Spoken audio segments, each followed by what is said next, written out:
Morning. I'm wearing the wrong t-shirt. Oh no, Chess, you wearing the wrong t-shirt. Oh no. Morning, Harry. Morning, Daniel. How are we, lads?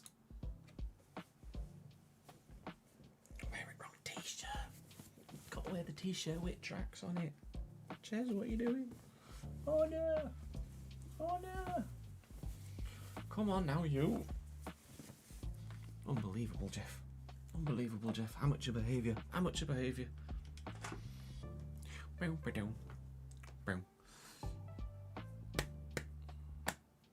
Today's the day for you, Daniel. Today's the day. 6 hours and counting. Less than 6 hours and counting. It's in the game. Bum, bum, bum, bum, bum. Copyright. Bum, ba, dum, bum. Bum, bum, bum. Bum, ba, dum. Yeah, our first night race under the lights for the first time. Thank you to AJ47, Breezy, Young, and Alfie Bonehill May for the follows whilst we were offline. I appreciate it. Very kind of you, very kind of you. Currently downloading the edited version of the Japanese Grand Prix from yesterday from Chris, so we can get that uploaded onto the second channel for lunchtime today. The plan for the day is Bahrain Grand Prix weekend, followed by Realistic RTG, ending the transfer window. We will be finishing January today. That's the plan.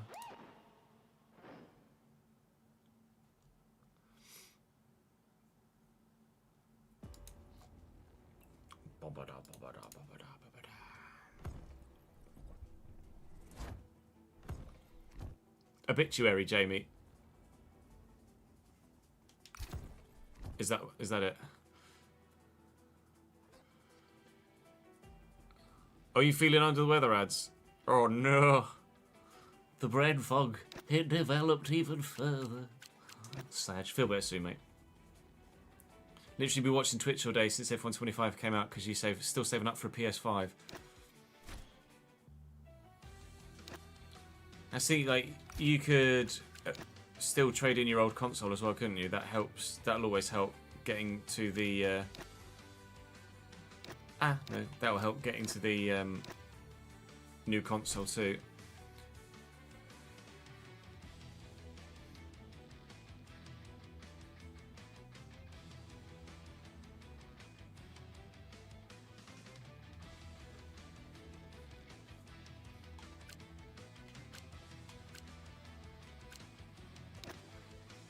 Yeah, that's nicely done, isn't it, Jamie?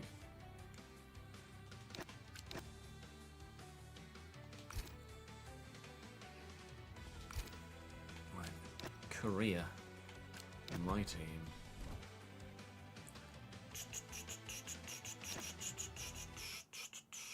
Can't believe it's been over a month, Jamie, already. Mental.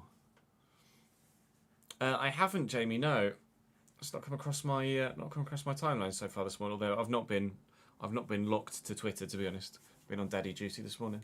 JSJ family, thank you very much for the follow, mate. Appreciate it.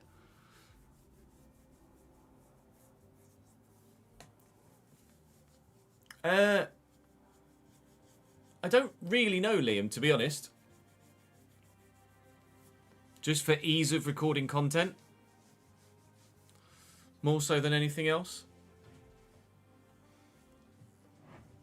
Like, I know for a fact that the game is always going to work on Xbox. If something goes wrong on my PC, I don't know how to fix it. Little boy, Harry, was announced yesterday on EFL social races. Yeah, so we've got loads of resource points, but we can't friggin' spend any of it, can we? Because things keep failing. Annoyingly.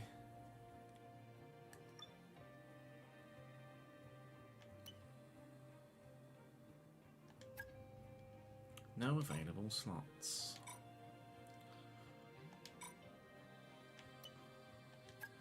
Development-wise, that's in the works, that's in the works, that's in the works, that's in the works.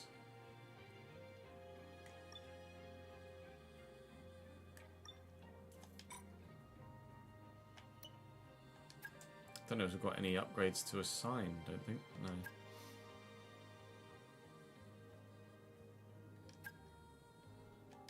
Okay, I can move that between drivers.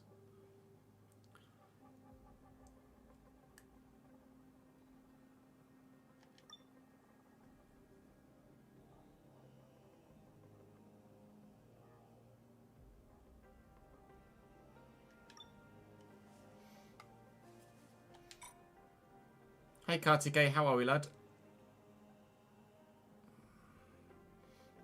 Yeah, Spanish Grand Prix this weekend, IRL. Don't. I'm desperately hoping to avoid rain as long as possible. Right, let's change the ball behind me to say Bahrain Grand Prix, and then we can get Gannon, can't we?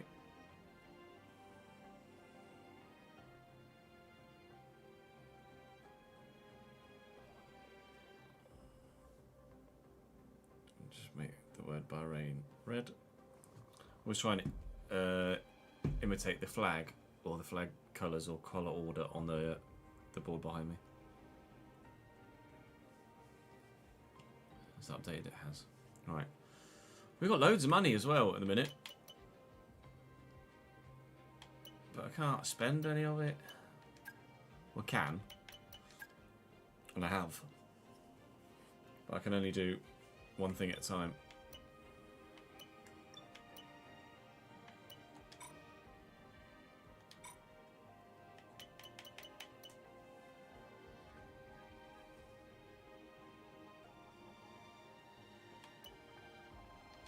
Oh, the down the back straight one, yeah. Let me get that notepad document up as well. There we go. Bahrain. Well, I won't commit to saying harder till I say it, because we haven't necessarily done that, have we? Right, let's hit record.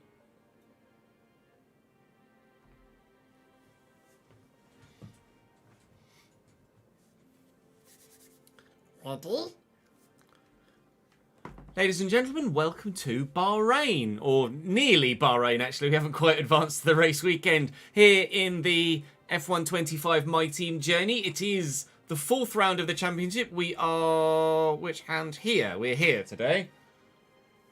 Hello Bahrain, how are you? That's where we're going today. We have, as per the end of the last episode, I said I was going to do a couple of things off camera between videos, and I have done that. We've spent some money on upgrading our facilities. We're nearly, with regards to owner training, as you see top right above me, so very close to getting a training point with EXP there. So very nearly indeed. So we will be looking to utilise that as soon as it's available, which should be in today's episode actually. Then with regards to the facility improvements, we've spent some money. So we're improving our engineering department by improving the computer systems, although what we're going to do next is start doing the development so that I can have more than one upgrade going at a time per department, because that's really going to help improve the quality of the car moving forward quicker. With regards to the personnel department, we are improving the contractor management side of things to allow us to build 2 facility improvements at the same time in the engineering facility. And then corporate-wise, we're negotiating 5% more from our title sponsor, which will be worth actually quite a bit, a few £100,000 is 5% more. So that will be very, very welcome indeed as well. We've got loads of resource points in waiting, but I can't spend them yet because we're still upgrading things, because unfortunately lots of things failed. So research-wise, we are still, actually I'll go to the in progress one, it's easier to show you that way. We are still trying to to improve in every department, but everything got delayed because we're rubbish at the beginning of a save. But you'll notice via the performance index, actually, we're a lot closer to Sauber and VCARB than we previously were. We are improving along the way. The car is becoming more competitive, but still obviously a long way behind Red Bull, McLaren, Ferrari and Mercedes. Red Bull have pipped McLaren at the top of the chart, and obviously Max Verstappen is, well, smashing everything so far. We hope to not smash anything throughout the course of this weekend. I did use all of my damage limitation funding in the last round of the championship. We'll try and be cleaner here. I will continue to drive as Martin, but Zane now does have the exact same car as the number one driver.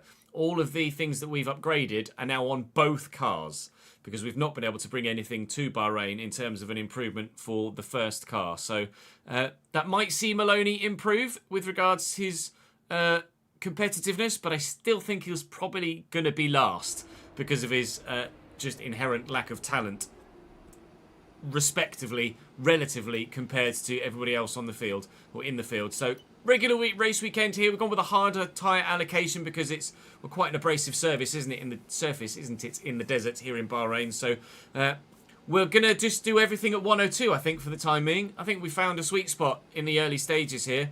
I'll probably change my mind after practice and qualifying, but that's where we're going to start here anyway. We're going to go to practice.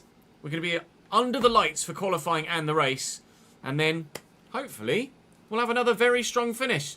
Do drop the video a like if you're enjoying the save. I'd very much appreciate it. It really helps push the content to new audiences, especially during this launch period. It's very important indeed. Make sure you subscribe to the channel so you don't miss out on any more content here on Chesnoid Plays as well.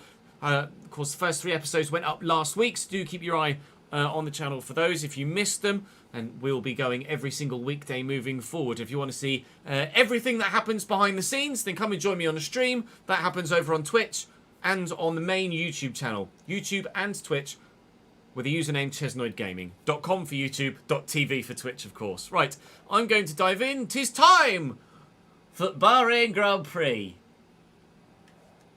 We're off.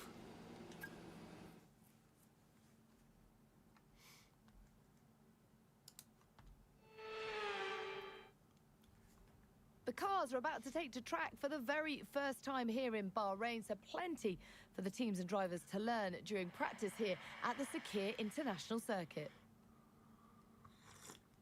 Sakir, my brain was saying Lusail in my head, but obviously it's not Lusail, is it? Sakir. Lusail is Qatar.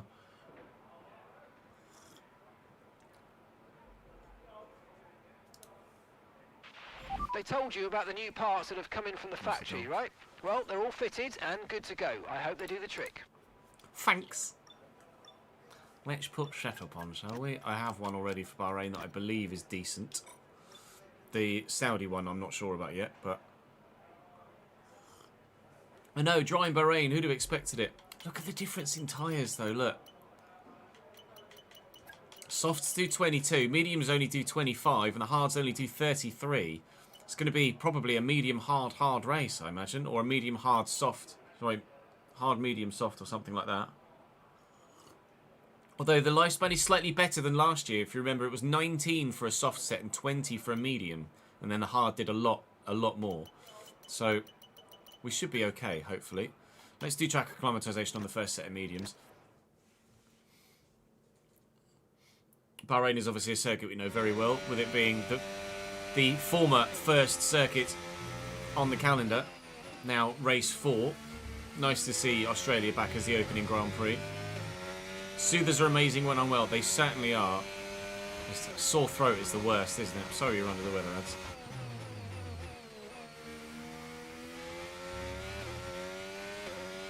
I should have put my practice components in and I didn't, which is annoying. Never mind.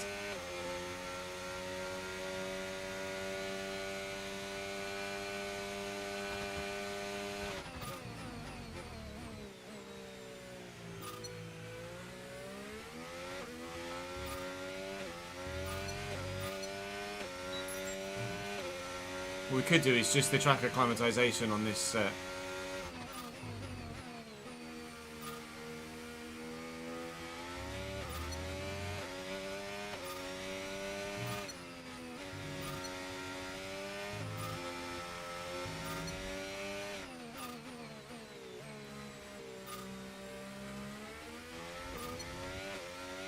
go and do the rest in practice too and change the parts between sessions.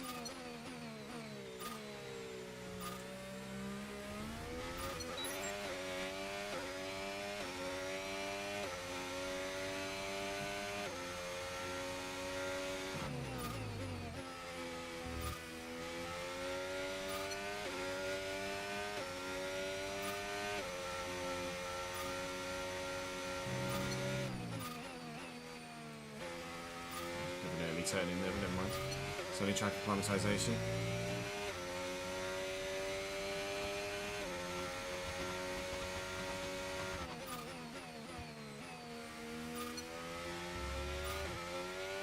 Oh, look at that, look. A full purple lap. You love to see it. Program complete. Maximised. That's the A word. job well done. We got some excellent data with that run, so come on back to the garage and I can take you through the numbers.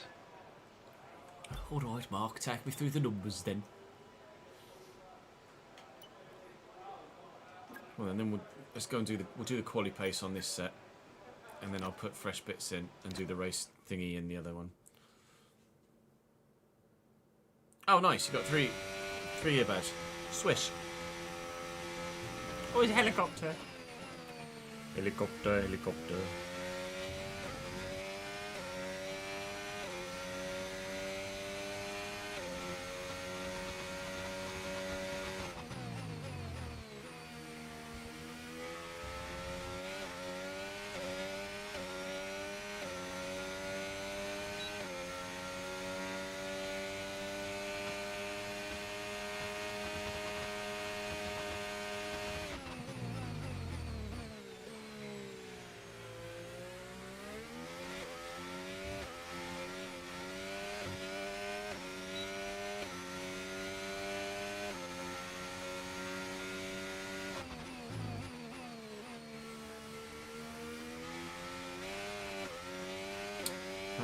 Camber there kills me every time.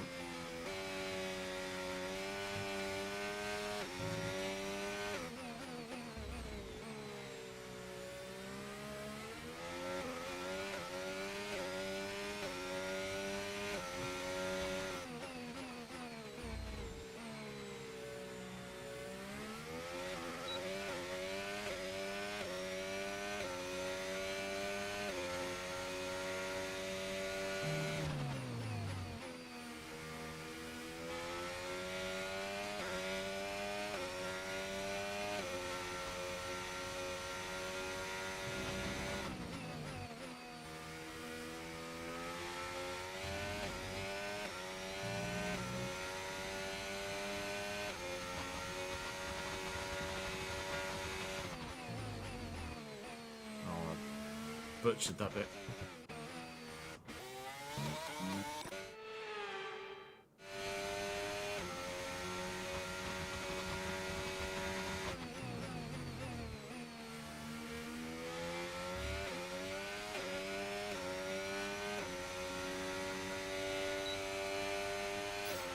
Okay, that's the test. Reckons Over, was but I'm bloody afraid we last. didn't get So. what we needed. We're going to have to run it again.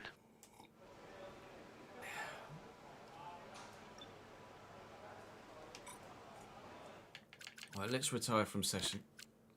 And we'll go to practice 2 to do the race strategy, which, to be fair, is better anyway because it'd be under the lights and more reflective of what conditions are going to be like in the race. I like the fact that in practice, my brain just died. The lap times aren't anywhere near as competitive as you'd expect them to be in quali and anything else. Because obviously it's practice and drivers ramp up throughout the course of a weekend. So I do like that. Okay, just update things on the YouTube side. Hey Sheet, thank you for joining us, mate. Right, change your components, Judge.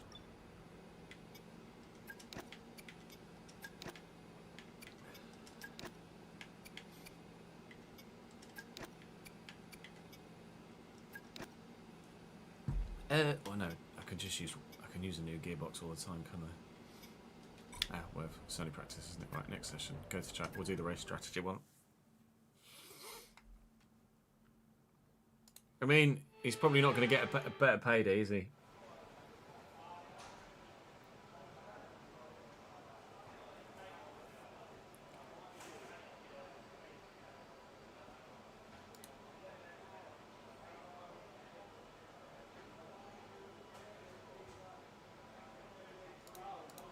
Bang, bang, bang, bang, bang, bang, bang, bang.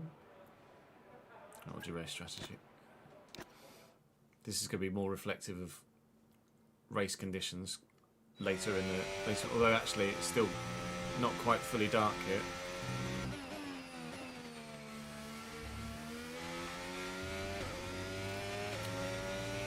This is quite cool though. The fact that it's not daylight and it's not nighttime yet, it's kind of dusky with the lights on. That's quite cool. Steady.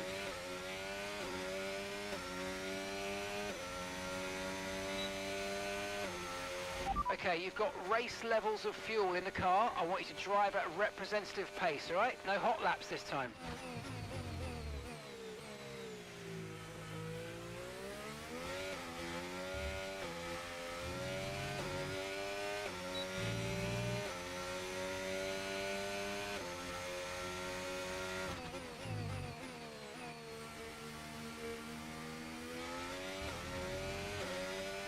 Really got to be so delayed on the throttle there, but it does mean that the rear stays in check. On me.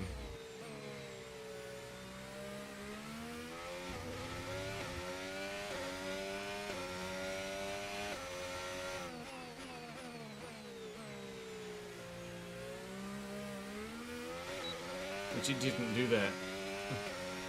That was wheel spin central.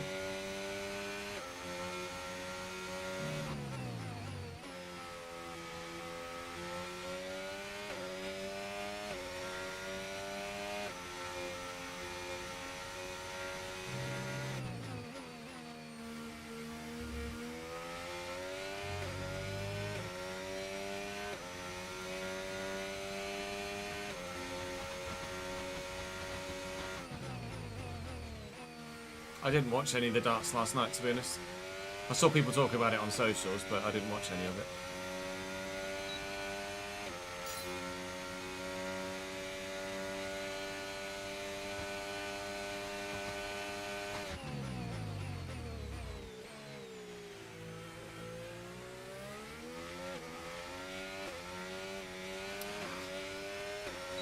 Never been very good at turn 2 here.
Car's definitely slow in a straight line down this part of the track.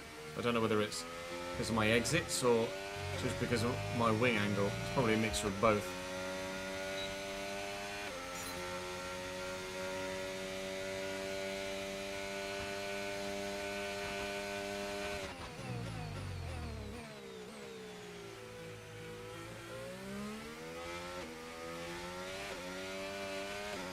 Just no grip there, is there? I have to figure out where I can start to put the throttle down.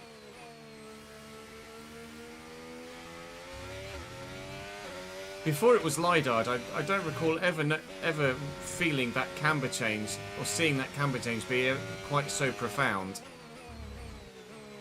Bahrain, of course, LiDAR this year.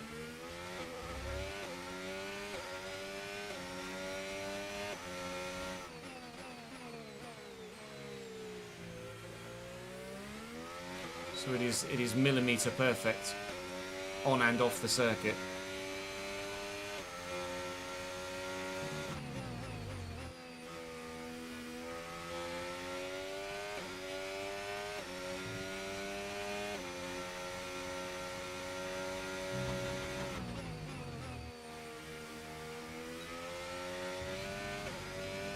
So start there going up on the delta and then just trail all the way off it, but I don't know whether it's because it expects me to use battery and I'm not, or what.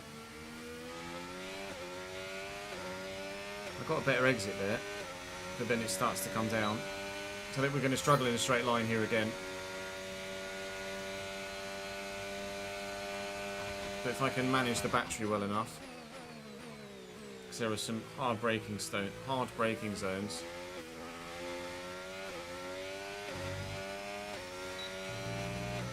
Manage the battery, then we should be able to be okay.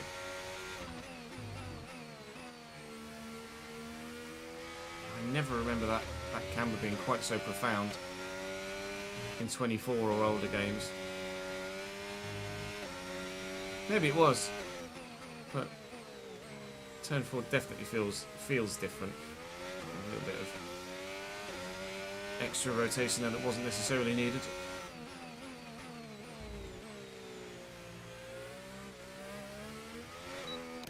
Speaking of extra rotation that wasn't really needed.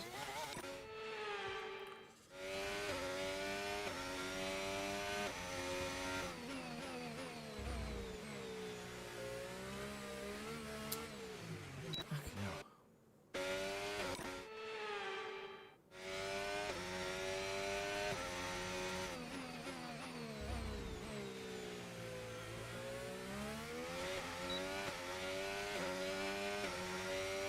All that rear wheel spin at just 10% wear is crazy.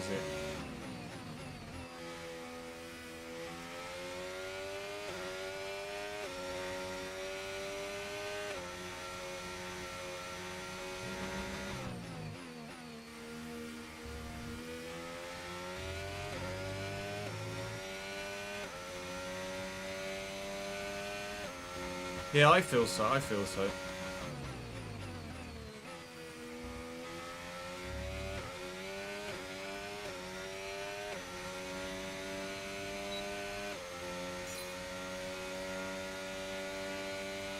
Time's coming down again as the fuel burns off.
Okay, test complete, and that was a really good job there. indeed. We got a lot of valuable information out of that. Well done.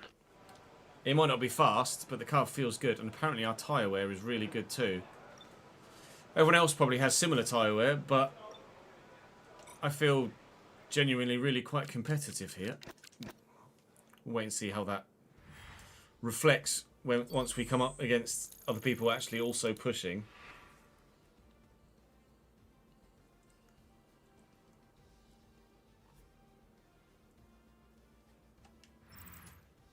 Sadly, it's time to say goodbye as free practice is over. However, we'll be back shortly for more Formula One action. Still 9/10 off the pace.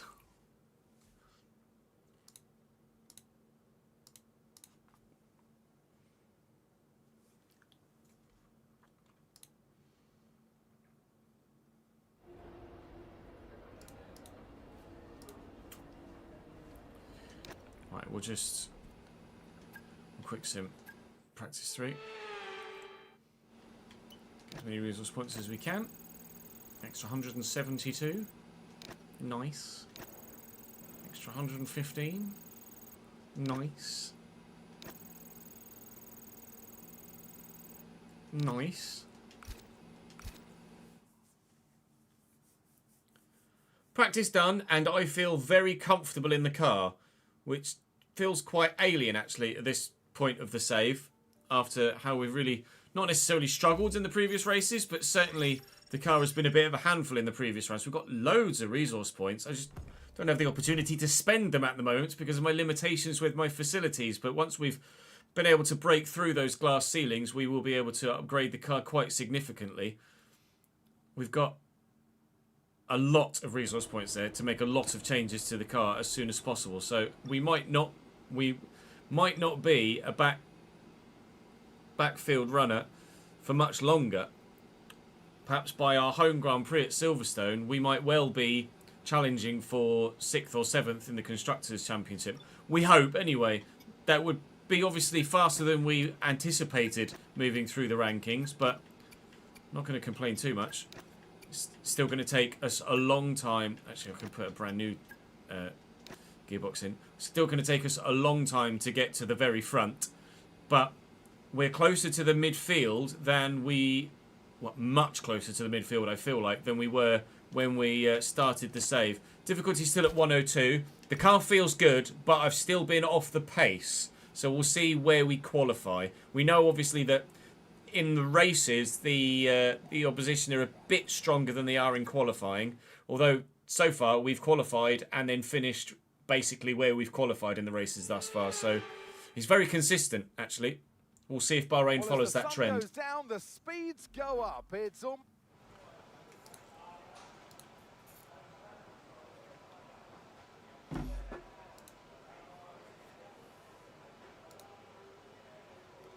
The sun goes down, the speeds go up.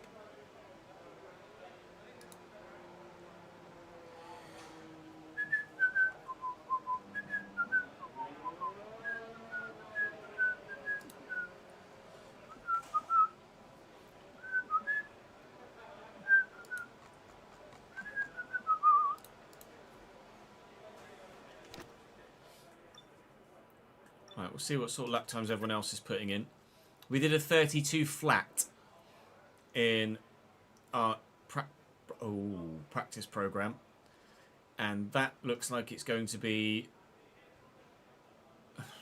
borderline for Q2. So let's just make sure we've got fuel out of the car. Yep, park fair, mate, and we'll drive out for both. Okay, when you're ready, for both this let's time. go. Let's see what we can do.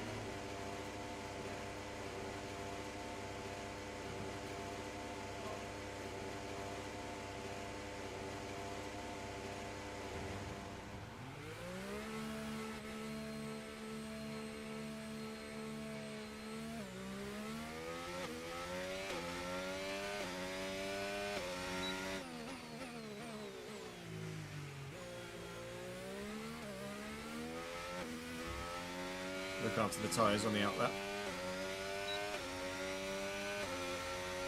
Got a Red Bull behind me that I believe is on a hot lap. Okay, we've been pushed down to P13.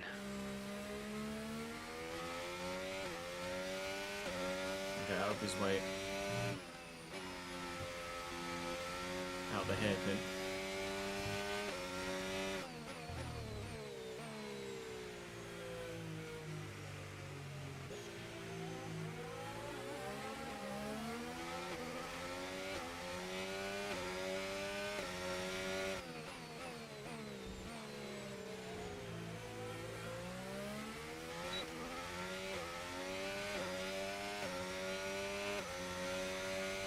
Might try and see if I can get a little bit of a tow. I might be too far behind already. I'm too far behind. Just wondering maybe we could be close enough to get a bit of a tow down the main straight, but we might feel a little bit of an effect from the Red Bull, but not much, I don't think.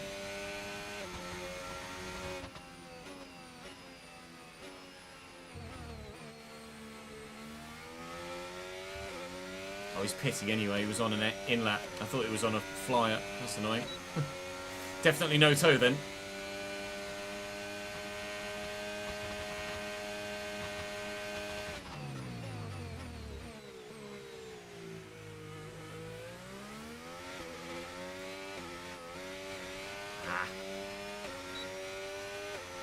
Too much wheel spin up in the exit of 2.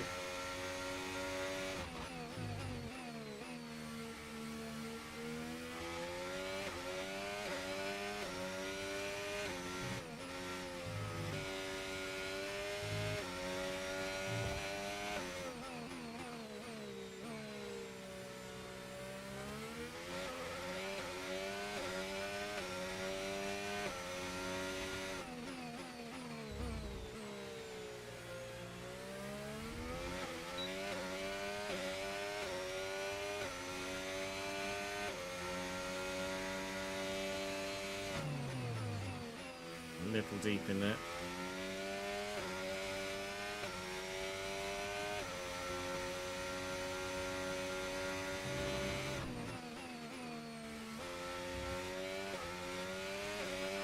I'm afraid we've dropped to P22. P22. Going to run out of deployment as well on the way to the line. Deployment used.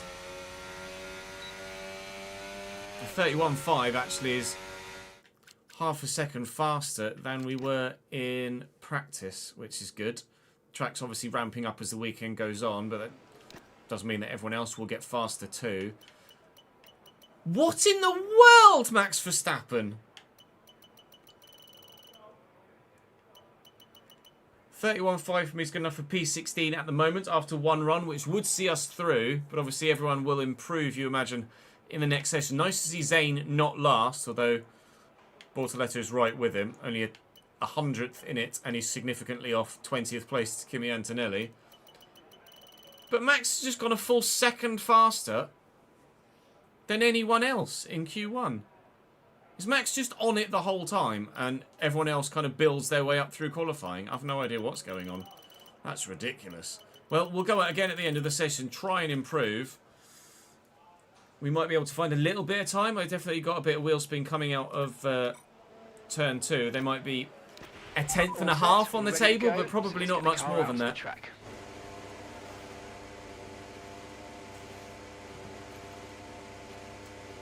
Thank you for the follow, user. I'm enjoying the handling more than 24 on controller for sure.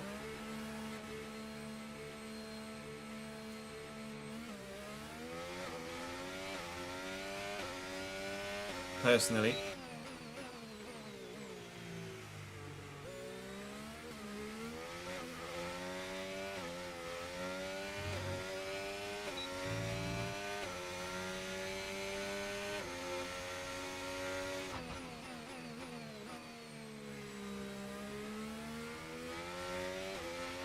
We've been pushed down to P17. Oh man, that's annoying.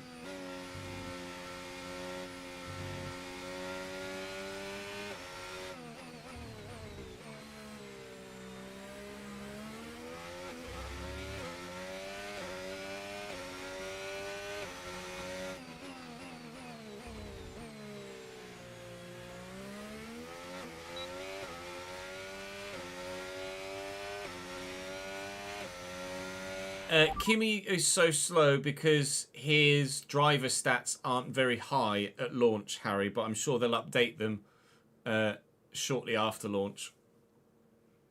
The first driver attribute tweak will certainly make Kimi a lot faster. Yes, Daniele, there is a driver career mode in F1 still. There's driver career, there's my team, there's breaking point, and there's a challenge career as well.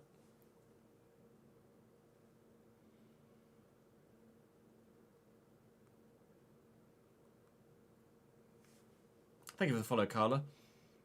The price of the game depends on what platform you buy it on single, but in general, it's like £60 for the standard edition, I think, or £55 for the standard edition on console, and 80 odd for the iconic edition. But the standard edition launches at 4 PM today, so unless you wanted the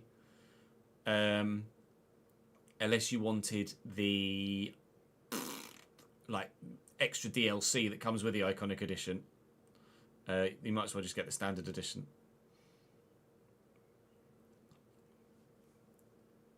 But if you're buying it on PC, then you can get a discount on the iconic edition of 15% if you use my EA creator code, which is Chesnoid, if you buy the game via the EA app or EA.com.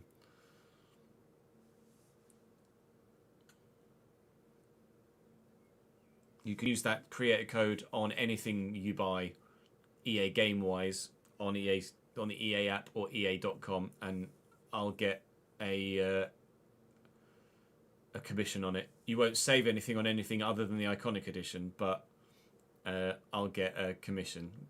So if you wanted to support the channel, then that is a good way to go about doing so.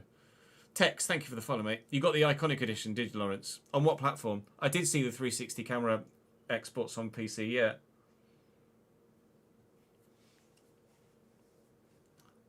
Can you combine team and driver together? Pull a Lance Stroll. No, so previously in my team, you used to be the driver and the owner, whereas now you're just the owner in my team. They've overhauled it. Oh, you got it on PS5, nice. Okay, there's 2 minutes left in this session, and we're in the drop zone. So you are now, that's qualifying in my team, you are only the owner, and you drive as either of your 2 real-life hired drivers.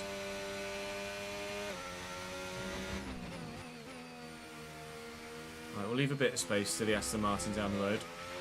We've dropped to P17. P17. Yeah, as it stands, we're getting knocked out in qualifying. Right, here we go. Need a good lap. Need a good lap.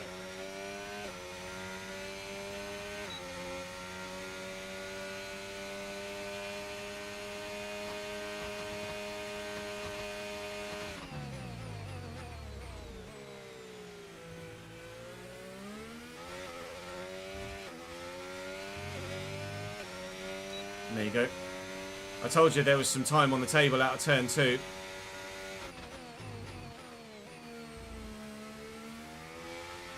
That's already 4/10 of it, although I've had a terrible exit there. Let's not throw it away, shall we? Gonna need all of the extra time we're building here to stand a chance of getting through, I think.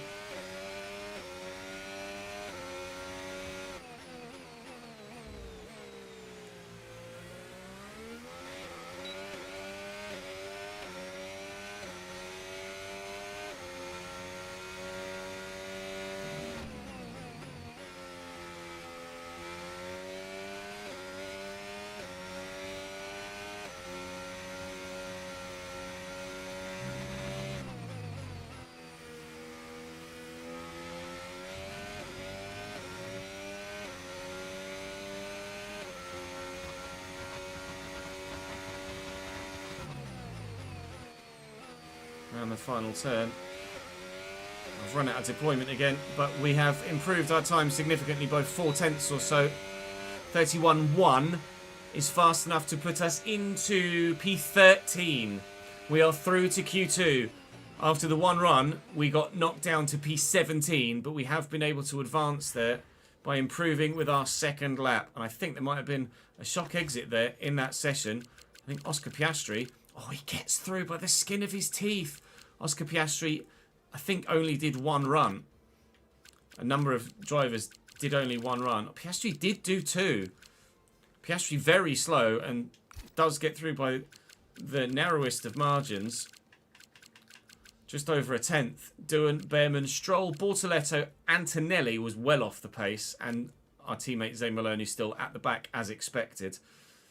So we make it through to Q2 again, but as you can see, considerably off Q3, and would expect those drivers to go a step further, so we might be even further off the top 10 once we get through Q2.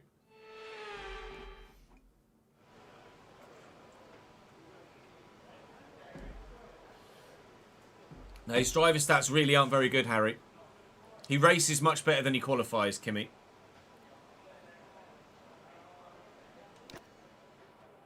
He performs better in your save, does he? That's intriguing. I'll go out and do a banker lap.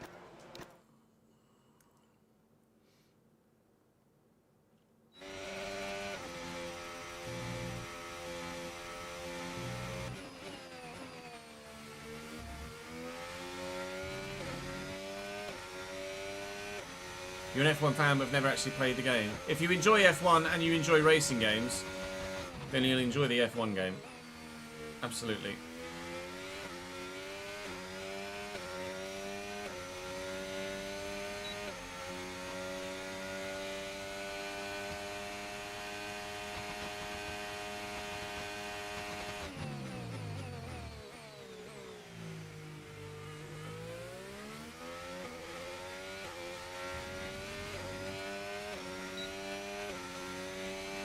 Yeah, qualifying does feel quite random for the AI, I agree.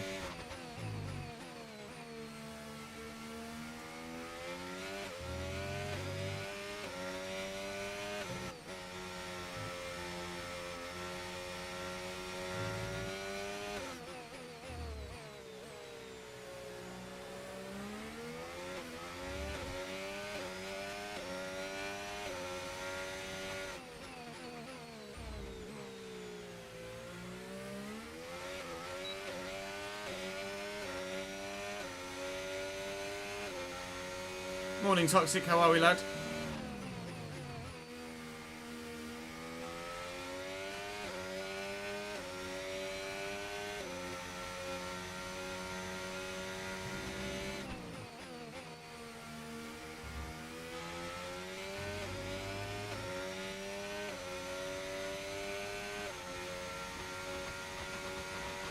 Lawson seems strong in your save, does he? He hasn't been in this one.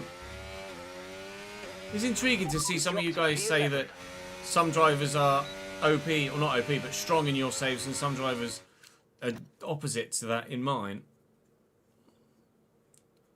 But I like that. I like that it's different for every save that we're doing.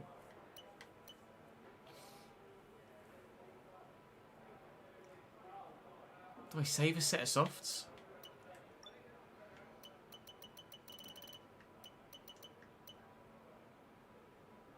Worth saving a set of softs? I'm not going to get that. That Q3 set isn't available for the race for me, is it? It's for Q3 only.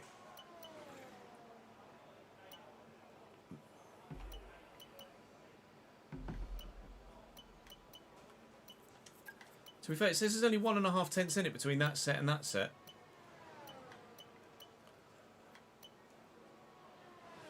I might do my final run on that set of tyres and save that set of softs for the race, just in case there's a little bit of chaos. The Japan video, Britzy, is out at 12 o'clock today, and I'm glad you said that, because I've downloaded it, but I haven't actually set it to upload, and I need to do that, so you've just reminded me. Thank you very much.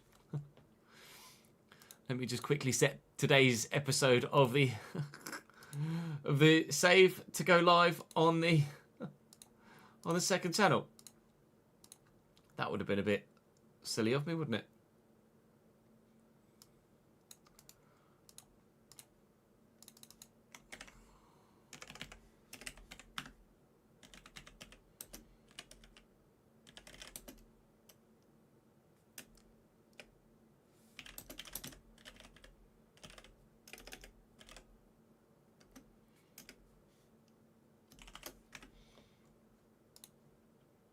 We made the thumbnail for it yesterday.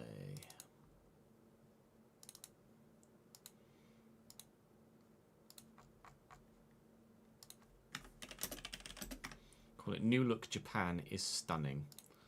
Because, let's be honest, it is. Oh, me.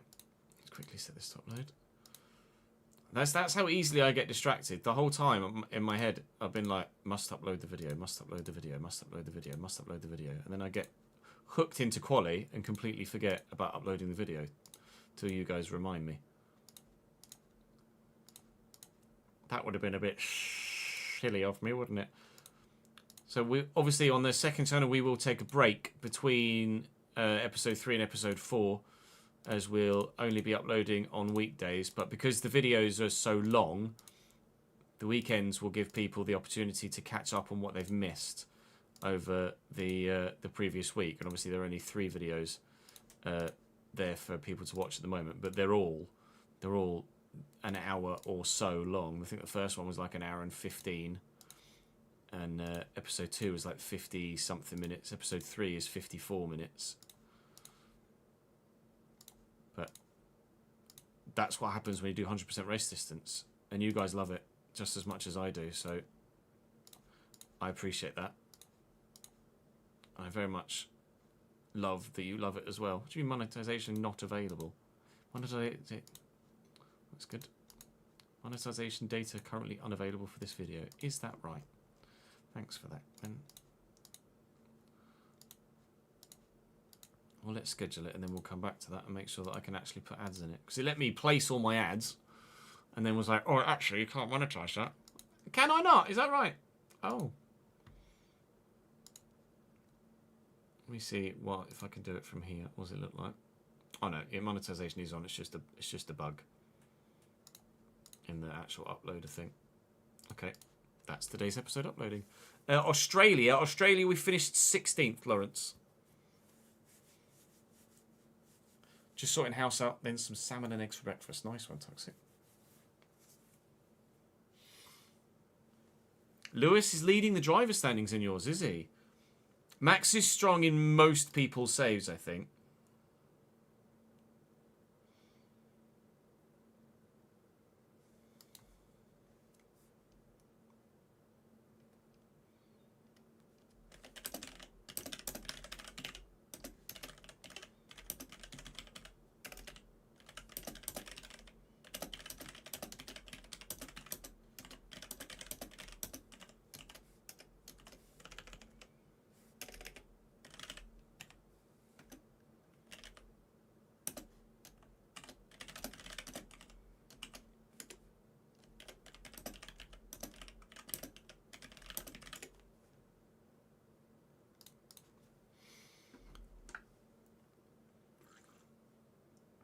You were watching Pi play open lobbies last night. His Bernie Collins and Karun Chandhok impressions are top. Are they?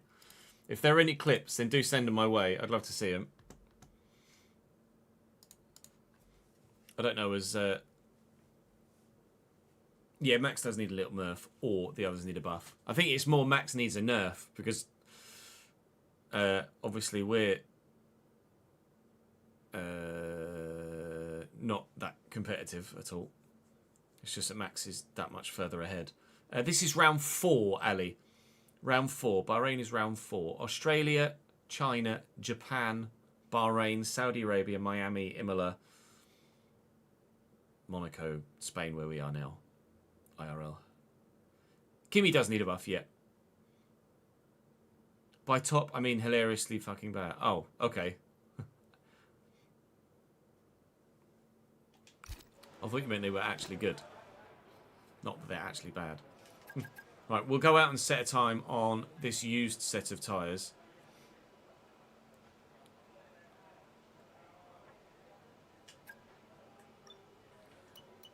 Because I don't think we're going to improve much further than where we are anyway. And at the minute, we can kind of rely on the AI having terrible starts, which they are aware of and are going to patch.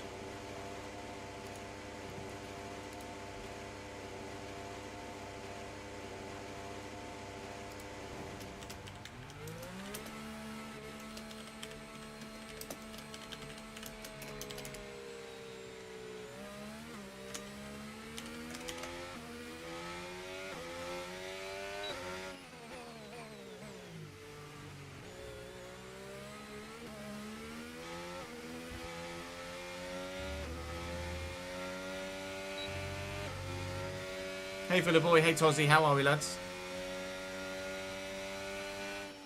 Reckon Lawson... I haven't noticed Lawson be that strong. Oh, I haven't noticed Lawson be that strong in the RB.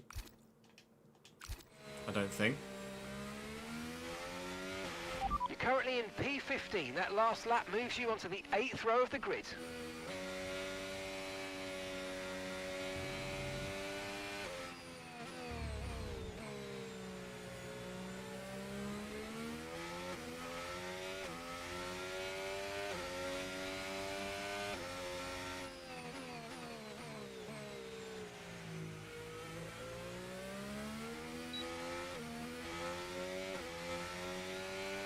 Just purchased the standard edition and it's letting you play now. That's lucky. How's that work then? Should be a global launch time. Are you sure? Have you got EA Play, Villa Boy? It might be your EA Play 5-hour trial kicking in.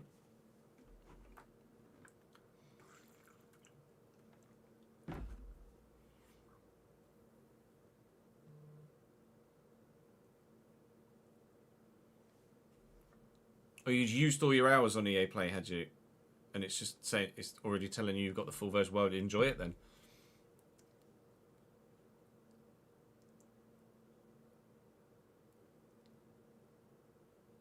Global launch is 4 PM UK, Tozzy.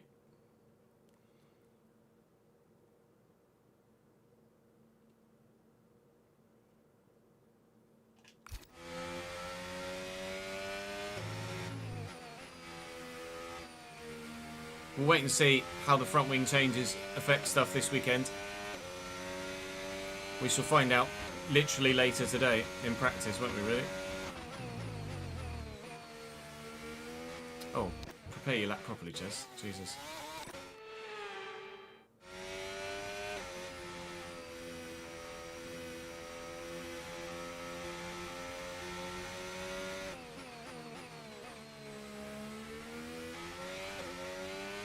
Come on then.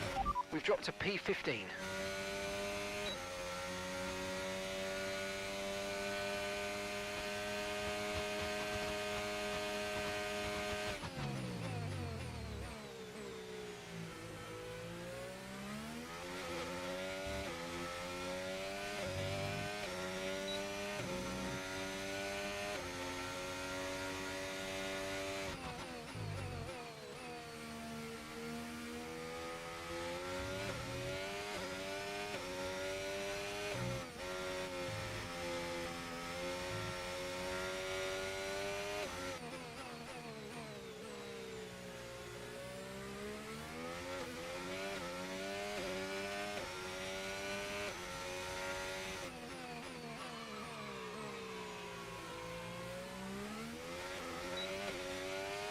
Gemini, thank you for the 44th month, my man. Appreciate it, pal.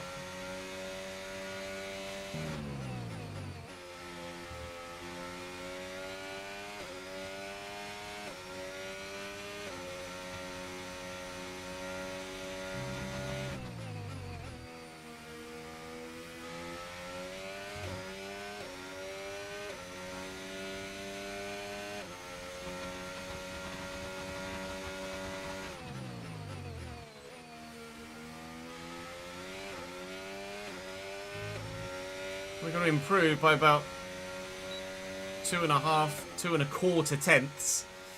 From P15, we go backwards to P16. We did use a used set of tyres there for that run. They're only 7% worn, and it said there was only 1.5 tenths in it. So there was no real point wasting the extra set, in my opinion. We were better off saving that fresh set of tyres for potentially needing them in the race. Otherwise, I wouldn't have had a fresh set of softs at all for the Grand Prix. In the end, I'm 2.5 tenths off Isaac Hajar in P15. So even with the fresh set, my fastest lap of the session so far was a 31.1. I might have been able to put a 31 flat or a 30.9, but we wouldn't have been any further up than we currently are. George Russell is not qualifying very well this season at all, is he? P13 here. That's 3 races in a row at least that George Russell has been knocked out in Q2. Really, really poor from George. Really poor indeed, actually.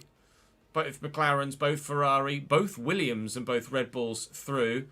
One of the Pierre Gasly P4. That Alpine is performing very well in this save right now. Jack Doohan obviously out in Q1. Well, we'll go to the race now, because of course we can't take part in Q3 because we didn't qualify. And we'll see if Max Verstappen is going to take his 4th pole in a row. Although he did only get it by 1 millisecond in Japan last time out. Lando pushing him all the way. Then he won the race by 25 seconds. Lol.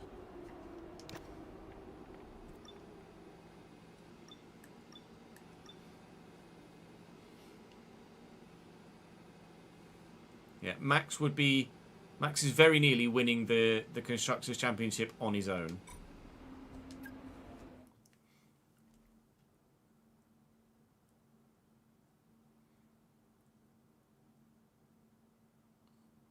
Yeah, you can use different difficulty settings between sessions. So when you're at the laptop there, before you go into a session, you go to the laptop and then you press Y and you can change the settings. You can up the difficulty or lower the difficulty.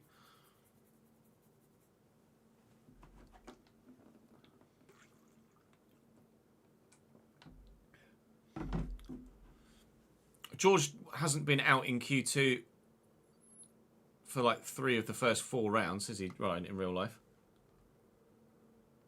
Liverpool have released strength for the Club World Cup. Max is 8th in your drivers.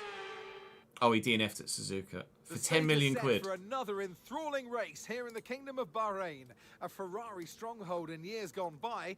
Will they be able to add to their record today? We'll be racing around 3 points.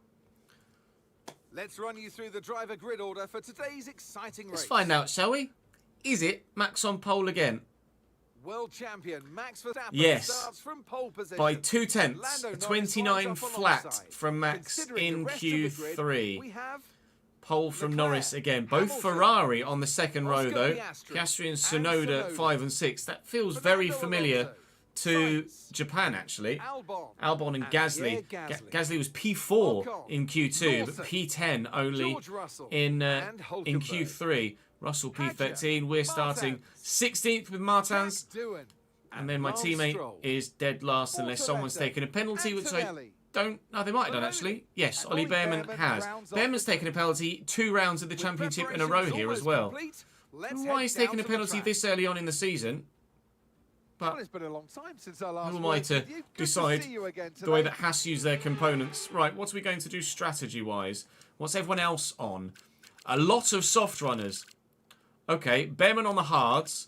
Then both Saubers on the mediums. The other Haas on the mediums.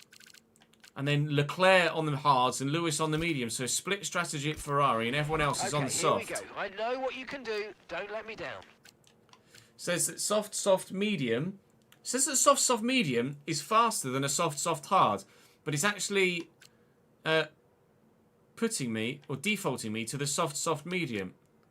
Sorry, the soft, hard. I would prefer... I don't know as I have 2 sets of new softs, actually.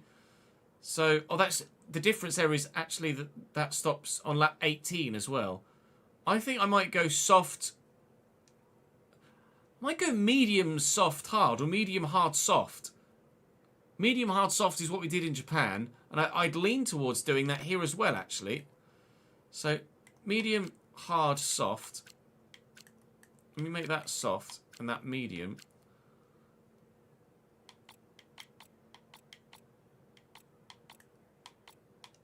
Because the soft doesn't last that long. 18, 21, 18. It reckons that it's significantly slower. But I don't see the softs lasting that long. We could go soft, medium, soft is a recommendation from chat. Soft, medium, soft is supposedly quicker. Soft, medium, soft. That we could do if the tyres last. Soft, medium, soft is supposedly our fastest way to the end. Fuel has been great so far, but you'll notice here we are maxed out at 2 laps worth of fuel. So we absolutely need the car to be economical on its fuel here. Otherwise, we will need to fuel save before the end of the race. But soft, medium, soft is a good way to get us to the end, supposedly. Yeah, I'm not. To be fair, I'm not sure what Behrman's penalties have been for. Chat has just brought up that maybe Behrman's penalties are for blocking. I'm not sure if I have a way of knowing what his penalty is for, unfortunately. But I would be intrigued to know why Behrman, or what Behrman is taking a penalty for, whether it is components or whether it is doing something silly in qualifying or in practice and blocking someone. I would be intrigued, actually. I did notice that there was a yellow flag in Q1, I think, as we went out to circuit to drive out for our second run, I think it was. And it did involve a Haas and a Sauber. So maybe Behrman did block someone and got a penalty for blocking. That's certainly a possibility. Well, with only 0.25's worth of a lap's worth of extra fuel, obviously, again, we anticipate we're going to get lapped. So if the car isn't economical, then it shouldn't affect us that much. But if we are to finish the race on the lead lap, then we're going to need the car to be as easy on its fuel as it possibly can be, whilst still maintaining as much pace as possible. We start P16, which is where we qualified in Australia. We'll see if we finish where we finished in Australia. So far, a 16, a 14 and a 15. What next? Right, Twitch, chat, you get a prediction. Where will Ches finish? I think I'll use the same one again. P14 or higher, or P15 or lower. We've been very consistent at the minute.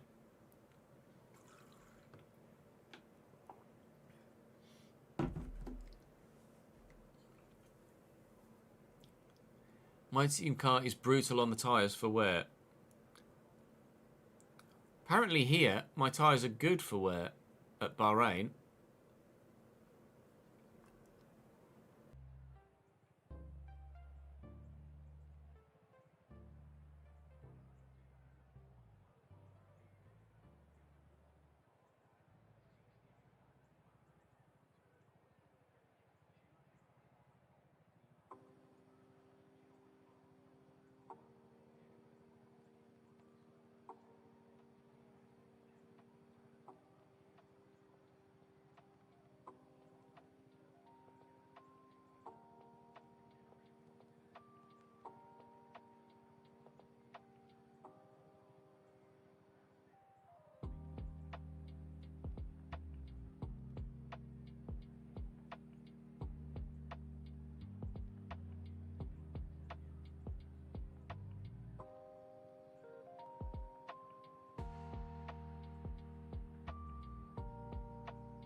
Starting to wonder whether I should have bought the PC version of the game just so I don't have to have the console on all the time. It's so hot in this office when I have the Xbox on. It's mad. Pumps out so much heat. Right, which way did you guys vote? Let's have a look. Okay, again, exactly the same amount of people on either side, but the points are weighted. 2/3 saying P14 or higher, 1/3 saying P15 or lower. Seemingly more confidence in the higher as well, judging by the size of points thrown in. Let's see. Ready, steady, zip, zip, zoom. Well, in a minute, hang on. Now, zip, zip, zoom. Samuel, thank you for the follow, mate.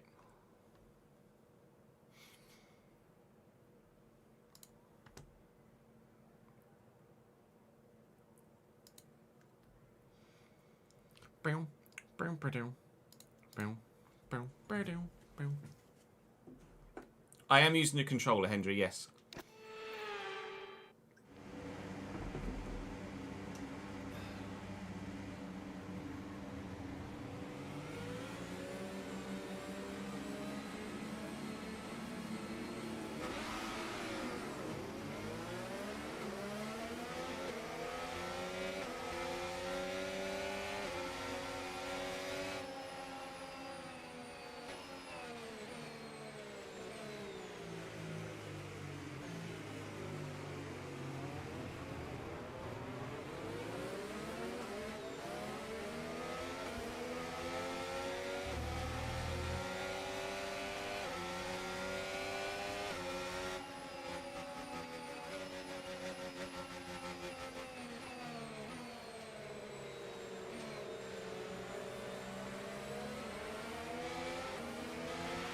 No rain expected, no rain expected for the time being.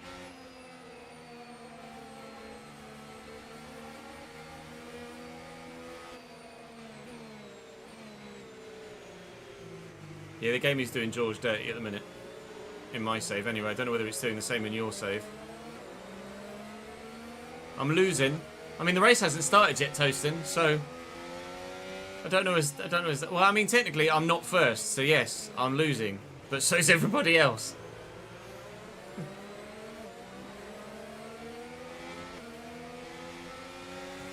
Technically, you are indeed correct.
Superb parking there, mate. Let's make sure we get the edge on the surrounding drivers as the lights go out. I'll try. Surrounding drivers normally don't start very well. And Hulkenberg hasn't. Oh, neither did Lawson, and Hulkenberg jinxed in front of me. I had to get out of the throttle, and I'm getting swamped. Oh, mate, if Lawson had had a better start, then maybe we could have gotten away there. Oh, man, I could have followed Hulk, or gotten around Hulk, maybe. We've dropped from P16 to P19, now P20 as Bortoleto gets a run on me. That is unfortunate at the beginning there. Hulkenberg nearly ran into the back of Lawson, and I nearly ran into the back of Hulkenberg as he tried to avoid running into the back of Lawson. Bortoleto's up the inside here, or sorry, around the outside here, but I'll have the inside. Now he'll have the inside, but he's actually backed out of it, and then we might try and make a position in the hairpin if I can get alongside doing here. No, I'm just going to get my front wing taken off if I put myself in there. Well, we've lost 3 positions then. Not a great start. I did get a good start. Oi, oi, oi, oi, oi. I did get a good start. Oh, backed up there a little bit, didn't they? But then had to get out of the throttle as Hulkenberg darted in front of me. And it cost me a few positions. We'll get up the inside of the Alpine here. We passed Doohan and back up to P18. Antonelli started well. Antonelli definitely races a lot better than he qualifies. That is absolutely something we've noticed. Right, time to get into a rhythm. We're going till lap 18 on these soft tyres if we can get them that far. Otherwise, we will have to change strategy.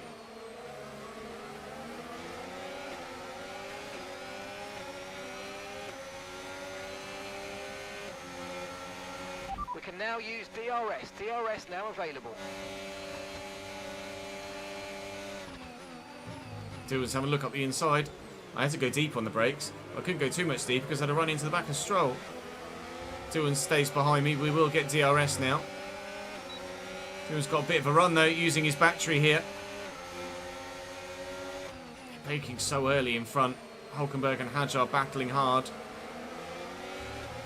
We're in the mix. We're in the mix.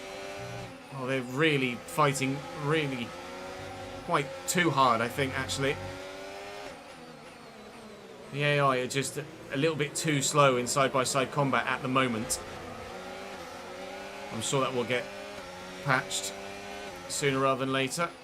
Recording this on the day of official standard launch, but no patch for the game yet. I think these pre-order issues got the day 1 patch a couple of days early. The Iconic Edition got the day 1 patch that's coming for those that have pre-ordered the standard edition. They got it early, so we're running on the patch that everyone that orders the standard edition will get today. Right, we're doing okay. I'm trying to manage my battery a little bit here as well. I don't want to use too much of it and then not be able to defend later on. Hulkenberg has got a bit of a gap to, I think it's an Alpine in front of him. Not sure whether he's got DRS or not. It is an Alpine in front of him. You can tell by the minimap, bottom left, that bright blue. No tyre concerns at the moment. Just focus on the driving. Agreed. Again, Doohan having a look at the inside. Stroll getting very sideways. Even further still. Lance is all over the shop. Hulkenberg's lost a position. I'm going to go for it around the outside of Lance Stroll at turn 4. He's got the run. This is similar to me and Bortoletto lap 1. And Stroll gets the position. Maintains the position. I'm a little bit distracted there looking at my mirror. And took the bollard out. Hulkenberg nabbed by Hadjar. And by Antonelli. And he's now starting to fall back a little bit on those medium tyres. Again, trying to maintain a little bit of battery here, if I can, whilst staying within DRS range of those in front.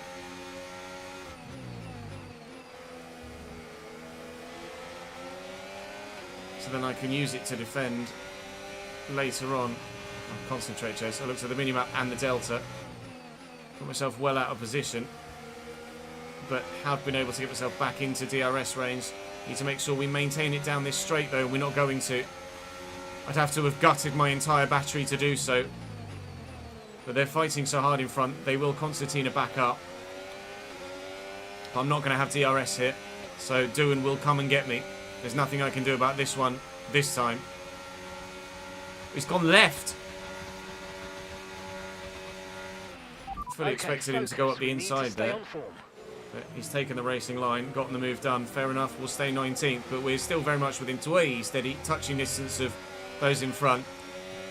But I'm going to need a bit more battery. And we need to be able to harvest a bit more at the minute because we're struggling to maintain battery here. And that's going to cost us longer term. Tyres are doing okay. Says through gritted teeth. Rear left is going to be quite high by the pit stop, that's for sure.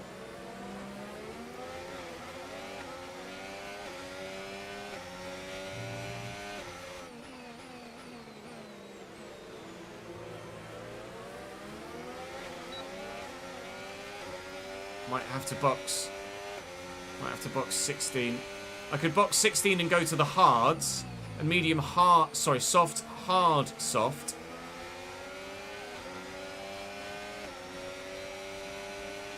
We might have to soft, medium, hard.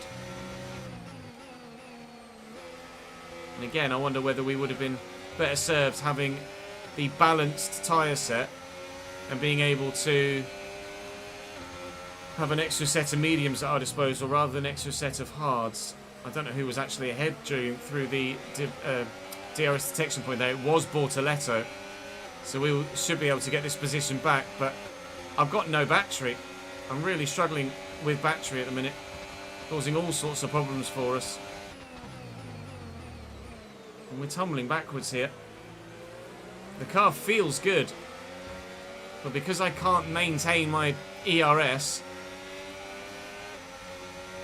I'm really struggling. I'm going to have to drop it into none and get the battery all the way back up to then try and manage it once it's full again. We're down to 20th now. Not a strong Bahrain weekend for us thus far. Or rephrase, not a strong Bahrain race for us thus far.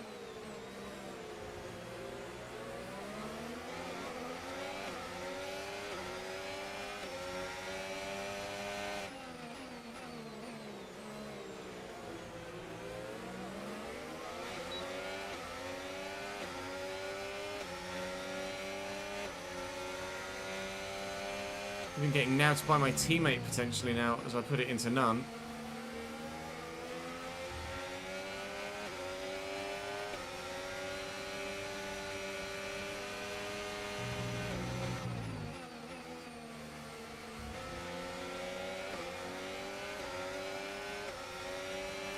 We're just going backwards. Fuel's running out. I'm not fast enough in a straight line. We're going backwards. We're running a very high risk of finishing this race last at the moment. Okay, you're coming up behind one of the Saubers. I'm not. One of the Saubers is getting away from me. Look at the speed difference between me and Behrman here.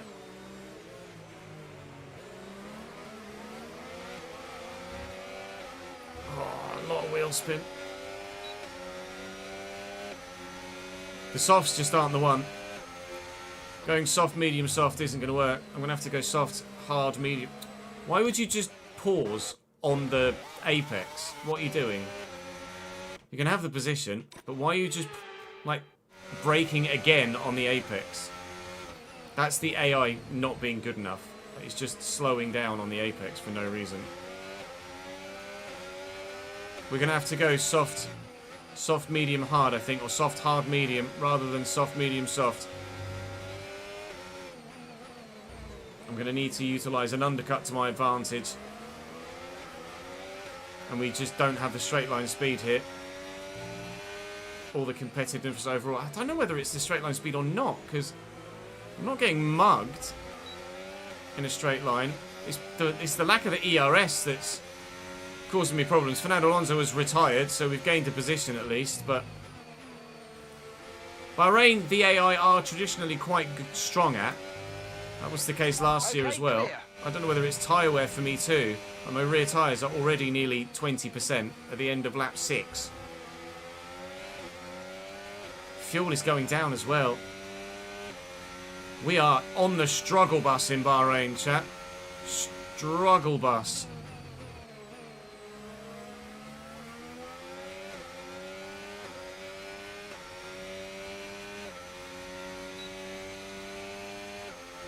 Do I go mediums next or do I go hards next? Hards, I think.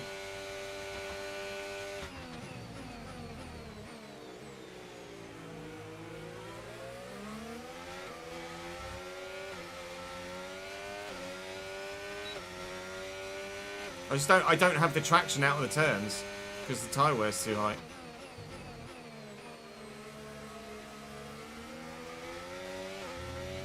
Either that or they're just able to use battery that I can't maintain. Well, for the first time this season, it feels like we're the slowest car on the circuit and we're in the worst car.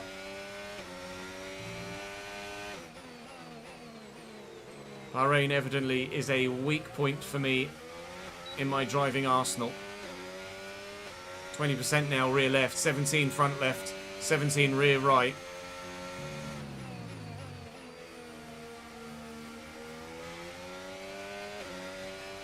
Just straight up, not fast enough.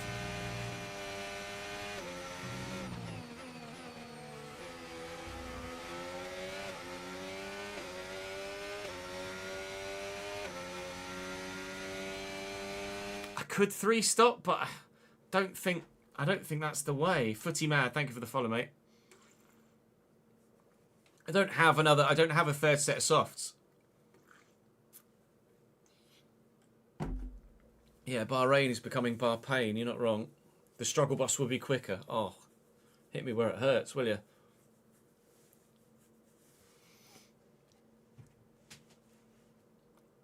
It's got to be soft, hard, medium, hasn't it, really? Or soft, medium, hard.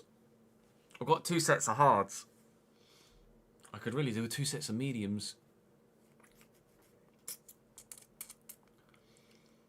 It may well be a 3-stopper, but we might have to go soft, hard, medium, soft.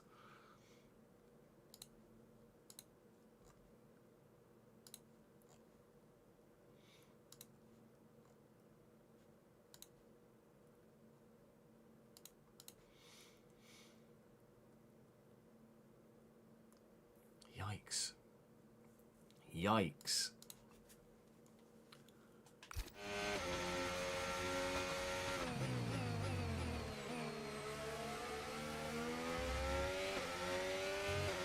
We'll set the hard tyre as our next one. My diff is 90%.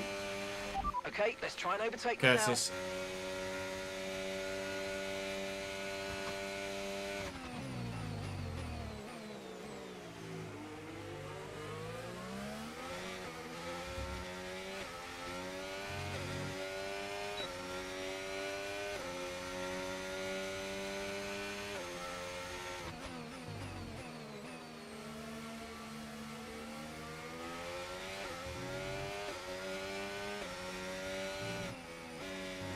In the practice program, I said my tyre wear was good as well. Okay, no issues with tyre wear for now. Really? Keep taking care of them. I can't get out the turns. Mark, I can't get out the turns. I can keep up with my teammate. But that is about it at the minute. And I am going to have to fuel save as well. Oh my god. Brutal. Bahrain really has become Bahrain.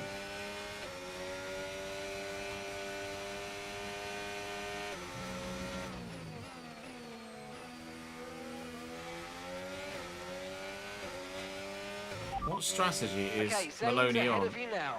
And the time last lap, 1 minute 36.7. Less than a second separates you. Okay, they're on old softs. Okay, their tyres are 7 laps old.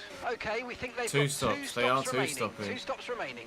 All right, you're falling back by 1/10 a lap. Dead.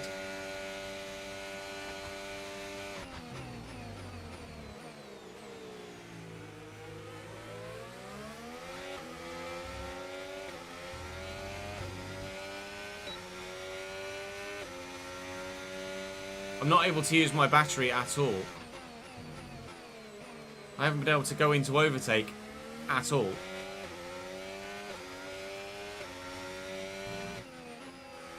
Since like lap 2. And I've still only been able to get it back up to 60%.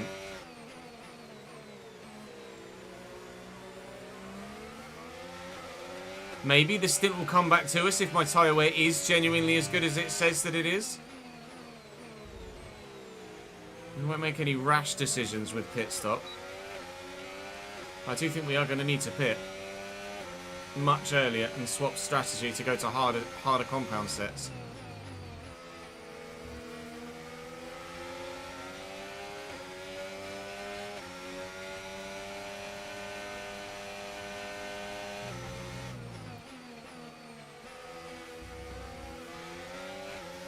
Gonna need to fuel save too. Yikes.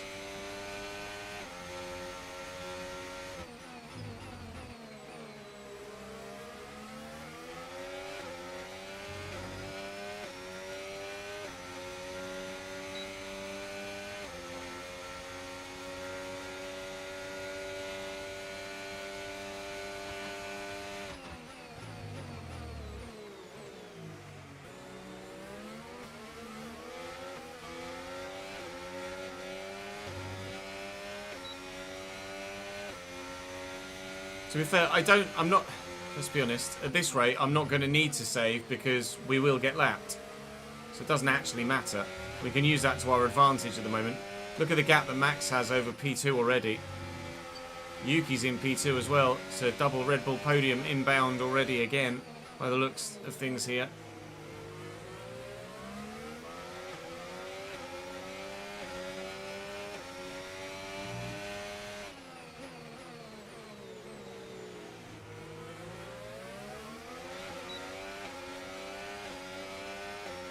So we might not actually need to worry about fuel. So we won't for the time being. We're going to let it go into the red. We still drive at 100% race pace as long as we can.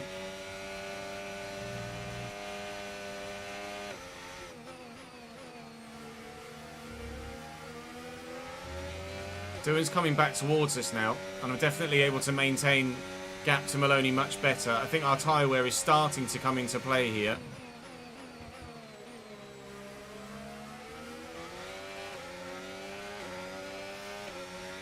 Practice program said we had about 20% better tyre wear than expected.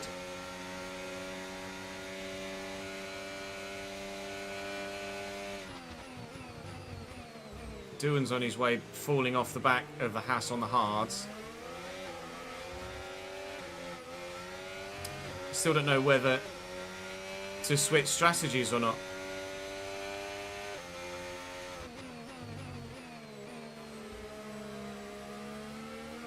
I could go soft medium, at least maintain the current strategy, and then maybe go soft medium hard rather than soft medium soft, depending on what happens.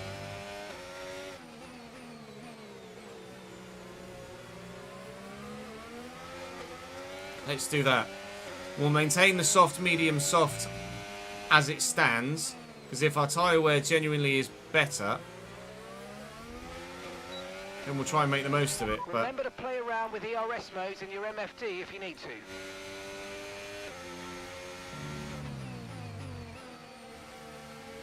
Doohan's getting away a little bit now as well. I don't know where we're strong and where we're not at the moment. This is the first really genuinely tough Grand Prix that we've faced. And now it's telling me that I'm going to be underfueled. But like I say, we are going to get lapped, so let's not worry about it. See, Max is already finishing the first sector before we've even got to the line. I'm going to box on 16. I'm going to box on 16 for mediums. I may well end up going soft, medium, hard.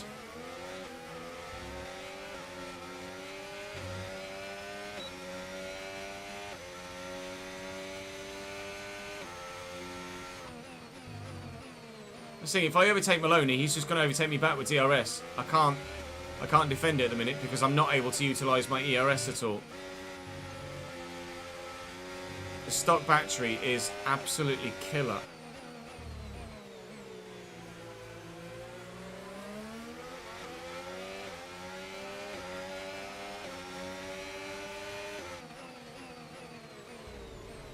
Can't help but feel I'm getting held up now, though.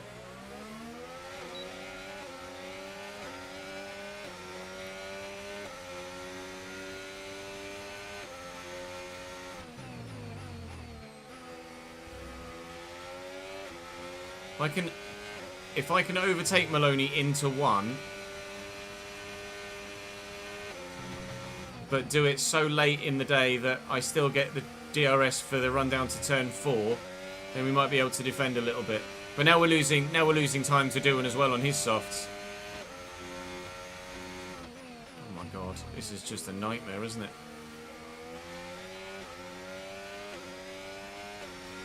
36% wear on the rear left already. And I wasn't in DRS there, apparently.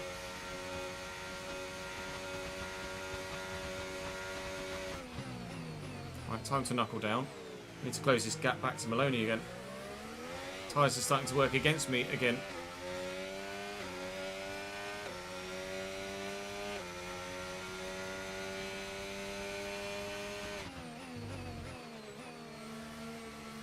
Just as I said, I thought I was starting to get held up. We've lost another bit of performance.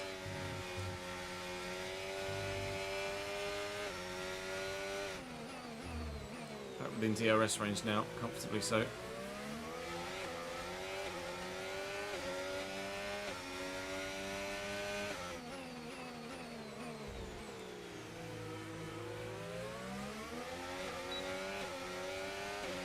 If you need a quick boost to fight other cars, check out the ERS mode overtake in your MFD. It's really effective, but drains quickly. Over to you. I can't, because I can use my overtake button once every 5 laps at the minute.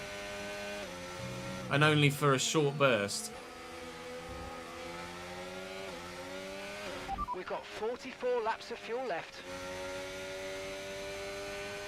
Morning, Tomo. This is the first circuit where we've really struggled with ERS. Look at the lack of traction that Maloney's dealing with there. Just kicking the rear end out horrifically. I'd be tempted to stop on 15, you know. I think 14 is still too early, even if we do switch to a medium, soft, medium, hard. Oh, I'm getting the rear end kick out on me. I'm going to box 15. I've got no choice, really.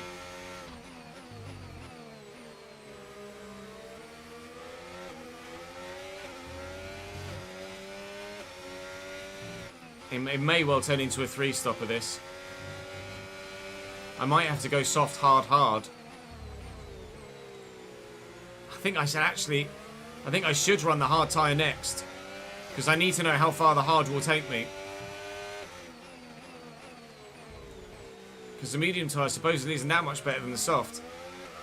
And if I only get 15 laps on the soft, and then only get 18 laps out of the medium, I'm definitely not going to get 30 laps or 29 laps out of the hard. I'm going to have to go hard next.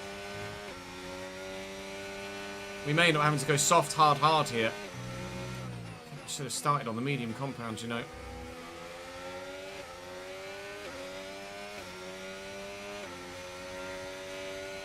It's got to be hards next.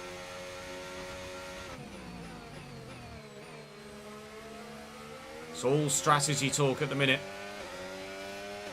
Trying to plot what we could possibly do to try and rescue the situation. Max was just coming out of the hairpin as we crossed the line there. So we'll see what the lap timer is when we get there, and we'll see by how much we are off the leader. After just 14 and a bit laps.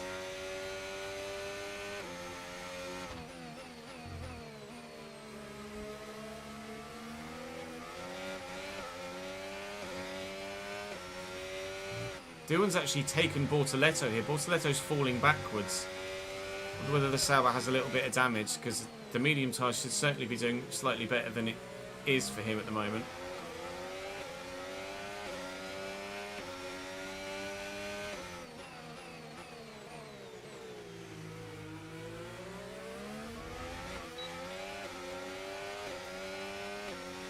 Oh, I didn't check the race time. Actually, I can ask for a full race update. It should tell me the gap to leader, shouldn't it, at the end?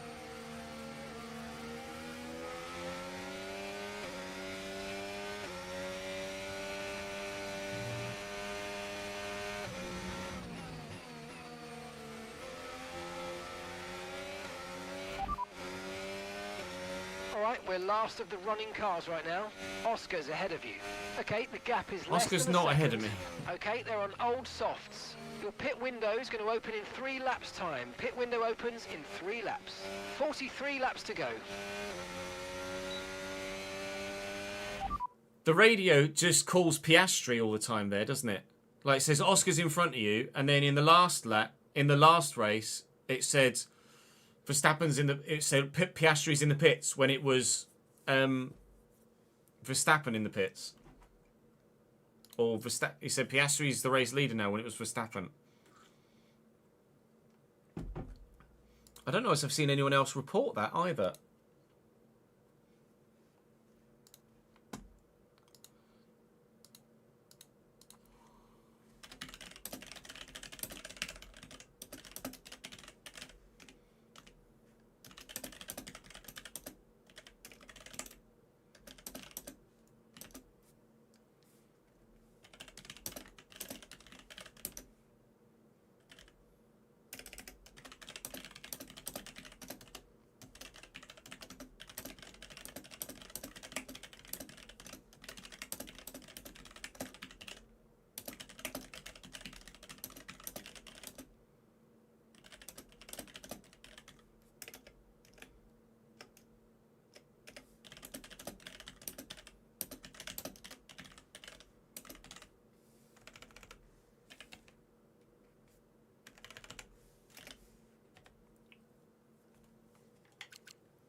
Yes, Tomo. Should be a patch to date for those of you getting the standard edition. Have had the gap in front bug. Do you mean the gap in front bug where it doesn't mention the first part? It just says 0.8 seconds when it's 1 point. I've only had it when it says when it's 1 point something. We're approaching the pit window now, and you're going to be on hards next time. It says, it will say gap to the car in front is 0.8 seconds. It doesn't actually say 1. And that's 41 laps of fuel remaining. Kimi qualifies well in your game, does he, Lee?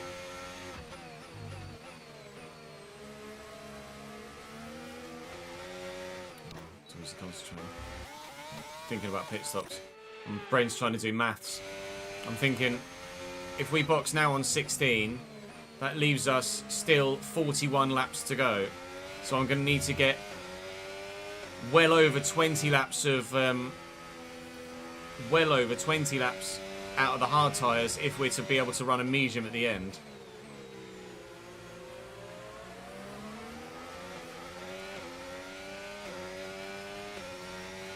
Yeah, Max is already about 45 seconds down the road.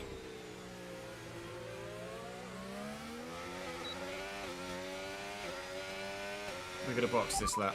Okay, we can take you this lap.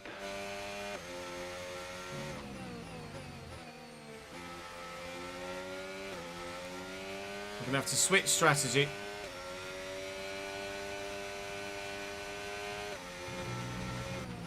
Has indeed been a painful Grand Prix thus far. At least we've not been completely dropped by everyone. Make use of the overtake But button because and it's see my what you can do. absolutely dead teammate, we have effectively been dropped by everyone. So we're in the pits now to switch to a hard set of tyres and change our strategy. Oh man. Bahrain. Oh, intriguingly, Sainz was in the pits as well in front of us. He's gone to mediums though. We weren't the only one to box on lap 17.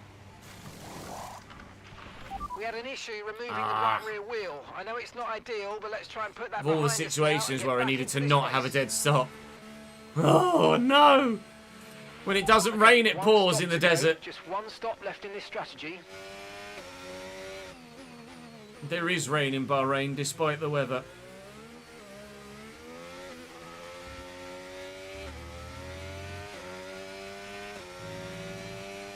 We've now got a new set of every compound available for the next stint.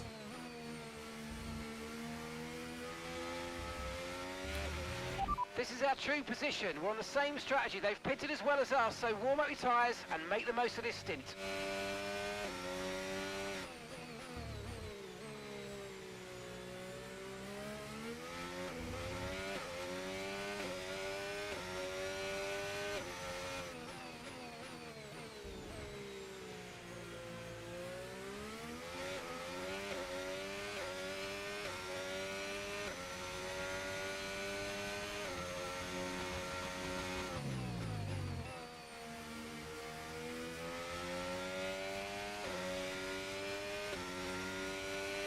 I think reduced harvesting, like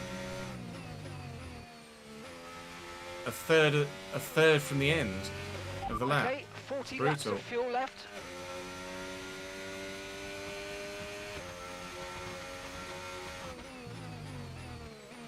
It's not harvesting at all. That's what's killing me at the minute. Is the lack of harvesting. Okay, here's the gap. That's we're why my trailing the battery's car not ahead by coming back to me. 0.1 seconds. We're hitting the harvesting limit like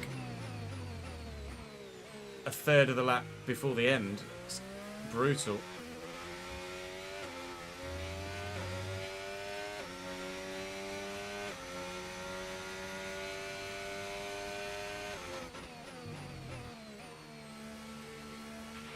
Tyre condition still looking good. So far, it's only Bahrain specific for us, where we've had these issues, or they had the issue with the harvesting. We just need to upgrade the car. It's just another sign that we are in the worst car on the grid.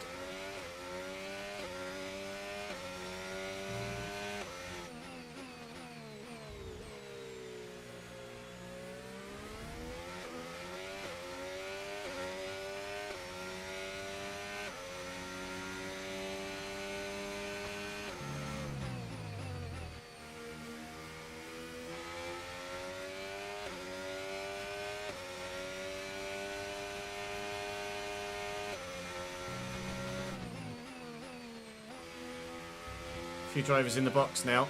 Lawson, Albon, Doohan. Doohan's on the move. Doohan stopping now. He's actually told me Doohan there and not Piastri. He's out well down the road. Not even setting personal best lap times. Come out the box on a fresh set of hards. And they're just nowhere pace-wise. Doohan's gone soft as well. What Okay, strategy is gap to he the on? car ahead, 29.7 seconds. Yeah, that's not what I asked. Well, I guess he has to finish the lap for it to tell me his softs are 1 lap old.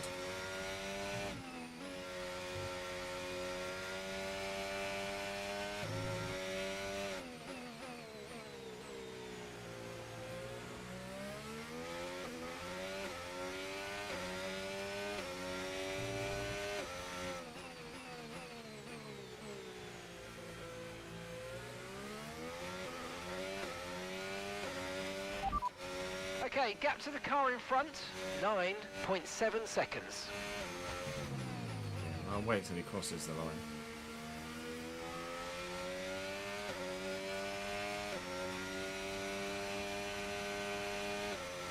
Teammate in the box. Okay, gap ahead, 11.3 seconds. We've barely been improving. So I don't even know whether we'll actually get any sort of undercut on Maloney here. Those that are going soft, I'd love to know what strategy they're on. I think they're just on a soft, medium. We just don't have the tyre wear for that here.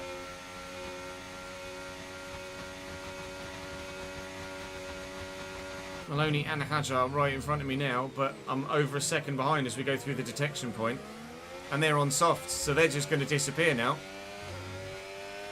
I am uncompetitive in Bahrain. Fact. Okay, we've got 37 laps of fuel remaining. They're going soft, medium. I might end up having to go soft, hard. And he said that my tyre wear was 20% better than expected. Either it's lying, or I am super slow at this circuit. And I don't think that's the case. But, I mean, it must be. That has to be the case. Because that's what's happening. I'm either slow, or I have massively high tyre wear, or it's both. I'm now just going to fall further and further behind the guys in front of me.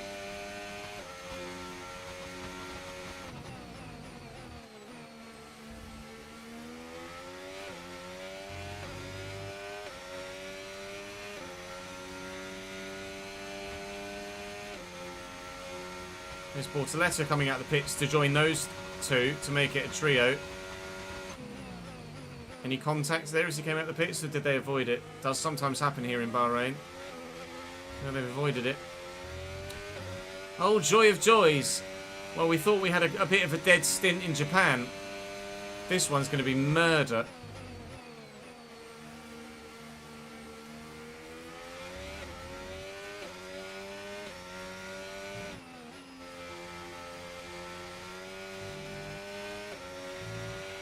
Okay, so the car ahead's come in and fitted the soft tyre.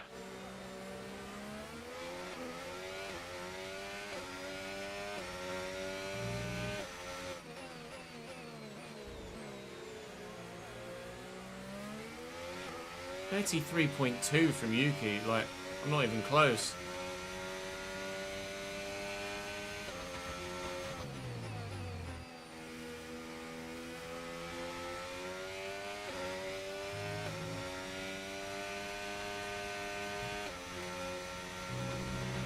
And gap to the car in front, 2.0 seconds. Maybe it's setup related as well? Maybe we're just running too much wing? Don't know.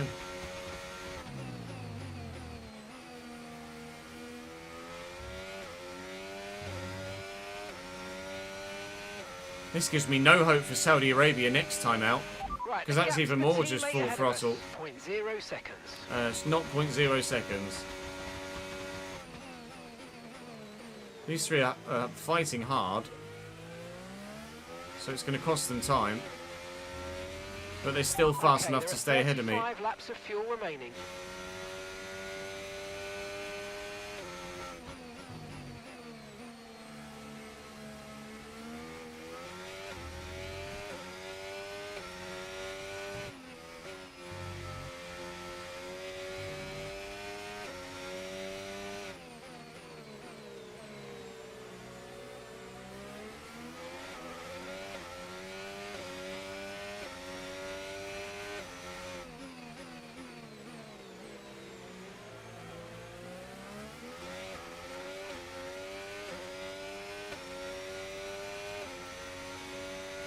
Yeah, it's got to be it's definitely a bug, isn't it?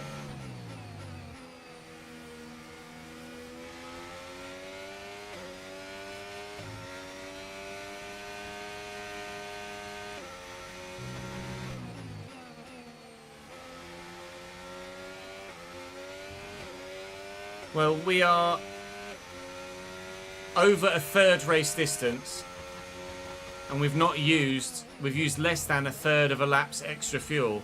So I can just go at maximum pace for the whole race, knowing that we'll get lapped and we'll save.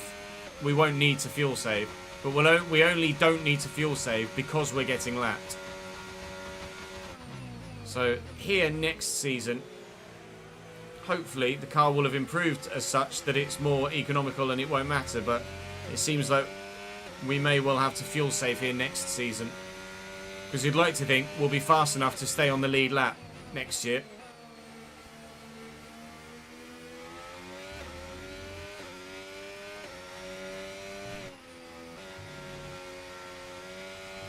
Just happened with a 33 flat. So I'm still doing 36s.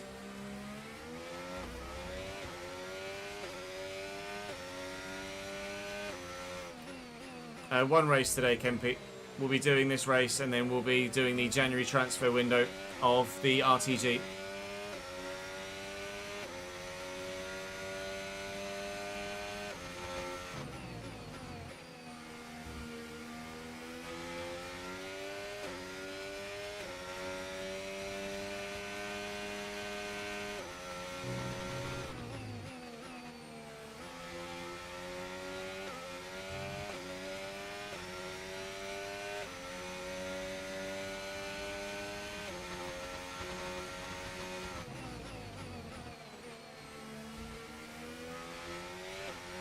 When did we box? Was it 16 or 17? 16. This is where that botched pit stop really hurts. Because if it weren't for that botched pit stop, we had a 2.5 second stop, not a 4.9 second stop. We'd be with those three in front. But we're not. So if we boxed lap 16... leaves us 41 laps to go. So I'm going to need to make it 33 laps of fuel left. to lap 38 to run a hard tyre again.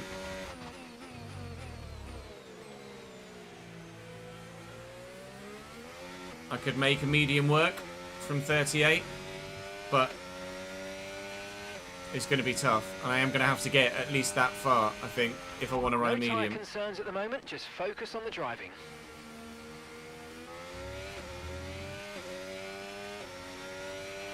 Okay, so gap to the car ahead, 2.6 seconds.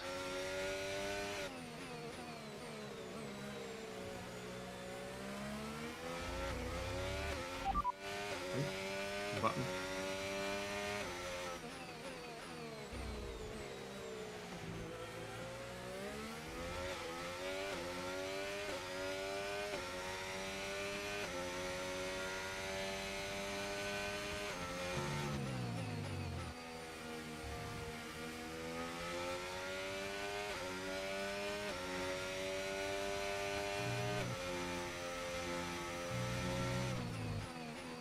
My times are quite consistent, are they? have a look.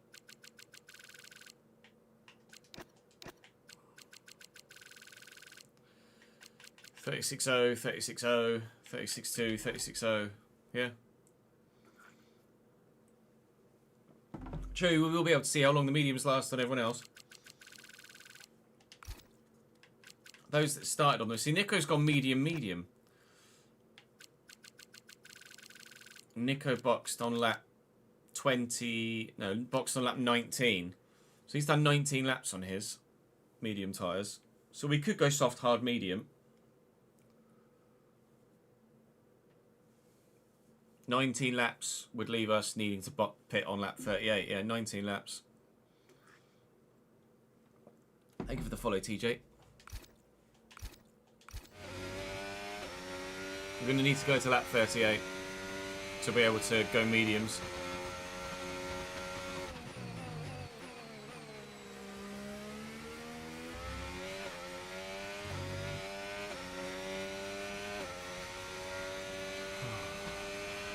The car ahead is a second a lap faster than you. Or lap 36 if we want to go to hards. It's either 36 for hards or 38 for mediums.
Okay, we've got 31 laps of fuel remaining.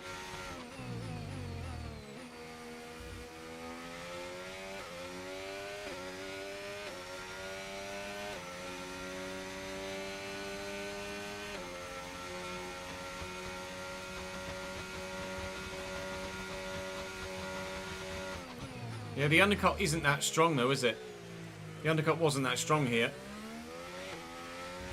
The overcut was actually better.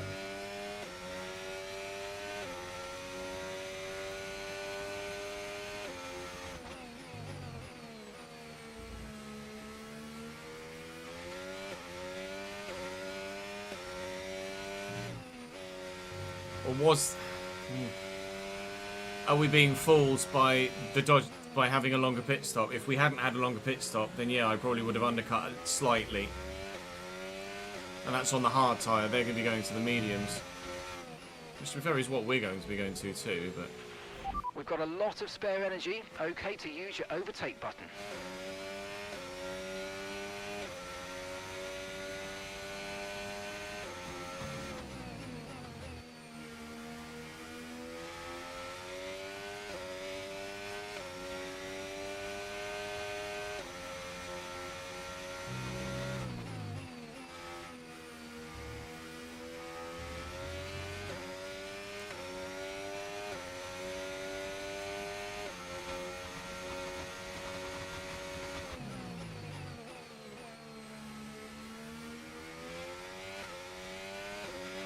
Yellow flags in front, that's Bortoletto. Bortoletto retiring. Is it an engine blow or just a component failure? It looks like just a component failure. No, it is an engine blow. There you go, there's the smoke at last. Flag. So, that's the Sauber's Ferrari engine gone pop. Bortoletto out. Yay, we gain another position. We're P20, boys! Vamos! Oh, Sag.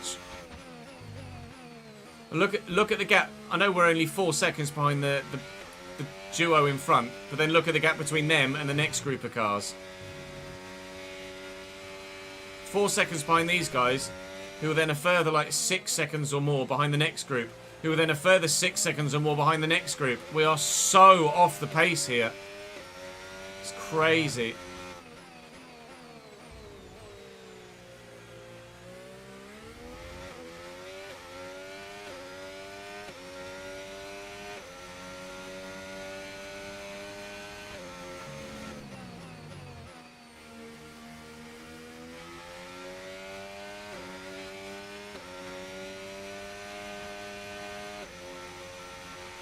So we've got 29 laps of fuel remaining.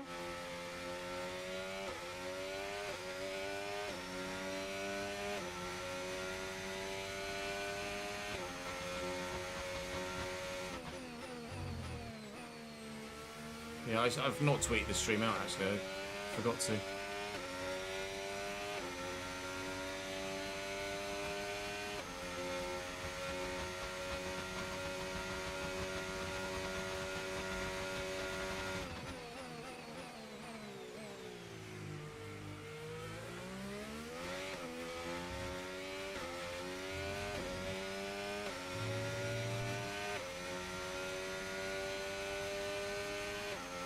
Yeah, all good, thank you, Darren. How are you, mate? Other than this Grand Prix, of course. Just going diabolically poorly.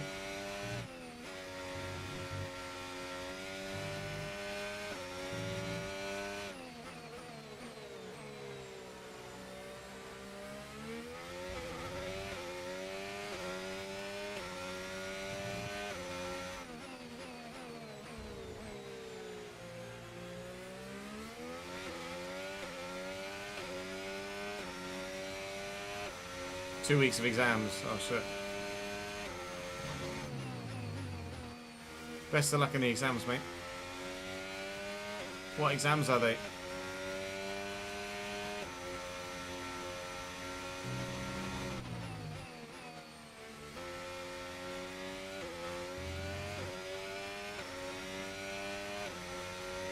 Exclamation mark Discord DFK, but it is for Twitch subscribers and certain tiered Patreon users, I'm afraid. It's not an open Discord. The big boys, the big GCSEs.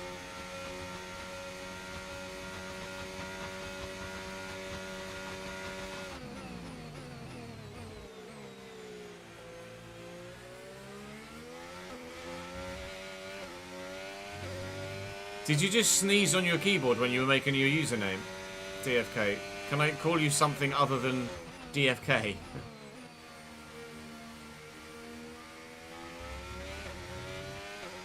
Really late on the power there. Okay, keep an eye on that gap ahead, please. 3.3 seconds.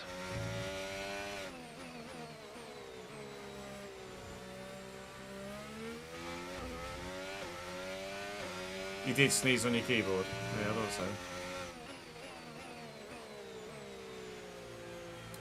Too busy reading chat. A cat created his username. He just walks across the keyboard.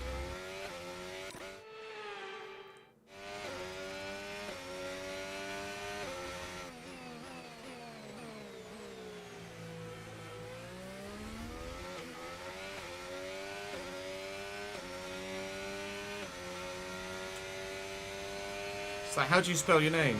Every letter.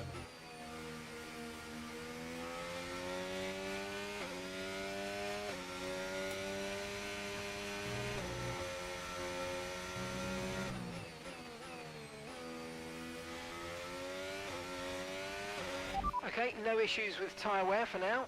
Keep taking care of them. Trying.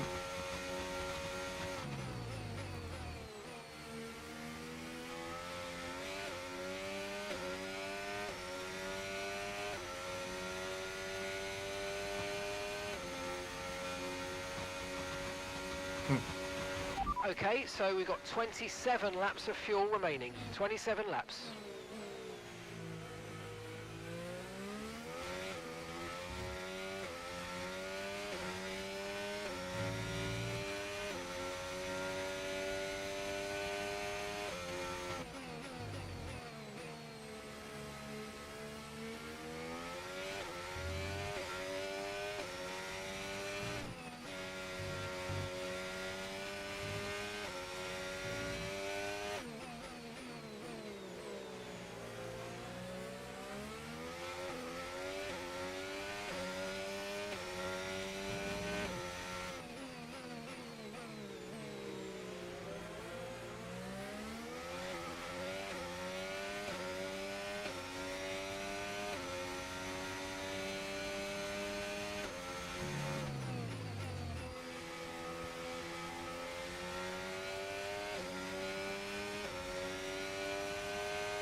epic one shortly.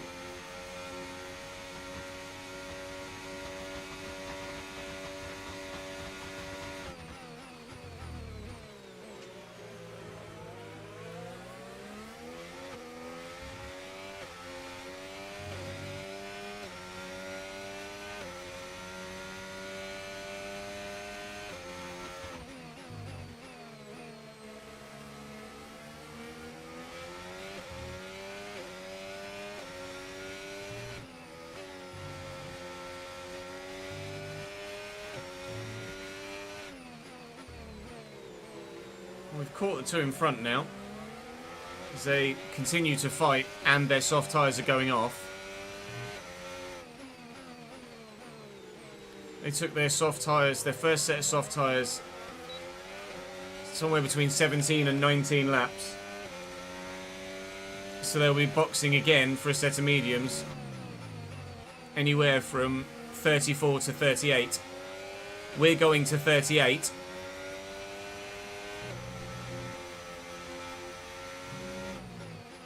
And then we're going to mediums as well.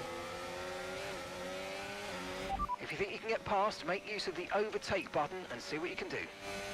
I would be tempted to go to the hard again. But mediums is probably the play. And we've got 25 laps of fuel remaining. Yeah. The gap Max to the is car in coming front into is the less than final 1 corner second now, so he's Well really done. not Let's far try and get past in the DRS zone. It's really not far behind anymore.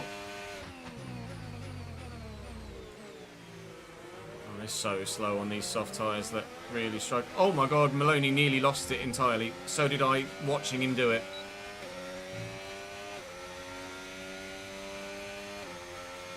They're just skating. They're not driving anymore. They are ice skating around this circuit.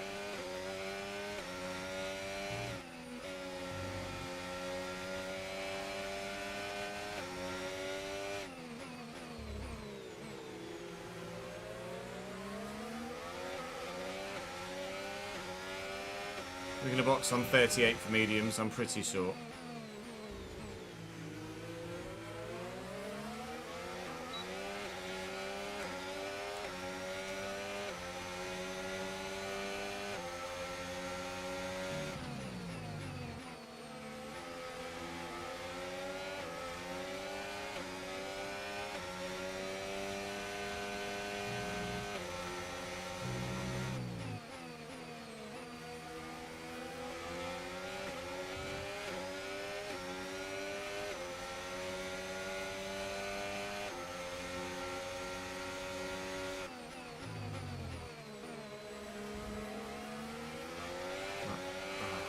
Wheel spin now. I was going to say I'm going to try and get Maloney into one, but he got better drive off the final turn than me there. He's just extending away.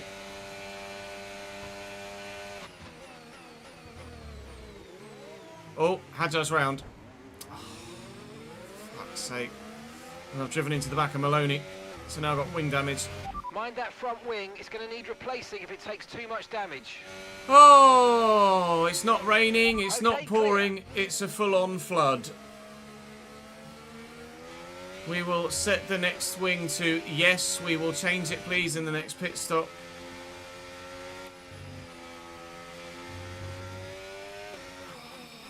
My luck in this race just continues to plummet. Just as we were starting to get an advantage on tyres, it's gone again. Okay, well, we'll switch to the hards then, and we'll box on... Well, I don't know. I'm just going to have to power on for another couple of laps. Because the hard set of tyres that I'll put on next, this set are 25% worn. And they've only done 17 laps. And there are still 24 laps to go when we cross the line.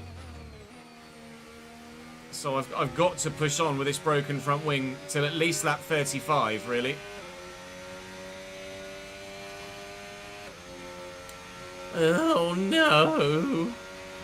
You're putting good distance between yourself and the car behind. Unbelievable. When your luck is out, your luck is out.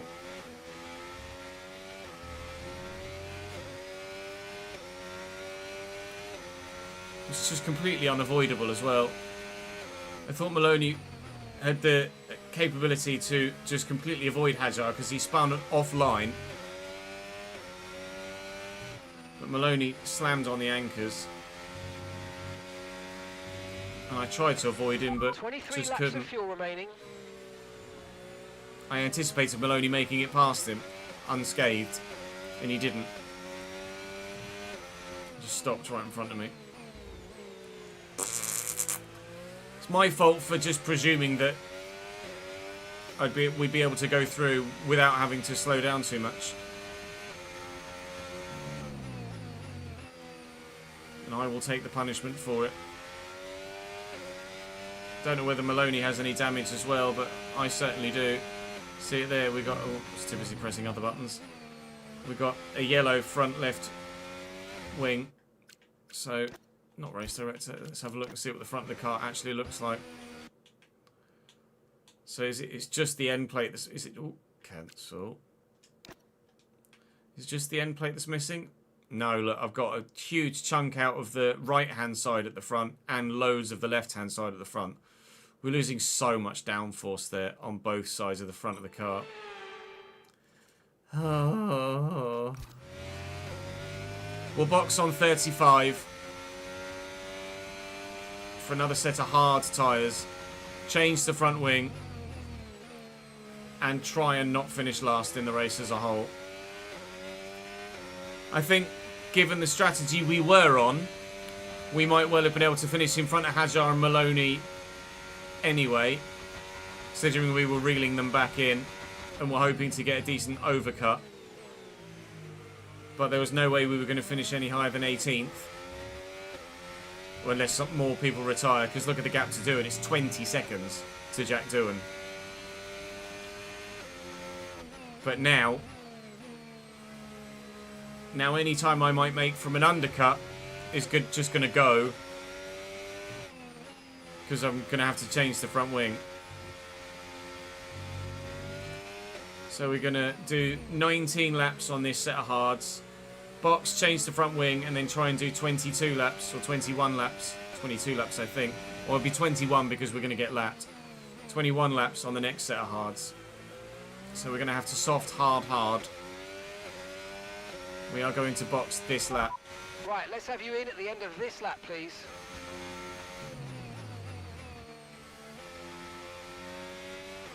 Max has just lapped Hajar behind.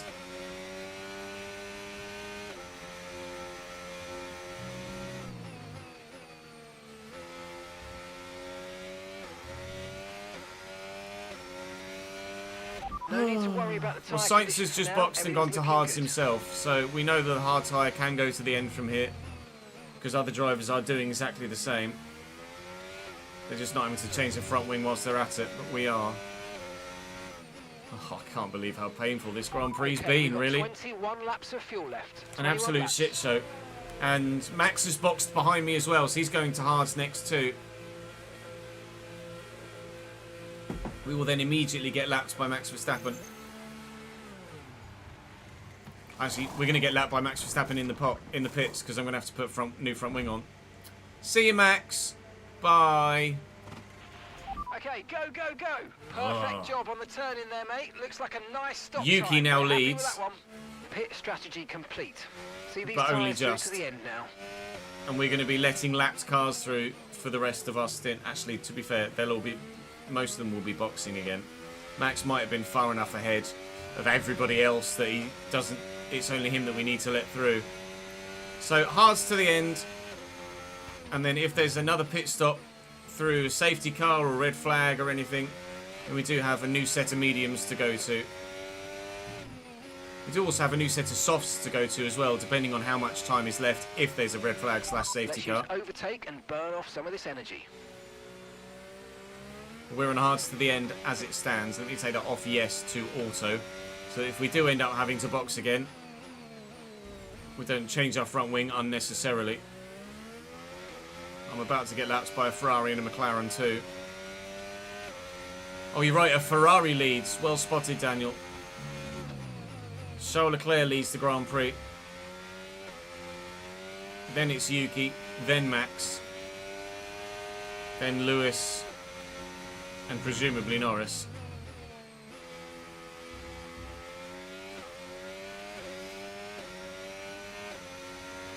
Presume it's Leclerc, not Hamilton. Yeah, it's Leclerc.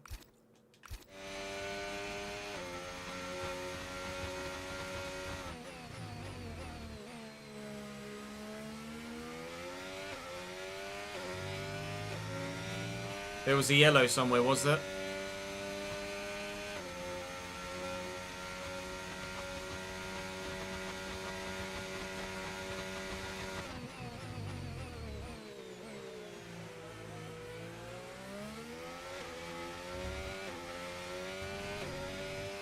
So Hadjar has boxed again. He's gone mediums now. We've come out behind him. We were 4 seconds or so ahead of him as we went into the pit stop. So the time we've lost to Hadjar is because of the nose change. We would have been in front of him. We would have been considerably in front of him had we not got the nose damage. But that's not our luck today, is it? Have to hope that the hard tyre outlasts his medium and we're able to reel him in like we did before when he was on the softs. There are 20 laps of fuel left. Yep, that's fine. We're only going to need to use 1 lap less.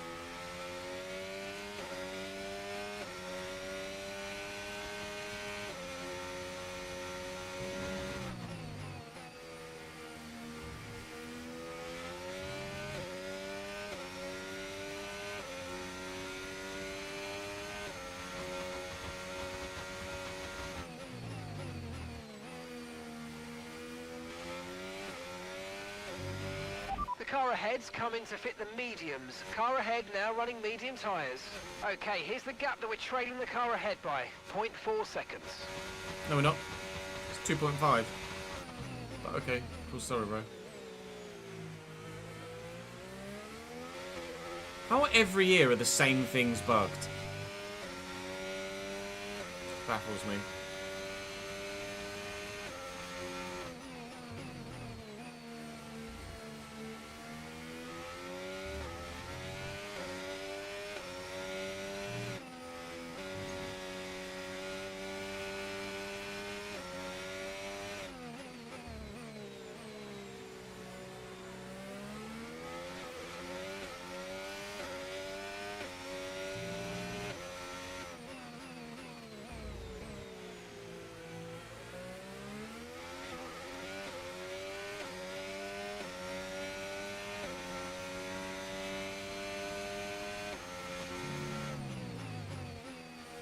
Yeah, we've got rain here next week, that sort of time as well, Jamie. But I think the high pressure hot weather might push it back a little bit.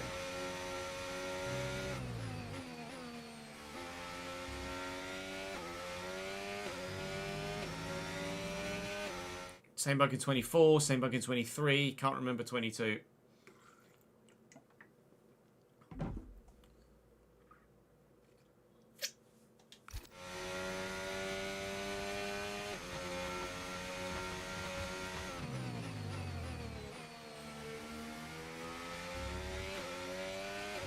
Yeah, they just miss out the first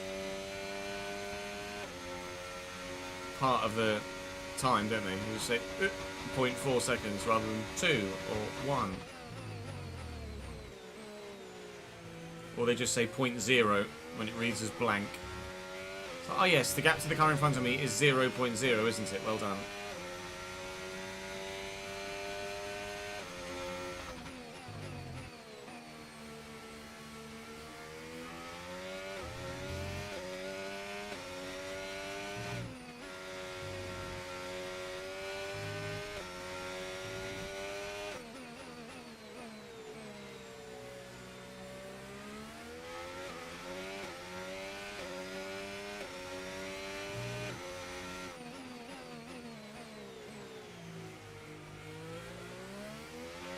And there are 18 laps of fuel remaining now.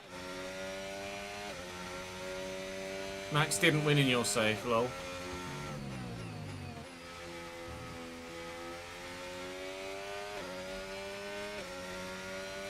He's winning here. Okay, gap to the car ahead, 3.0 seconds.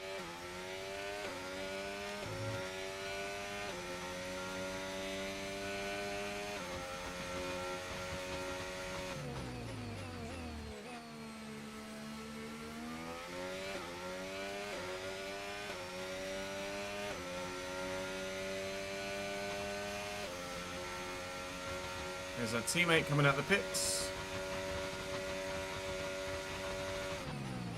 He's on medium tyres too. Blue flag. Now I'm getting blue flags. Come get me, Shell. Come get me, Shell. It's always best to try and let him through, actually. Here, I think. Go.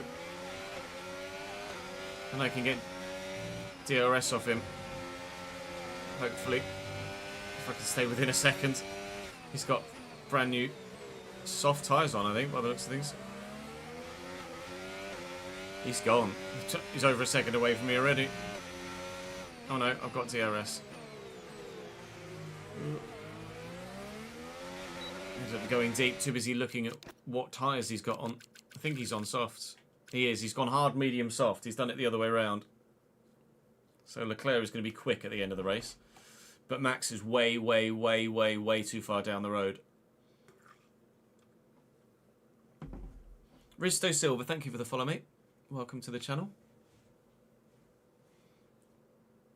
Everybody's made their third stop now, I think.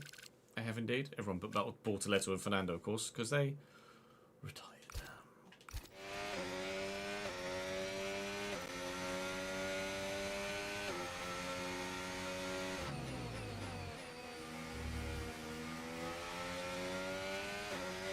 There's not that much of a gap back to Norris and Yuki, but then there is a bit of a gap between Yuki and Oscar, so we won't have to let too many cars through. In front, 3.0 seconds.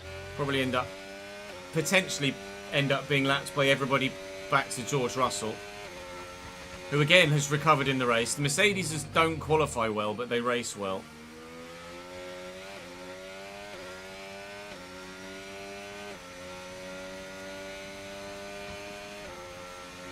Charles Leclerc was, well, I let him pass on that lap, but he was 4 seconds faster than me on that lap.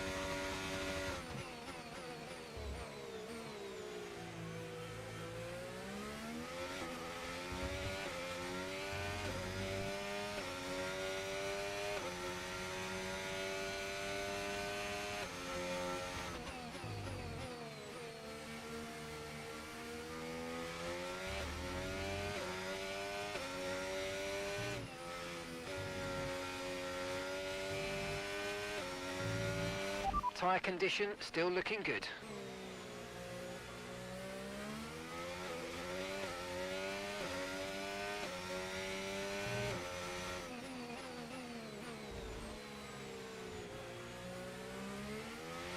And we've got 16 laps of fuel left. 16 laps.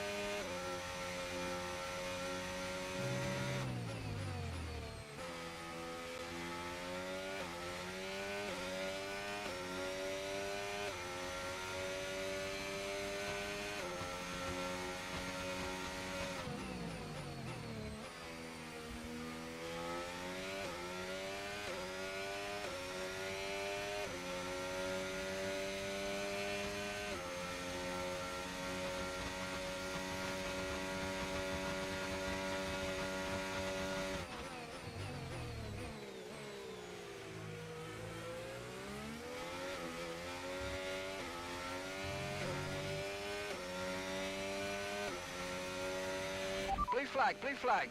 Oh,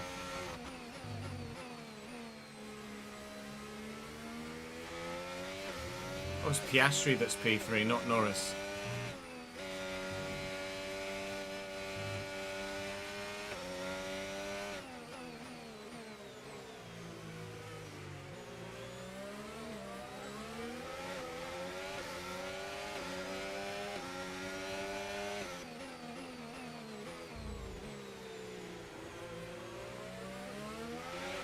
Okay, blue flag Oh, conditions. don't make me create a let gap through and let the Sonoda as car well. behind through. I want to try and hang on to the back of Yuki, of Piastri. God damn it, Yuki.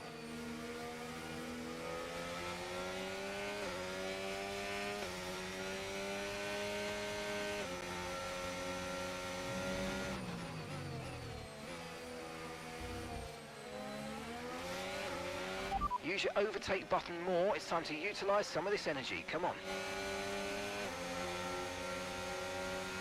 Try and hang on the back of Sonoda as long as I can.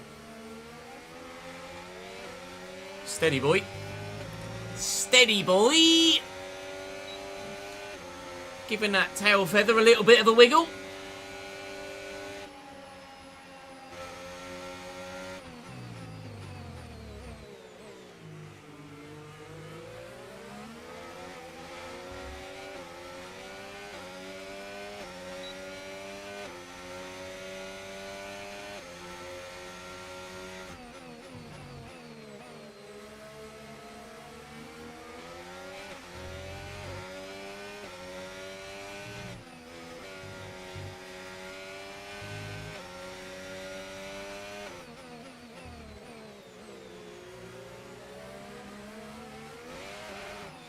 Fuck's sake.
I'm not sure what the fee for Sheshko would be for Arsenal.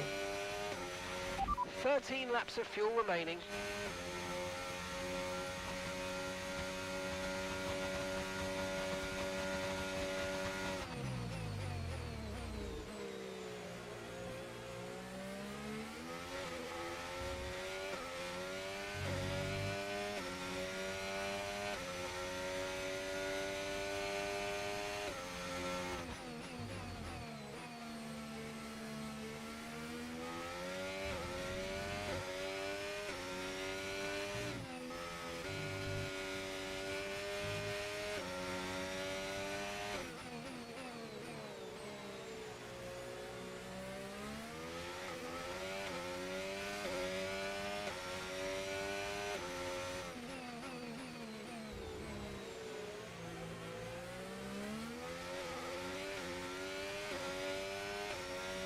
Oh, his release clause is 67 million, is it? I didn't realise he had a release clause.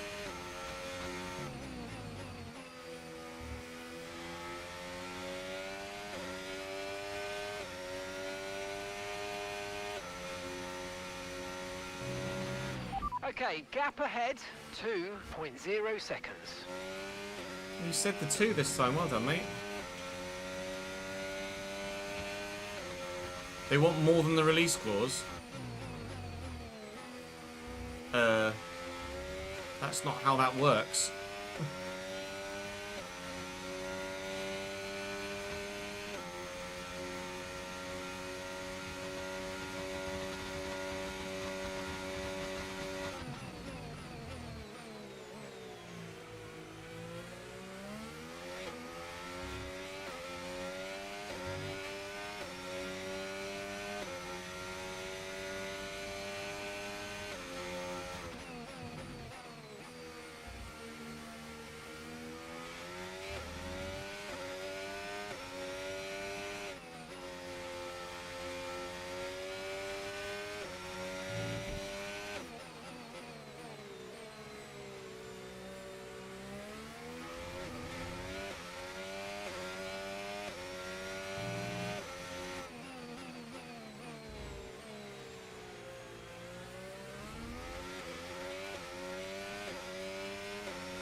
and that's 11 laps of fuel remaining.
Oi, oi, oi, oi, oi, oi, oi.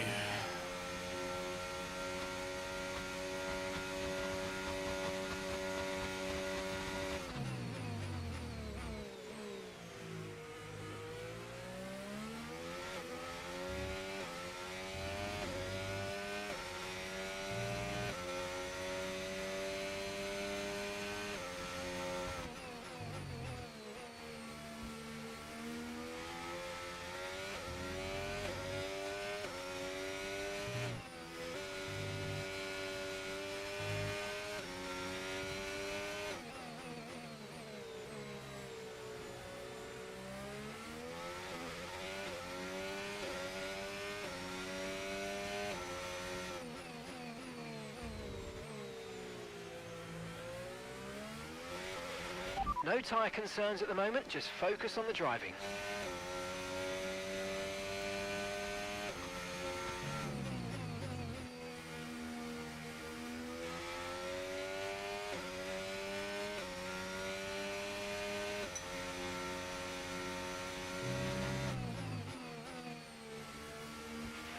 Nine laps of fuel to go, 9 laps left. Yeah, I know.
I think Maloney might have an issue. Or his tyres are starting to go. Because the gap keeps coming down a little bit. Ish. That's Zayn ahead. Time last lap, 1:34.8. And gap to the car in front, 2.0 seconds. They're on old mediums. Their tyres are 8 laps old. Okay, so you're gaining by 1/10 a lap.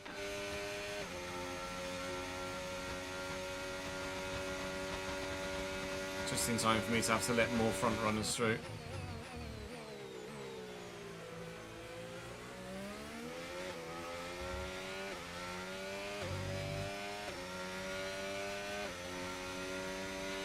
Blue flag. Oh, go away!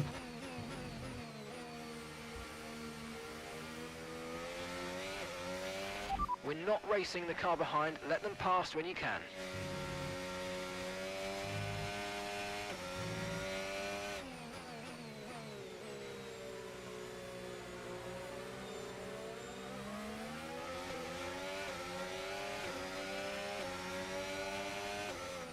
DRS off the back of Lando to have remarks. Why are you so slow into that fucking corner?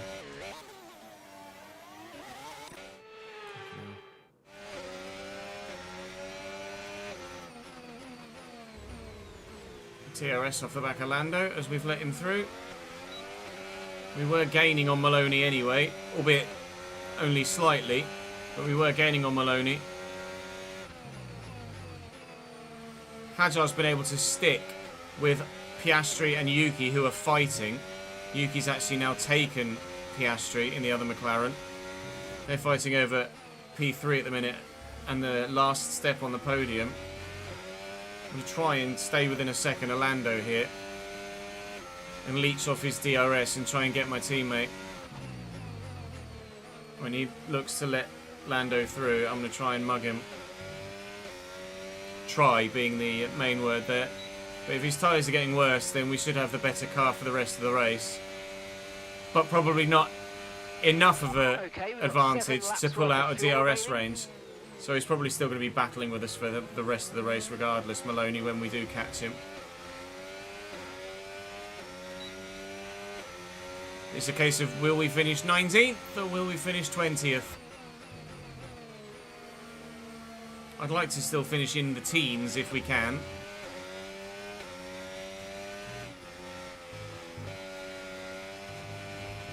Where are you going, Chaz?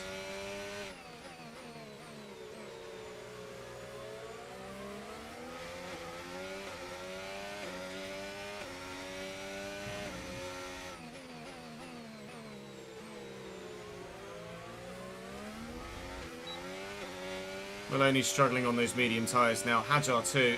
He's lost the battle of Piastri and Tsunoda. And we're now going to be in DRS range of our teammate. He might still be in DRS range of Lando, though, annoyingly, for a little while. That will help him defend from us. We've got Lewis Hamilton closing behind as well.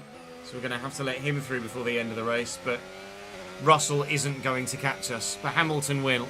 Hamilton will. And Maloney will have DRS here. It's just actually really quite annoying. Lando, if you could just bugger off, that'd be great. He doesn't have DRS. He's not used it. Oh, I thought he was within a second. He wasn't.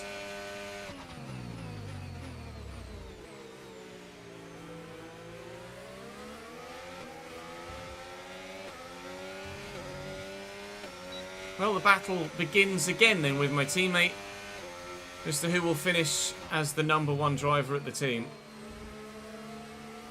I say my teammate.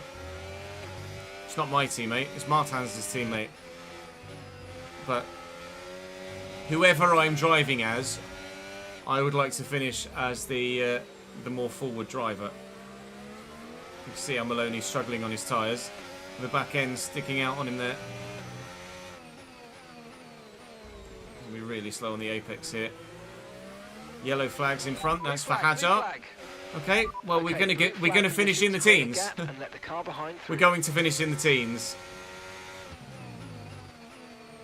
Hajar is out of the race.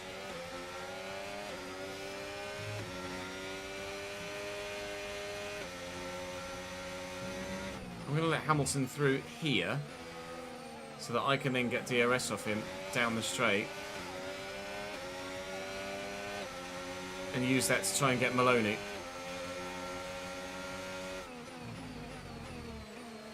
Because Maloney might let him through before turn 1, before the DRS zone. With 5 laps of fuel remaining, 5 laps of fuel left. And he's going to, so Maloney will get DRS down the next part of the run down to turn 4. But I'm going to have it too. And he's super slow, Maloney, now around the apex. He's still got decent traction out of the corners. And there you go, he's got DRS too.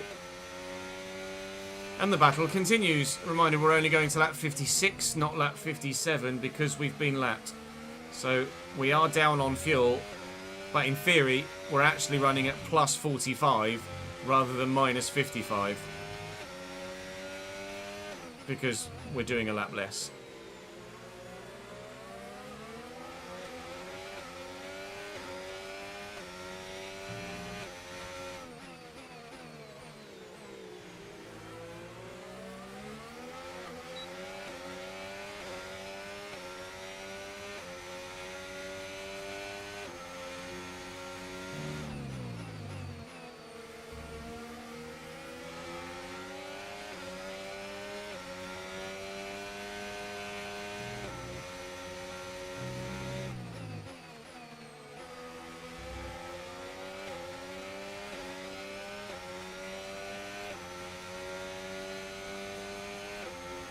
We've not had to fuel save yet, so I don't know how difficult it is or isn't.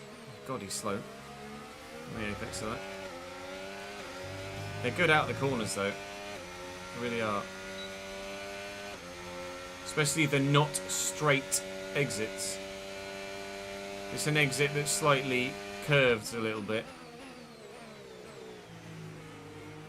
They really do slam the power down very well indeed. He can just disappear up the road there. Gained 0.2 just with his exit alone.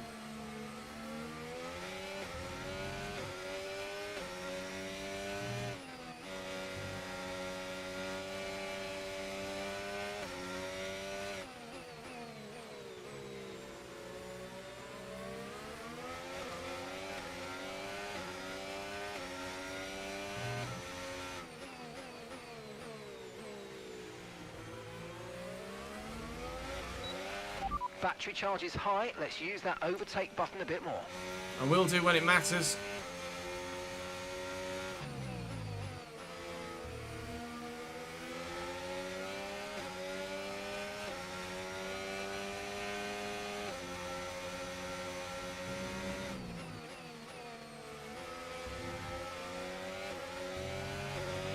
Okay, no issues with tyre wear for now. Keep taking care of them.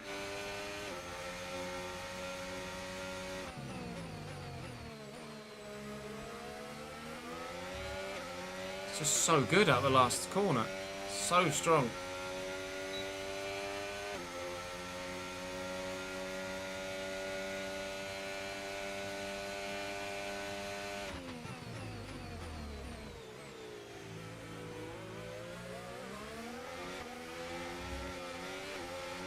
He's drifting. But he's still got a... He's drifting, but still got a better exit than me. Or at least a similar exit.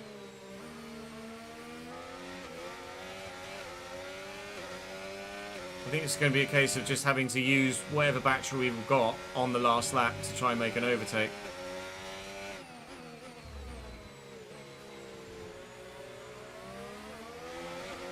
More than likely at the end of this DRS zone.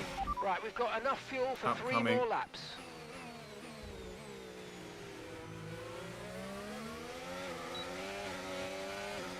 Just have to burn all my battery down here on lap 56 and try and get past him into the left-hander at the end of the straight. I think that's my only choice, my only chance.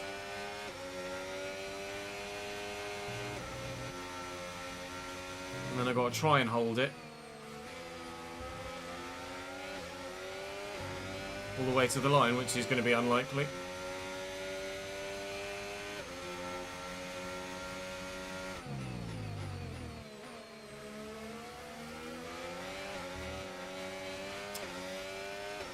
Fucking hell, Tez.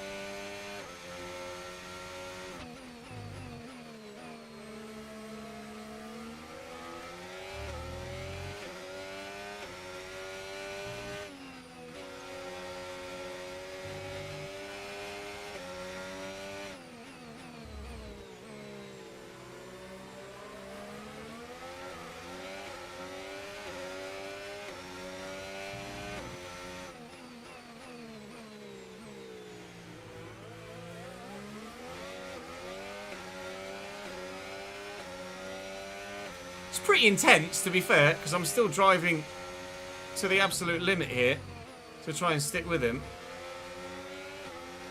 It's a really, genuinely quite intense fight, this.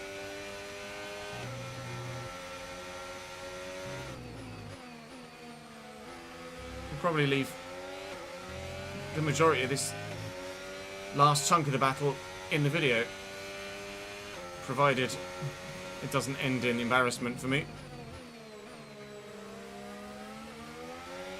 Wasn't close enough there. I got a really poor exit.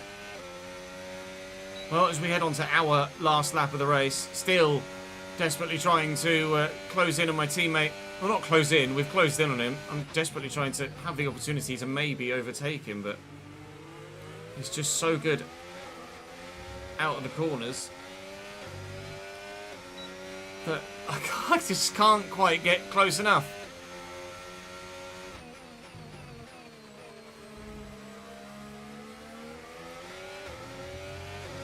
.6 the gap. Need to be much closer into the next DRS zone if I'm to stand a chance. Only got 1 lap of fuel remaining. That's handy because I've only got half a lap of race remaining. Max Verstappen's going to be crossing the line to win very soon. But the question on everyone's lips is, who's going to finish 18th?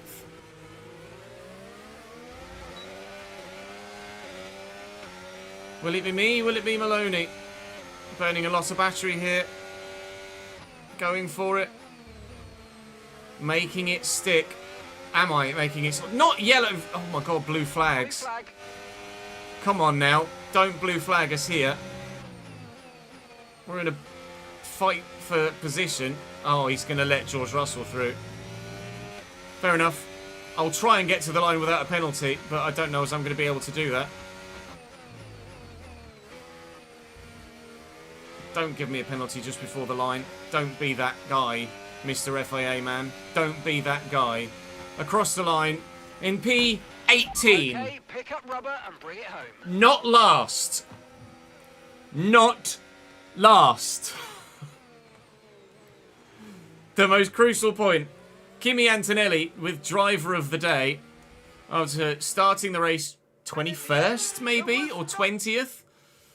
Max Verstappen wins again. So another clean sweep for him, and he has literally maximum points for the season thus far. I think it was Charles Leclerc in second and Piastri in third, unless anything changed. It did, of course, Yuki Tsunoda got Piastri, they were battling. It's Tsunoda that gets the position. So another double Red Bull podium. Congratulations to them. They're flying in the Constructors' Championship. Well, that was certainly an exciting Charles got of Formula 1. fastest lap though. Only 11 seconds between Max and the chasing driver. But that's mainly because Charles was on, look at the race director, Charles was on softs at the end and Max was on hards. They did their strategies the opposite way. So Charles was faster at the end of the race. Oh, everything that could have gone wrong in that race did. And if I had gotten a penalty at the end there for ignoring blue flags, then that would have just put the cherry on top of the icing on the cake. Yes, I know I had to spend 50 grand fixing the car. Fan rating is going up continually for our team owner, though, which is me, I guess, supposedly. And we should now have enough XP to earn a training point for our team owner.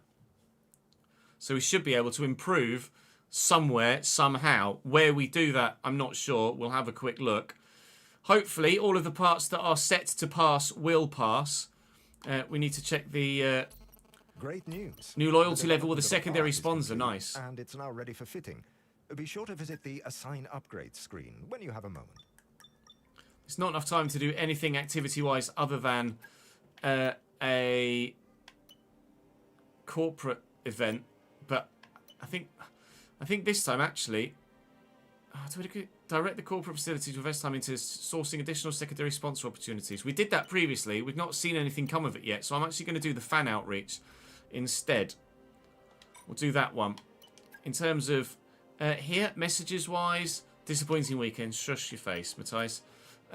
we have a training point. So do I put it into engineering? Increase weekly resource points by 10%. Probably not there. Increase the rate at which talks will drivers will possess. Gain fan rating each time a facility improvement is completed. Increase rate of hiring personnel while sentiment is positive. Or increase corporate facility income by 10%. So it's resource points, money, or fan rating. I'm going to go for fan rating, I think. Just to try and make the car look better. We're not necessarily wanting for finances at the minute, nor resource points. But it would be nice to be able to add more sponsors to the car. So training activity unlocked. And that will hopefully be done sooner rather than later. But when does it say? It's unscheduled. Oh, I need to schedule it as well. So I've unlocked it. I need to schedule it, but I don't have enough time, activity-wise, to schedule it. Training program owner training is going to take 3 days. So we're going to have to wait until after Saudi Arabia to do that. And we'll do it between Saudi Arabia and Miami. So let's have a look here. Research and development. Everything I think is still in progress. Yes, but a couple should pass maybe, hopefully, before we get to Miami. 2 days, 1 day. Saudi Arabia. So things are going to change between now and the next Grand Prix. So we will advance there. Should be green. Should be green. Is indeed. We have a part or two ready for development. We do indeed. So let's do those as quickly as we possibly can. Head to engineering for Earn an more extra info. day. Single development there. Standard 9 days. That's fine. Single development for this as well. Slot available. Single development. Standard 9 days. Thank you. Slot available for the pistons and the powertrain. Single development. Standard 9 days. Thank you very much. Let's see. Was there anything else? Oh, no. There was. Oh, we can assign upgrades. Nice. So we've got 3 new upgrades we can assign to the car. Or assign to a driver. So that will equip to Martin. That will equip to Martin. That will equip to Martin. It's going to make him significantly better. And we're now very much on par with Sauber, RB, and very close to Williams and Alpine at the minute, supposedly. We have gained quite a bit of an advantage at this stage. See progress history. Is that where we can see the year? Although that won't be realised until we get to Saudi Arabia, so we'll have to wait and see how that looks once we've done that Grand Prix. I'm probably going to drive the whole season as one driver rather than the other, because it doesn't show you on this chart or even the actual standings which driver you drove as for a race. That might be a bit of feedback I could give to the devs. So say I wouldn't know if I was Maloney or Martin as to who finished where. We know that we were the one that finished higher because we know that we've driven as Martin so far for the whole season. But I will feed that back, and there might be something they could add just visually to let you know which driver you drove as. So, drivers, where can we see? Probably in results, isn't it? Yeah. So, season results here. Again, it would be nice to see which driver I drove as in those races. Let me know in the comment section if that's something that you might like to see added as well. But we will, in fact, we'll get to the day of the Saudi Arabia because now we can do that with the spark plugs. The activity's been completed as well, and engineering-wise, we can now develop that. And we've got more things. ERS, all the way. Absolutely, research the ERS as quickly as possible, please. Still waiting 4 days for cable assembly there. Still waiting for beam wings here, so I can't, unfortunately, I don't believe, no, improve anywhere there. We can start doing something on the chassis, and we can't yet do anything on the durability size. Oh, sorry, we can start doing something on the powertrain. We can't start doing anything anywhere else. And then development-wise, I think we've got the powertrain thing to do there now. Was it the spark plugs? We do, but I don't have any available slots. Okay. So that's as much as we can do at the minute between races. So Saudi, I'm probably going to go with a harder tyre allocation again. Although, wait, at most races so far, at least the last 2, I've gone with the harder and would have actually preferred the balanced. So I'll go with balanced at Saudi, and we'll see if at Jeddah we can. We'll see if at Jeddah we can we can make a soft, medium, medium work. Now's typically probably going to be the point where I go balanced and I actually do need the hard. But for Bahrain, I'll go... we'll put balanced because we ran harder and could have gotten away with the balanced. We'll go 2-stop with 2 mediums because we would have run that if we hadn't had everything happen to us. And rather than put fuel half lap there, I'm going to put started 0.2 above, ended 0.6 below, but got lapped. I'll actually put what we had figure-wise so we can actually know definitively what we had, what we used, and how much we lost.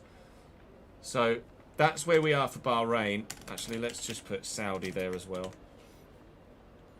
So we can plan accordingly, and unsurprisingly, it's dry in Saudi Arabia. But look at all the upgrades. Martin's car should be very competitive. I say Martin's car should be very competitive. It should be a little bit more competitive here than it was or has been recently. But we'll put the older parts in for practice and then call it there. So I think I need to tweak my setup a little bit for Jeddah. I'm not happy with my Jeddah setup at the moment. So hopefully we will be better in the next Grand Prix. Bahrain was a bit of a wake-up call that, yes, we are going to have a bit of a challenge this season. But hopefully you guys enjoyed a race where we had a genuine challenge and a bit more drama with regards to the poor start and then the damage and the poor stop, etc. And then obviously chasing all race long to finally get a position. That's all for me for today. Thank you very much for watching. Drop the video a like, subscribe to the channel, come and join me on stream as well. And I'll see you next time. Oh my lord, chat. That was fucking brutal. Right, let me save that footage. F1 for Bahrain. We can then set that to upload for editor Chris. We need to go and get a thumbnail for that last race as well. Would have been a good place to get a thumbnail actually, where we got the front wing damage, but I don't know as that will be in the highlights package. It may well be. So we'll see if we can find it. That seems like the most obvious thing to try and get for a thumbnail, doesn't it? Especially when I'm probably going to title the episode "Everything that went wrong, everything that could go wrong did." Should I put that in the wrong folder there? Let's do that there. And then Bahrain will upload there. Right, let's go and get a thumbnail, shall we? If you ever end up wanting to keep both drivers, advise drivers both, it's not driving as one of them makes them not happy for contract talks. Okay, that's good to know. Although, at the minute, I am definitely going to be replacing Maloney. So the plan is to replace both of them. FC25 will start very soon, Mangwa. Within the next half an hour. Thank you for the follow, Toxic UK. I appreciate it, mate. Did you guys, even though obviously that was the most taxing race of the season, and it really didn't go well, was it still entertaining for you? Did you still get the entertainment value out of it? I hope so.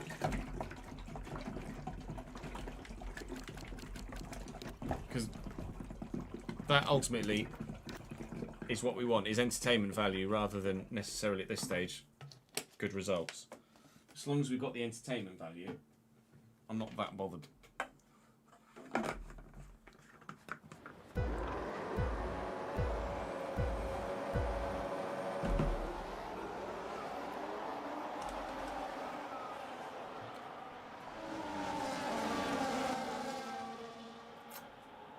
Very soon, Daniel. Not long left to go.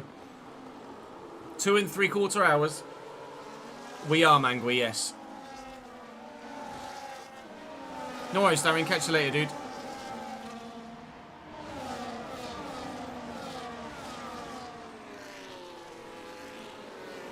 I love that actually you can see... I didn't notice it in real time, but you can actually see look, all the dust being thrown up off the race circuit. I didn't notice that at the time. But it does look sick. Oh, that was where we nearly ran into the back of Doohan.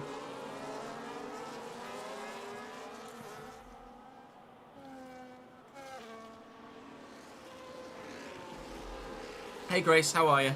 Thanks for joining us on YouTube. Handling compared to 24 is much better, yes. Much better.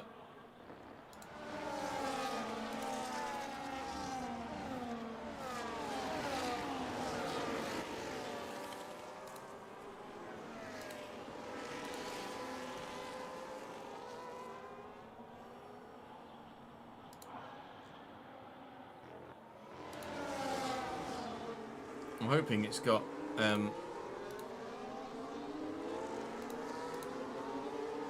the spin in there. It's only lap 9 for the highlights package. 3/4 of the way through the highlights package, and it's saying lap 9. That's a good shot, to be fair. I could use that and then flip it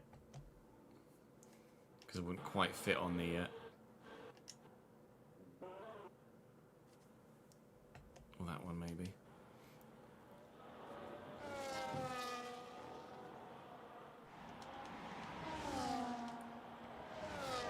I didn't think in the moment of getting the damage, oh, that's a good thumbnail opportunity.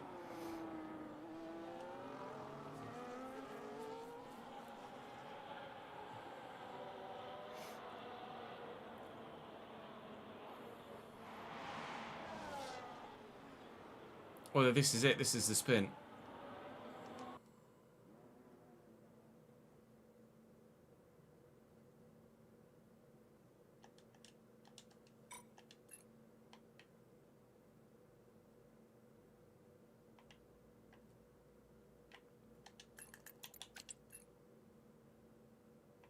Do it there.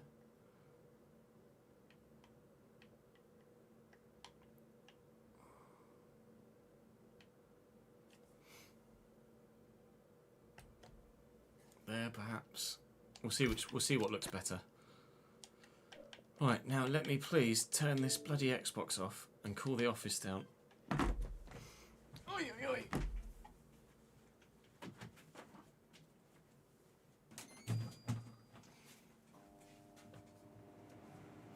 Poisky, poisky, it is warm in here.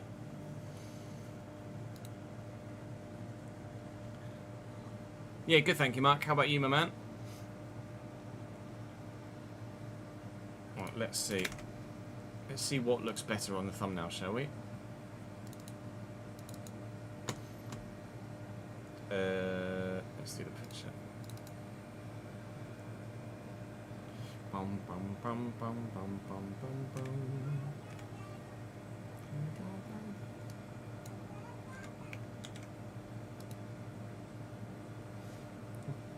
You chewed out the window.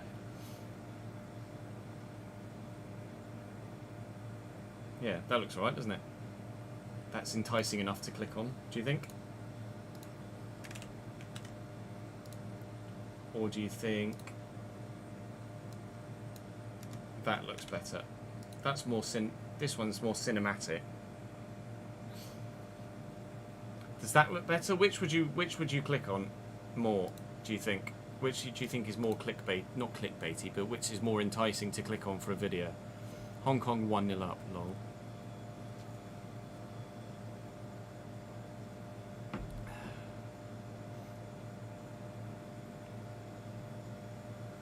That looks quite good, to be fair, I think. I think that visually looks better, but maybe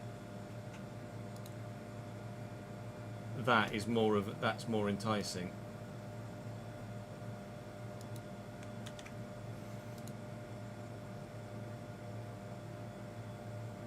That's more enticing, isn't it, with the car facing the wrong way around, the first one. Okay. Not a problem.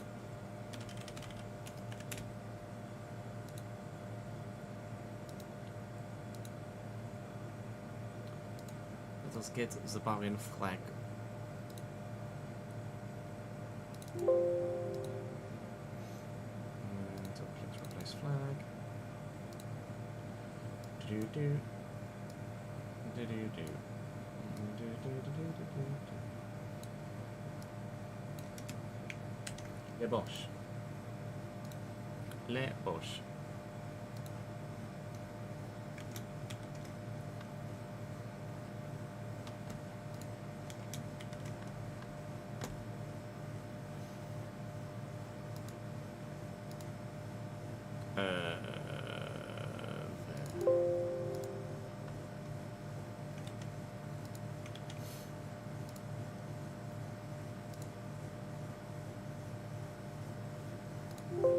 Let's load FC, shall we? Switch categories on Twitch.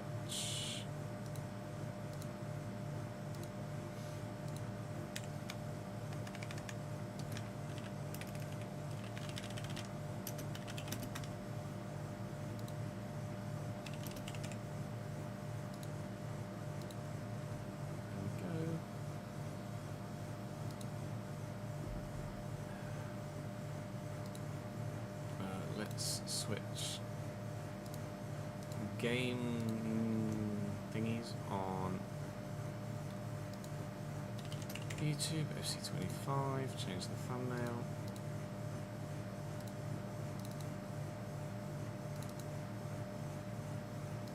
There we go. What was my first ever console? A PS1. I had a PS1, then I got a Game Boy Advance. Liverpool's offer for Wirtz is up to 130 million euro, is it? Damn, son. Why does my photo look like I have lipstick on? It's probably just the filter. Well, let me feed that stuff back about the see which driver you drove as, actually.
Right.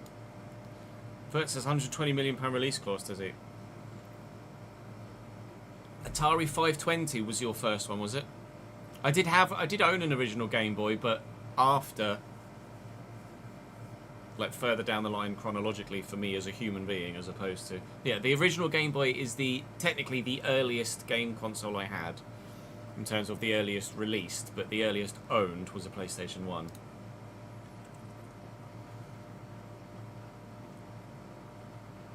We can have a look to see if you guys playing for Inter yet. The team stats. Inter, I imagine. Can you remember where they finished last year? What European football they've got? Inter Milan, there they are. Let's have a look. Wimps is starting in Europe for them. Jordan. You are indeed as well, Jordan Westphal. 6 starts, or 6 games played, but with only a 64 rating. I don't know whether that's you starting or not. I imagine so, It's like Echeverry. Well, Echeverry's probably starting. Yang Min Hyuk is also playing too. Not sure what formation they play, to be honest. You've got left mid and left back as your position sets. Although they're playing Carboni every game as well, by the looks of things. Maybe you're starting at left back and Carboni comes on for you. I don't know. You need to play a 3-5-2. So maybe they're playing Echeverry on one side and I don't know. You're playing more than Echeverry and Yang Min Hyuk though, so GG's.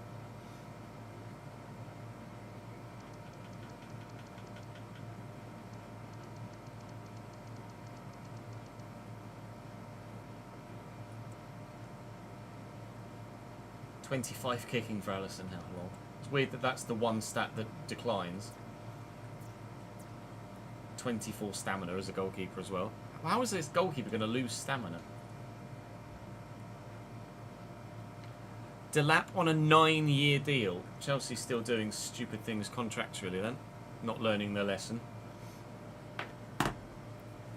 I remember when my parents surprised me with the OG PlayStation as well.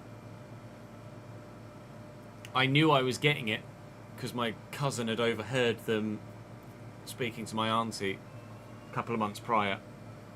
But they wrapped up FIFA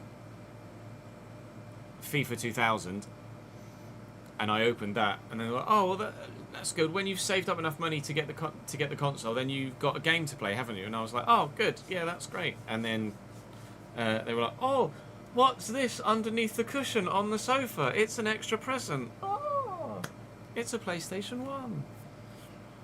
Oh, act surprised, act surprised. Me as a 12-year-old, basically.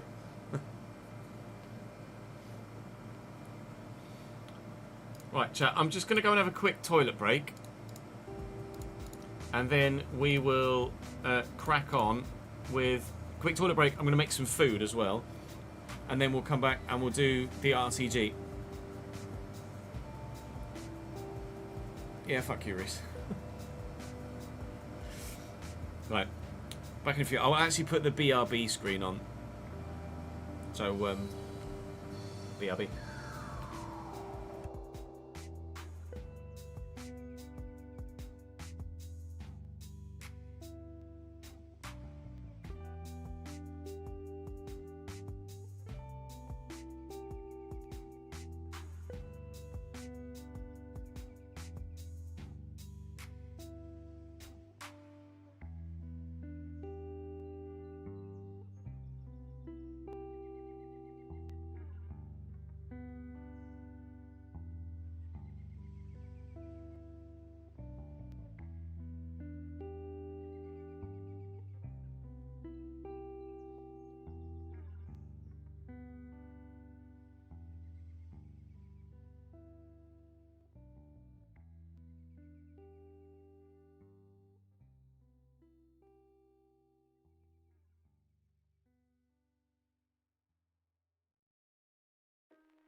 message that no one will read.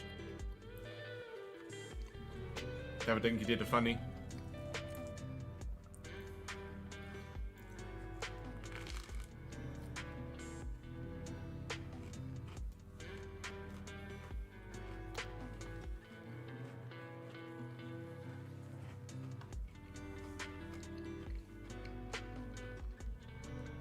Yeah, I'm not sure how long it would take to move Morgan Rogers to a centre mid. Not sure he's that well suited to it, to be honest.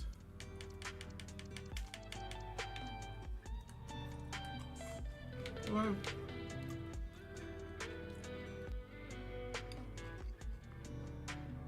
Yeah, 56 slide tackle, 67 stand. Knowing what FC's like. 5 years.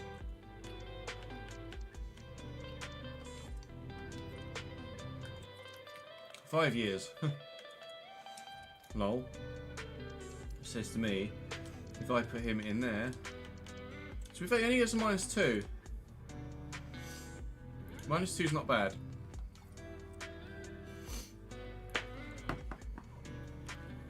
-2's not bad in there, in all honesty.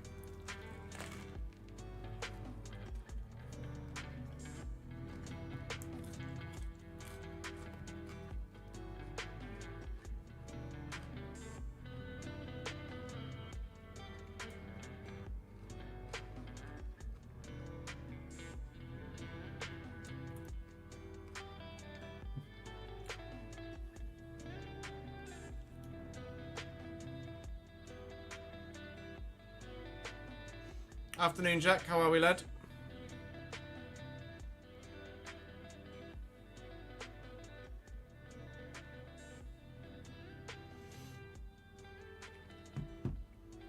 Same as always.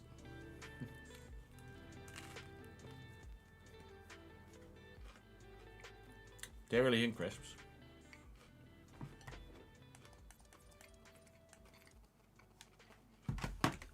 Alright, so I'll get the spreadsheet up.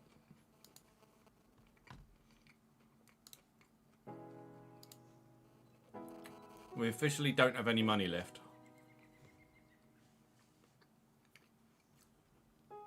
Last game I played off stream. Blimey. I mean, probably in terms of any game, like Pokemon TCG Pocket.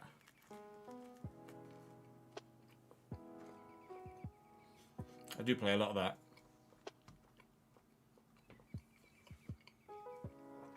Now that's realism for you. You're not wrong, mate.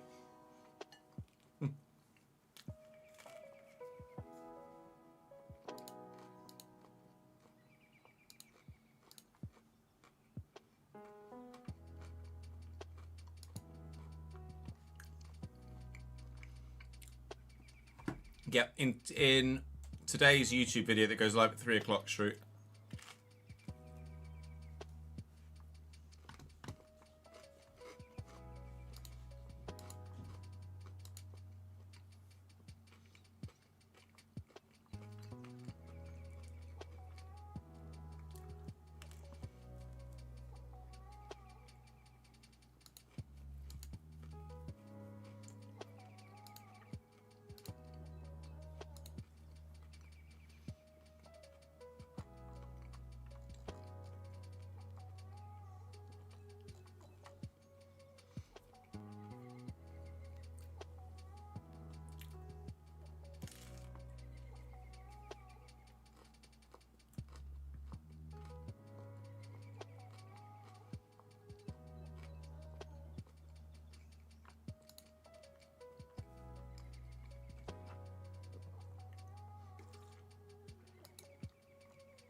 No, we got right back to.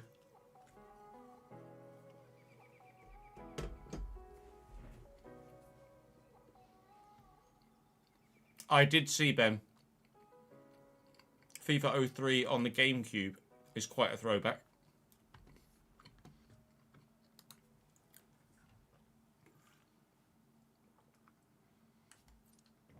Yeah, I saw RDF tweeting out about Kwashi.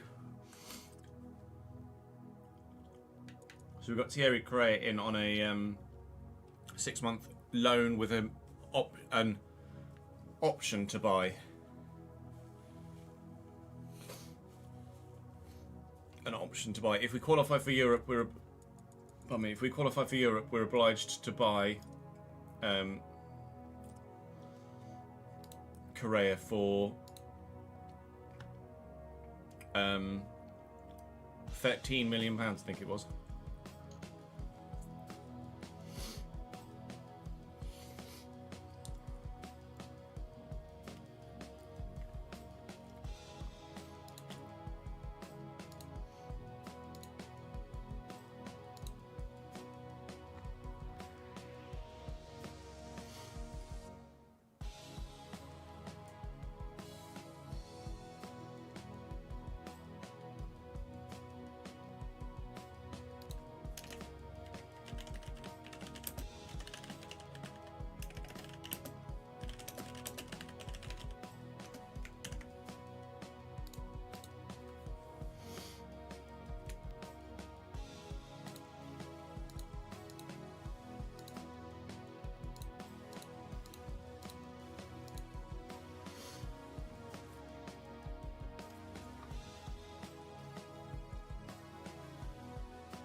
Yeah, Hong Kong 1-0 up. Do I play chess? I don't, no. I know how to play chess. I just... It's not a pastime that I do, or that I have. I'm not any good at chess. I'm not saying just because I know how to play it doesn't mean I'm any good at it, but...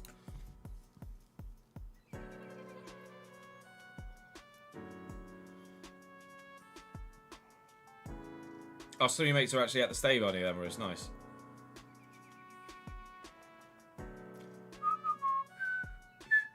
Right, let's edit the names on the board behind me.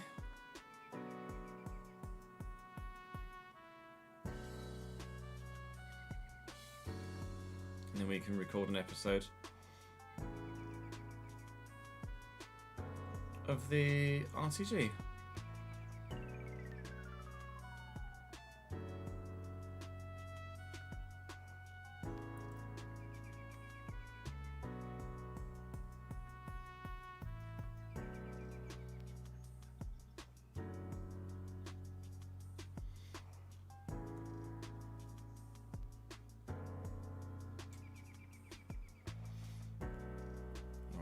Just change the colour of those names, and then we're in a position. There are a couple of names in this in the comment section. Actually, I just wanted to have a look at out of pure curiosity. I'm not actually going to sign any of them. Device not connected. Excuse me. Thank you. Right. Oh.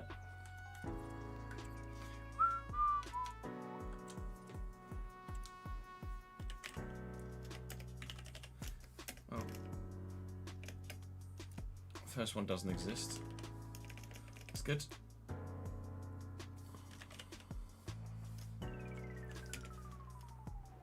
Arena's 85 at Barcelona.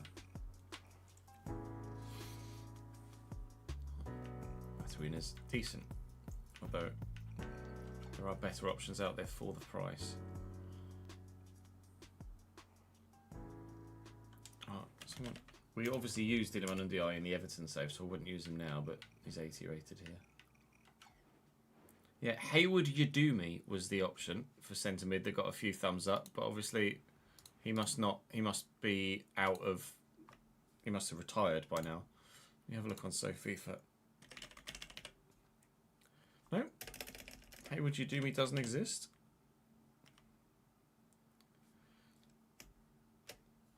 Hayward Yadumi doesn't exist. I've no idea who he's on about.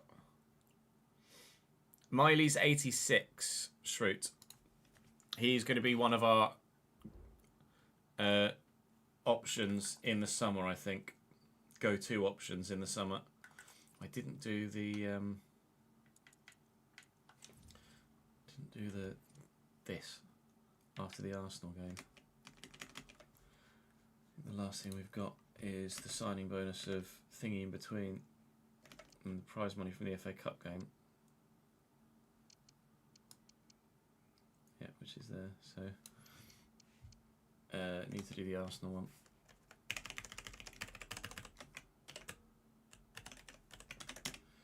Uh, 25k stadium maintenance.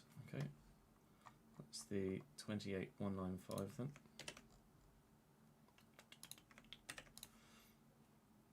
Wages 1286.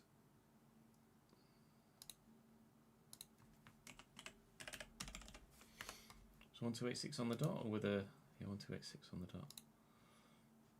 dot? Shirt sales 2.37 is 1.185. 1.185 is 559,250. And then match tickets. 25,006. 25,006 gives us an inflated 28,202. 28,202 gives us 1012. Sorry, 1023,732. 1023,732.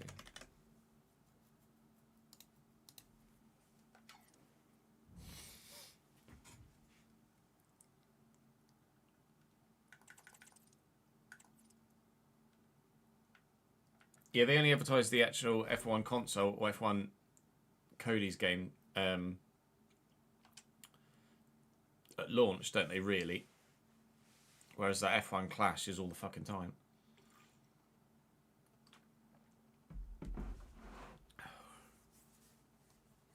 Lewis, thank you for the follow, mate. Apologies, missed it a couple of minutes ago when it came in. Let's get to the Leicester game.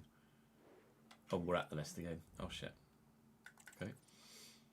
So we've got Leicester, West Ham and Leeds before the end of the transfer window. Okay. Ready, steady. Who's Barsic, Millwall? Or Barcia, sorry. How good? Who? All right, just on it. I literally asked you every question there. Barcia. Which Barcia? There are three. Baltazar, Danny, or Sergio? Which Barcia?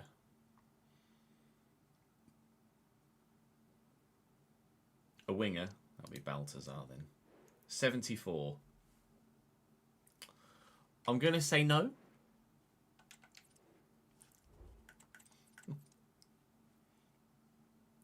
Fatboy Slim's remix. Jeez.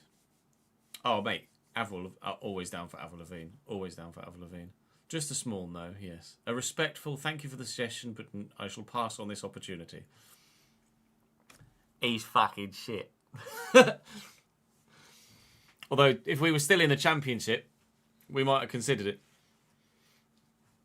No need to apologise. No need to apologise, Millwall. Yeah, we're in season 9, Millwall.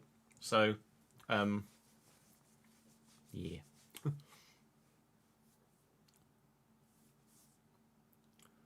Welcome back to another episode of the Realistic Road to Glory here on FC25. We are ending the January transfer window today. I have, at present, £81,000 in my transfer budget, and we're over wage budget by £7,000 as well. So, no current plans, but that could change, of course. We have had interest in some of our players in this window already, some of which we've rejected, some of which we actually tried to negotiate, but they weren't willing to pay the fee that we were after. So who knows what can happen. UEFA Team of the Year. Any Bradford players in there? No. Carnesecchi, Haas from City, Pedro Porro at Newcastle, another Haas at Real Madrid, Verstraete, Cole Palmer, Gonzalez, Wirtz, Bellingham, Haaland and Vinny. As we say thank you to Guitarist on Wheels for the 5th month subscribe to the Twitch channel. Thank you very much indeed, my friend. So, we're not got any plans to sign anyone, but like I say, that may well change. We have extended the loan deal for Emile Smith-Rowe. We've extended the contract for Leighton. Well, actually, we haven't extended the contract for Leighton Clarkson. That is something we can do today. He asked for way too much money, and we said no. We'll wait and see what he says later in the season if no one approaches him in January. We shall wait and see what happens. He asked for £85,000 a week as a rotation role when he's on 40. It's not happening, is it? Let's be honest. So thank you to Tommy Gunn behind me and to Darren. And I pressed the wrong button on my phone and it's just reloading the same thing. Thank you to Tommy, thank you to Darren, and thank you to Jan Apostrophe on the board behind me for your continued support in the comment section. Thank you very much indeed. Do come and join me on stream. We live stream this save here on the Chesnoy Gaming YouTube channel, and of course over on twitch.tv/Chesnoy Gaming as well, depending on your preferred platform to watch live streams. Leicester, the first game of the day, then West Ham, then Leeds, then deadline day. We are 11th, but we're just as close to Europe as we are to the relegation zone at the minute. And if we get into Europe, we do have an option to buy that will become mandatory for Thierry Correa if we do qualify for Europe as part of his loan spell. Obviously going to rotate a little bit for this game, especially considering the nature of the opponent as well. But hopefully we can still get the results. Drop the video a like, subscribe to the channel, come and join me on stream, and we'll dive straight in. Sadly can't stay and watch, but wanted to say, continuing to love the ITJ, appreciate it, Guitarist. Thank you, mate. Watch every episode and love the way things have gone and decisions made. Appreciate you, my man. Thank you for the continued support, pal. Hope you're well.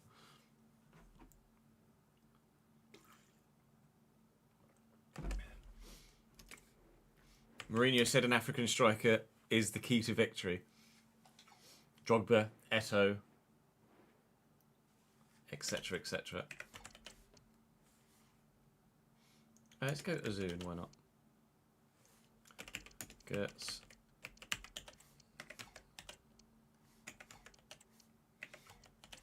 Ibanez, Bissek, Mawissa, Stevenson. Hello, Luca. Come on, they've got Adam Ramola as well. Alright, we're going to have to rotate a bit. Rogers, Ribeiro, Clarkson, Smith-Rowe, I think. Correa and Davies.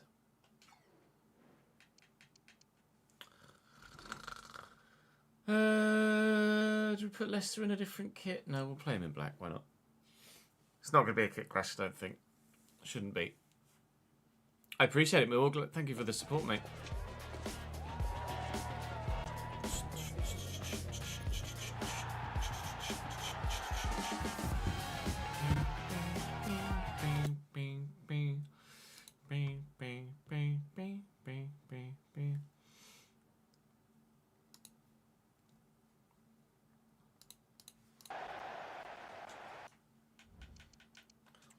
Settings, side select.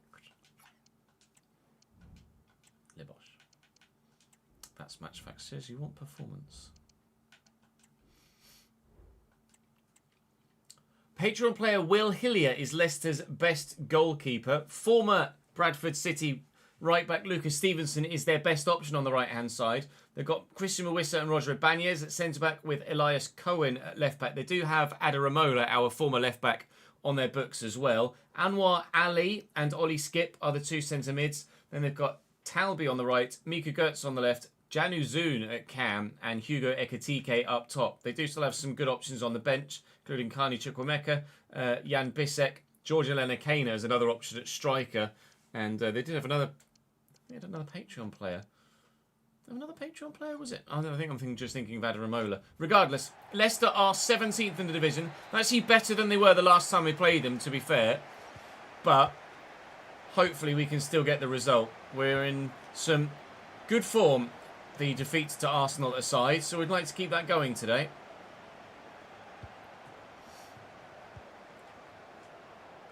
Well up, Emil. Clarkson. To Smith Rowe. Smith Rowe starting. There's been some call to make Smith Rowe's transfer. That's going to be offside, isn't it? He's going to bury it, but he's going to be off. Is he off? He's on! Ribeiro! 1-0 Bradford! I could have sworn he was offside. We'll have a look at the replay. Some call to sign Emil Smith Rowe permanently after now 2 full years on loan. But he is 32, turning 33, and is going to start to decline soon. So certainly we will be looking elsewhere next year. Well, I want to see that from the side of the pitch angle, because I could have sworn he was off. It must have been so tight. Let's have a look. As the ball comes through here from Dibbling, it must be really tight. Ball leaves his foot about here. Oh, frame rate lag. Well done. There we go. Ball leaves his foot there. If we go back to broadcast, I mean, it's really tight. But look, the defender is shifting one way, but that trailing leg is what plays Ribeiro onside. 1-0 Chickens. He's off, ref.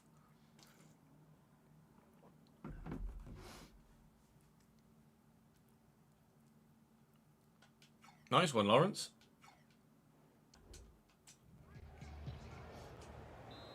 Might be time to up the difficulty. I'm apprehensive to sign the obvious regens, Niall. I'll sign other youth academy products, but regens of like big name players, I'm actually against signing at the minute. Smith Rowe, lay that in front of Clarkson. There's not much room there. Can we squeeze this through to Morgan Rogers? We can. Is he onside is the question. Yes is the answer. And at the back post, waiting are a couple of teammates. We can't quite work it with nearly an own goal there in the end. Ribeiro under control, looking for Clarkson. It's a poor pass, really. I could look for Clarkson again, but I'm more than likely to give the ball away for a second time. That was actually supposed to go to Arne Engels. He would play a quick 1-2 to work the ball. And then Emil Smith-Rowe put himself in a decent position, although I've lost the ball, actually. Emil Smith-Rowe made a great run there, but I couldn't get it to him. Here's Hugo Ekitike, trying to cause us problems at the other end, but Jay Davies gets his foot in, making a start here because of the lack of stamina for some of the other players. That's why Clarkson's starting and Smith Rowe too. But we've gotten ourselves a lead and hopefully we'll be able to hold on to it. At the very least, actually, I'd like to extend it. We'll go to Dibbling here around the outside and we might be able to extend it. Perhaps from a free kick. Dibbling, I thought for a minute he was going to stay down. He looked like he was potentially hurt from that, but he is going to get up. It should only be a yellow card at best. It is indeed a yellow card for Roger Ibanez. Definitely caught him, definitely late, definitely a free kick. No Sara on the pitch, actually, to go for goal from this situation now, but Clarkson is on the... Ooh. Engels doesn't have the dead ball specialist, though, I don't think, although apparently he can take a good free kick.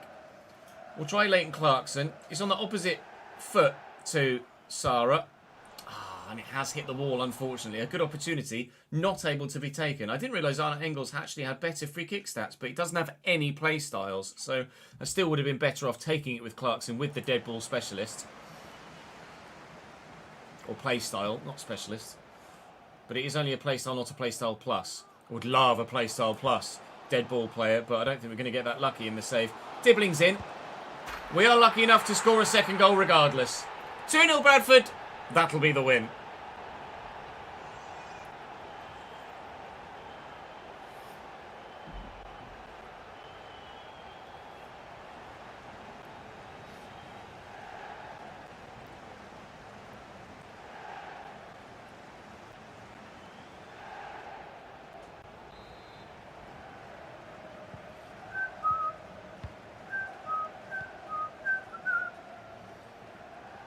Rangers takeover has been confirmed today, has it? Cohen inside to Mika Gertz. Oh, that's quickly moved to Hugo Ekitike, and Bergstrom does well to make the save. Someone was in the comment section recently actually saying that Bergstrom in Finnish is pronounced Bergström. So we'll have to have a look at Forvo for that to confirm. But if that is correct, then I will alter my pronunciation of Lucas's surname. So I would like to get it right if I can. I apologise if that is the case. I've gotten it wrong for so long. There was someone else that mentioned in the comment section as well, actually, along with Lucas, another Finnish player that had G in their name that was... oh, what a ball. Terrible touch, though, unfortunately. And he's offside. Oh, yeah, I can't remember who it was. Let's have a look at Forvo. Forvo.com.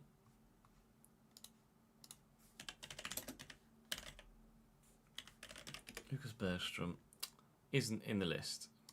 Good. Bergstrom. Here we go. Oh, German, Swedish. Lena Bergström. Yeah, Bergström. Bergström. So the G is like an E sound.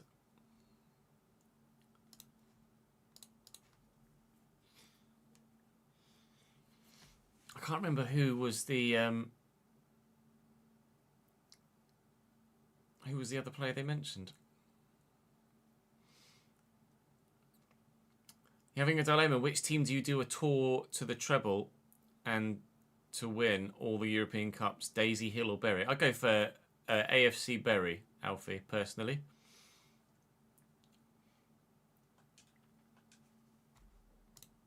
Oh, some Swedish voices.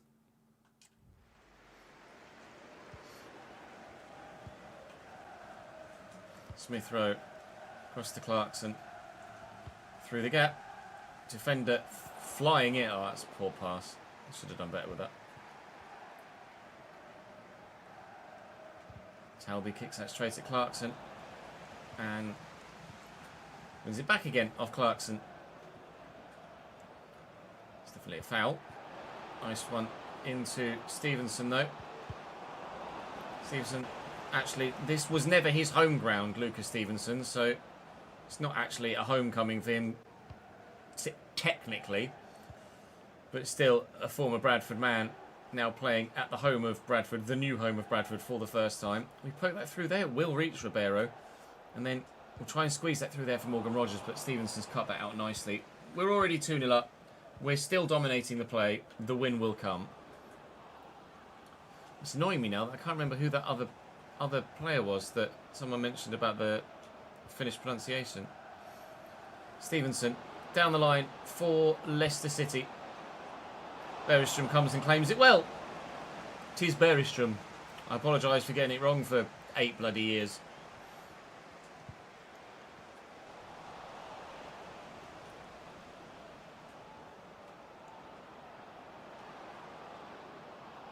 How's he still going? Ref. Ref. You knew it was coming. In the 50th minute, the 5th of 2 added on. Leicester equalise. Nonsense. No, they don't equalise. They pull one back. We've scored 2. But still, nonsense. Nonetheless. Alfie, thank you for the follow, mate. If you use the command !camera, Super Millwall, it will show you what the camera is that we use. I think it's called Classic.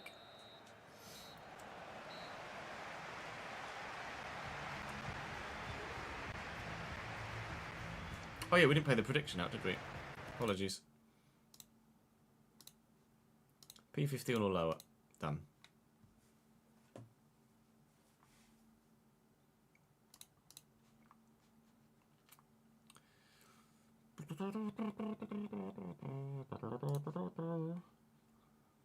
Jordan actually winning one for once.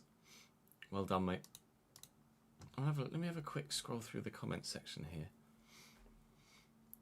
I want to find it. It's going to annoy me otherwise if I don't find it.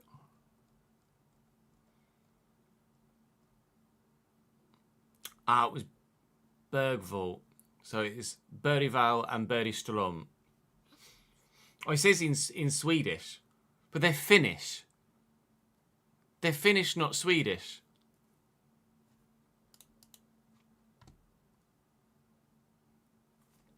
From 7 points to 105, the recovery continues.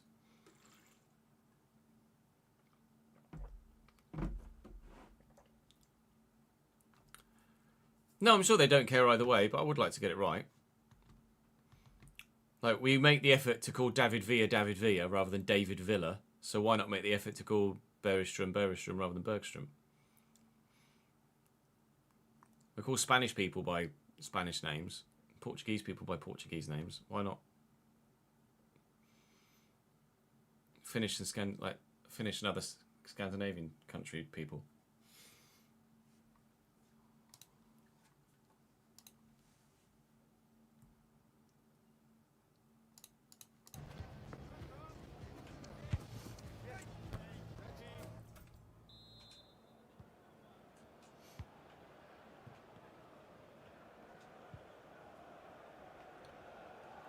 Hopped over that nicely there, Smith Rowe.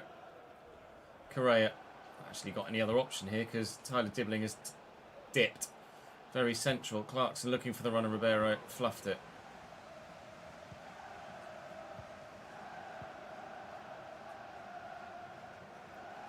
Stevenson well picked off by Davies.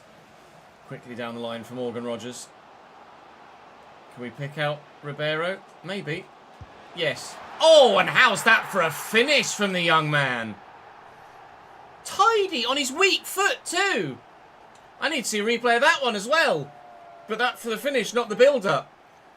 Such a narrow window to actually play that through. I'm trying to skip the celebration so we can see the replay.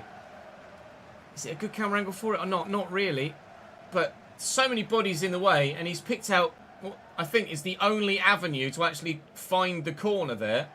And he's done it superbly. 2-goal lead restored, 3-1 Chickens. Yeah, but I would call Azpilicueta. Not Dave. I'd only call him Dave, tongue-in-cheek.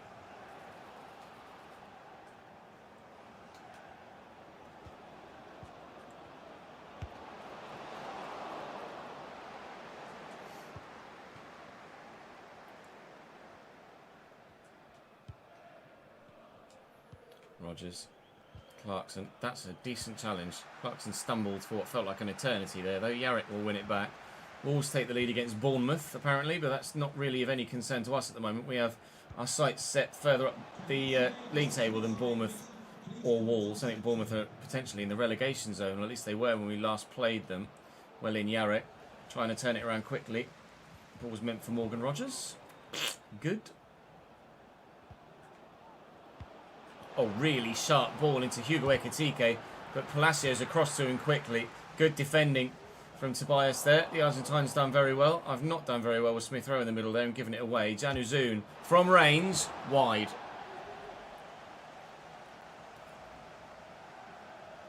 Oh, many Finns speak Swedish, do they, Hooker, if they learn it at school? I imagine it's not the same the other way around. I don't imagine many Swedes speak Finnish.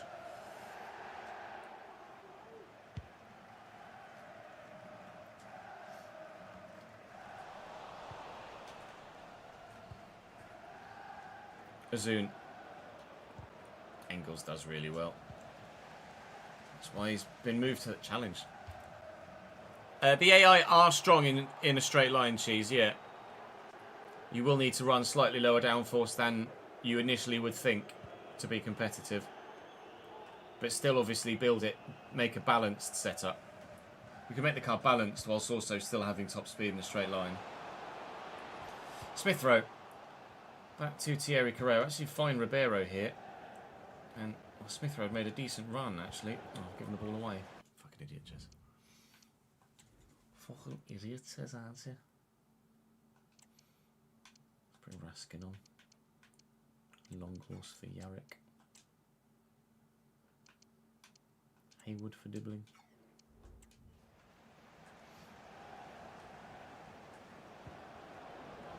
Linana.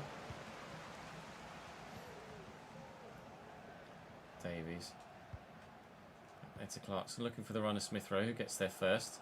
And there's a bit of room there for Ribeiro. Take the foul. We'll take the free kick, please. Thank you very much. We tried with Clarkson earlier and failed. Clarkson's now actually gone off anyway. So let's try with Arne Engels then, shall we? Can we get another decent free kick here? Last one went into the wall. This one should go over it. No, even more into the wall than the previous. That was with almost a full 4 bars worth of power. So Christ knows what you actually have to do to get it to go over the wall but stay under the bar. You have to get it at like 98% power somehow.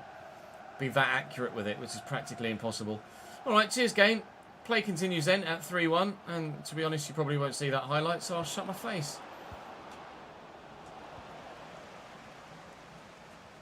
Davies. Out to Rogers. Inside to Raskin off the bench here. That was not meant for you, Anna. It was meant for Smith Rowe, but never mind. Play continues.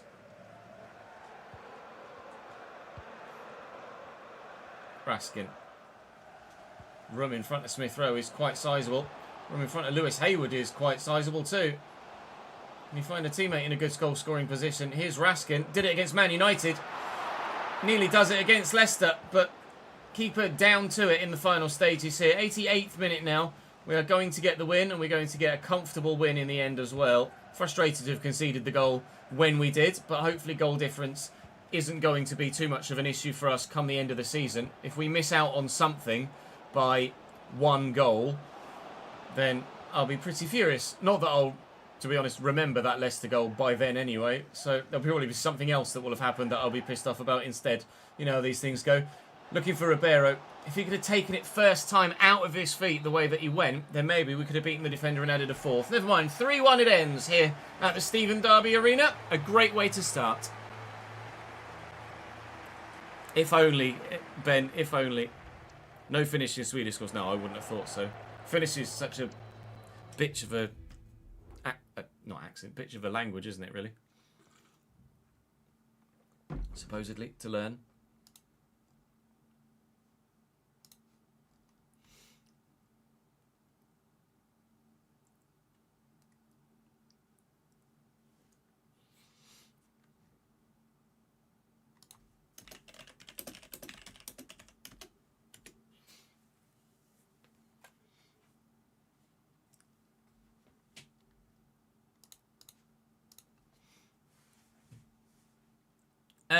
I don't have any plans at the minute to do a Millwall save, I'm afraid, but I'll never rule out anyone other than Peterborough on Football Manager Super. So there is the potential of Millwall being used in content, but probably not in FC at the moment, I don't think.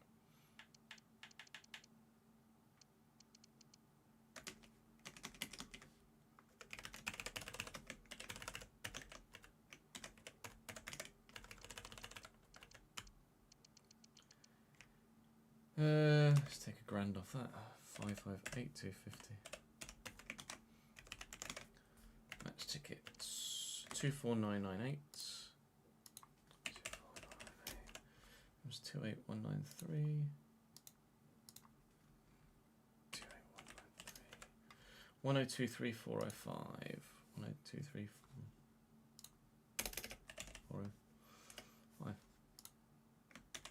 Nice. Yeah, Specialist Playstyle Plus, Deadball Playstyle Plus would be beautiful, but I don't even know how many of those exist in the save at the minute. And you don't have the opportunity to search by playstyle, so you just kind of have to stumble across them.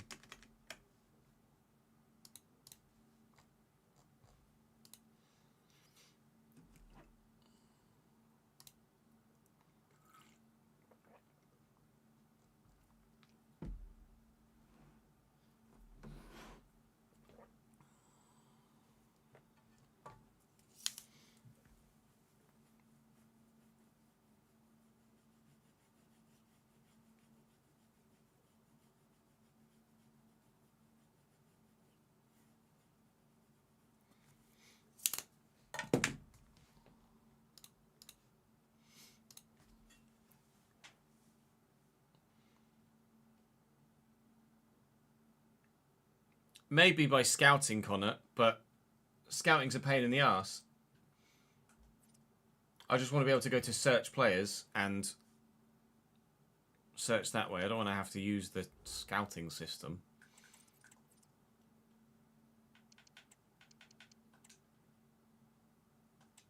Oh, Dibbling, I'm quite happy to say no to Bologna for. Where did...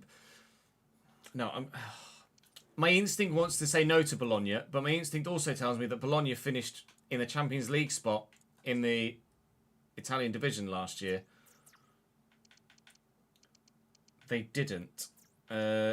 Bologna, they didn't finish in a European spot? Okay, they didn't finish a European spot at all. That makes me happy enough to turn down Bologna then.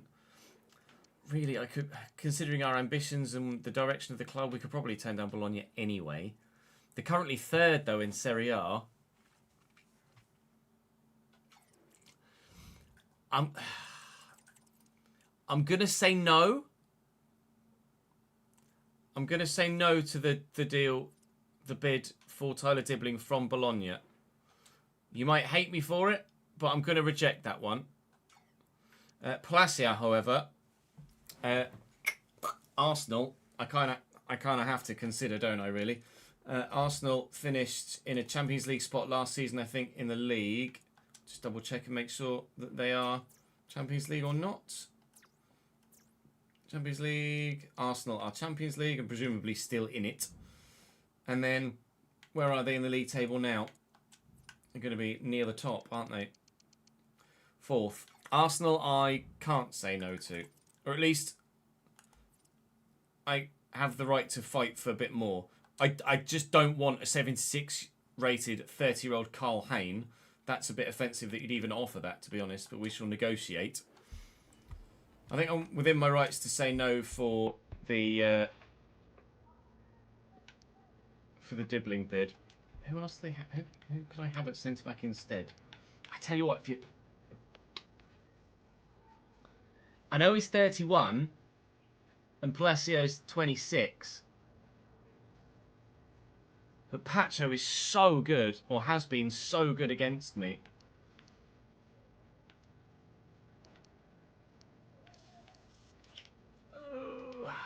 Let's remove the exchange player. We could probably find someone equally impressive for a similar fit. I'll ask for 75 million.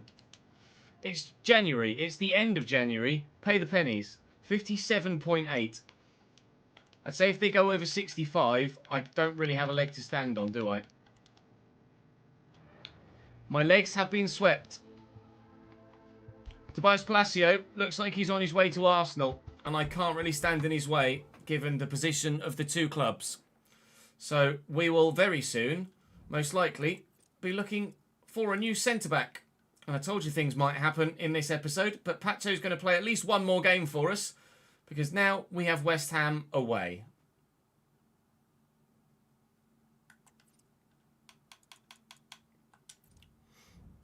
Just going to save this here so that we can go back and check stats if we need to, if he leaves before we get the chance to update everything. I think like, if I'm going to turn down Bologna, then I have to accept Arsenal. I think that's just the fairest way to go about doing things, isn't it, really?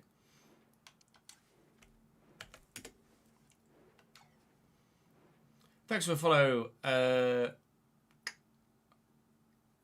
YZRX_RBX. I don't know how to pronounce that. Savinho, Alvarez, Vifa, Guimaraes. Sanabria is their best other go-to. Frimpong. Nasio there. Anderson there. Henderson is their best goalkeeper, okay.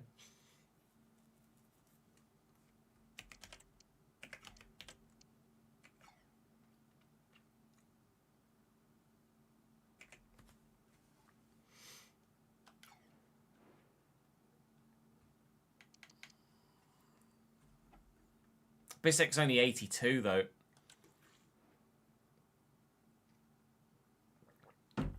Is Ted Lasso available? No, he got cancelled. Although apparently he might be on his way back with a women's series.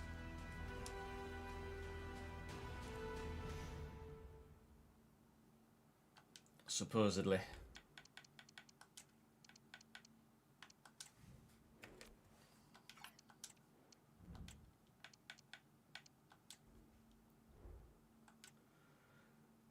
Kai Henderson is West Ham's go-to goalkeeper.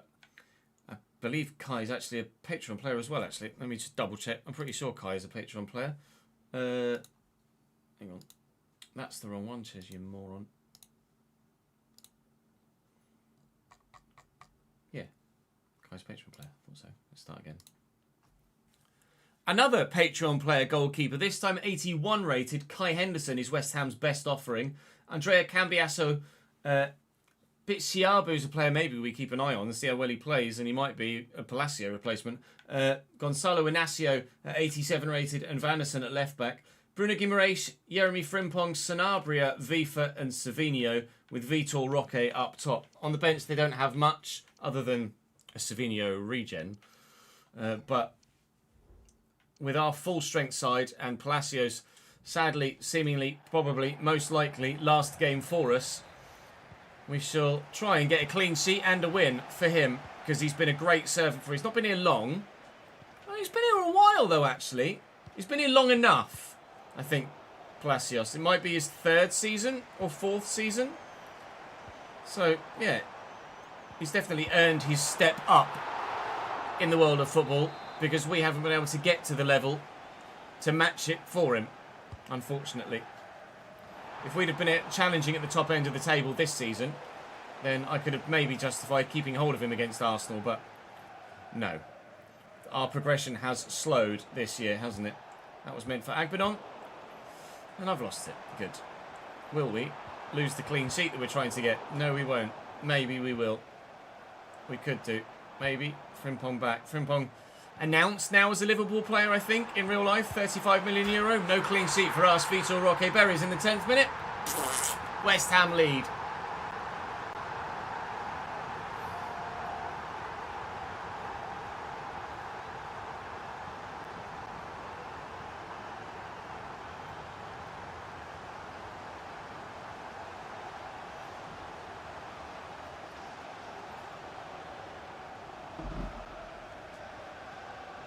Great finish from a great player.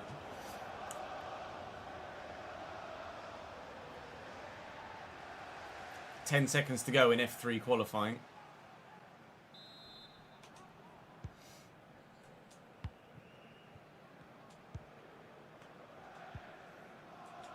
Drill that to Dibbling. Turn well. Lanksia is thinking about going. Mateus Fernandes, he's not thinking, he's doing. And I appreciate that. Oh, it's meant for Dibbling. Oh, it's thrown me. Oh, I knew exactly what I was going to do there. And then I couldn't think quickly enough to sort it out once it didn't go as I planned it in my head. Sanabria looking over the top of Vitor Roque brings it down brilliantly. And the deflection is unbelievably dealt with by Bergström. That's a... Oh, as if you've just slide tackled me there like that. That's a ridiculous save from the goalkeeper, with the deflection coming in the manner in which it did. I don't quite know how he's done that. Still, we can't get away with the ball.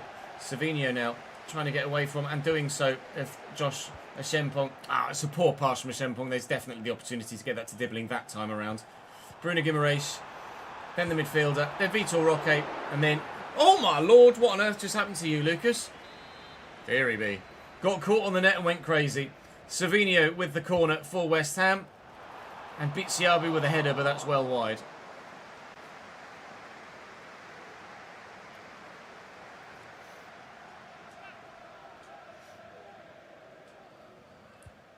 Yeah, the ball inside was powered too much, which is why it didn't go to Dibbling. Dibbling into Fernandes. Didn't need to change the direction of the run, Ches. Well in, Shempong. Tried to turn away with Fernandes to keep the ball, but couldn't quite do it well enough. Savinho is around the outside of his Shempong, expected a step inside. Didn't come. Vifa delivers. Yarek's up. It's not a great header though, is it? Let's be honest. Straight to Sanabria. Deflected off a teammate and goal kick. No, deflected off a defender and corner. Guimaraes delivers. Ouattara's up. Still the pressure continues here from West Ham. Sanabria quickly from the man in the middle. Might have been Guimaraes. No, Guimaraes at the corner. Not sure who it was. Cambiasso maybe the fullback. But regardless, West Ham still 1-0 up here. Looking for Dibbling in behind. If he was onside here, we have a chance. He had to wait for the ball though. Looking for Lancashire.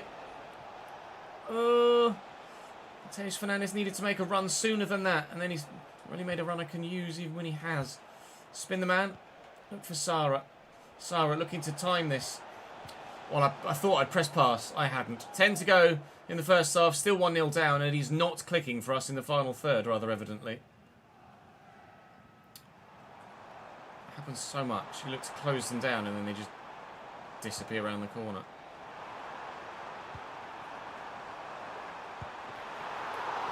Let's just hit him.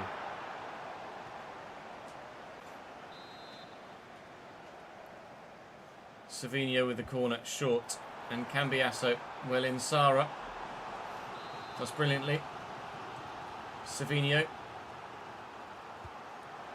made short to Sanabria. Well in, Fernandes. Just get away, please. Take any risks yet. Here we go, Dibbling. Fernandes again. Look at the space for Lancashire in the middle. Take the throw. Can we take it quickly? Quick! Oh, that was not quickly, was it? I was pressing A to throw it quickly, not skip the bloody half cutscene. Lancashire getting away from Bitsiabu. Maybe we don't sign Bitsiabu. He can't deal with Will Lancashire, but not many can. 1-1.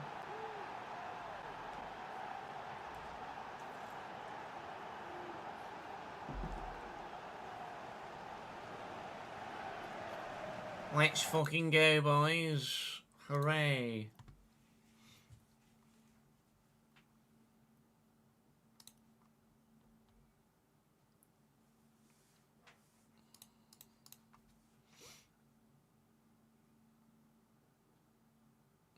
True, probably lower wages from outside the Prem. Good shout, Leone.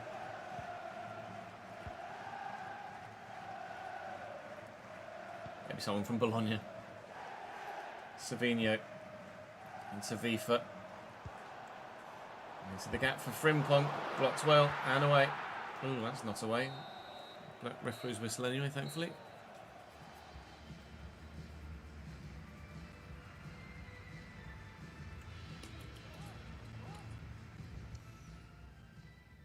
Who are you managing again, Lawrence? I forget. Is it Cheltenham?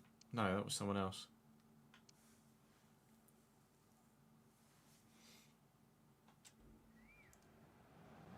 And what difficulty are you playing on?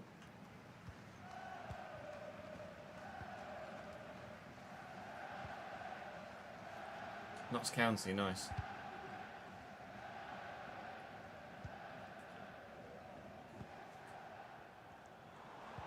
Vitor Roque into Vifa. Well intercepted. Vitor Roque. Frimpong. Just trying to get anyone in the way of it, and Arna Engels does exactly that. Use the left back first. I thought we were going straight to Asher, but we won't. Oh, that nearly worked. Sara. Spread it across. Just be patient with it, Ches. Just be patient with it. They're not patient with their defending, evidently. Oh, I mean, come on. Where's he? Oh, what a save. What a save, Kai. Where's he defending West Ham? The centre-back just ran at me and left Dibbling on his own. Of course, the other defenders didn't react and just stood there and looked at him. An 85 rated forward on his own on the edge of the box.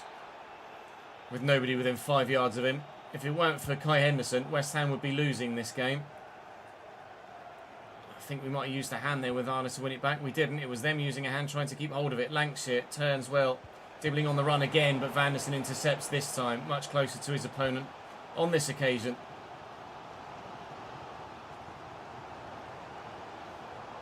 Gimme. You. No, you don't. Ole. Engels. Get up. Bye. Bye. You can tell him he needs to get up as much as you want, Vitor.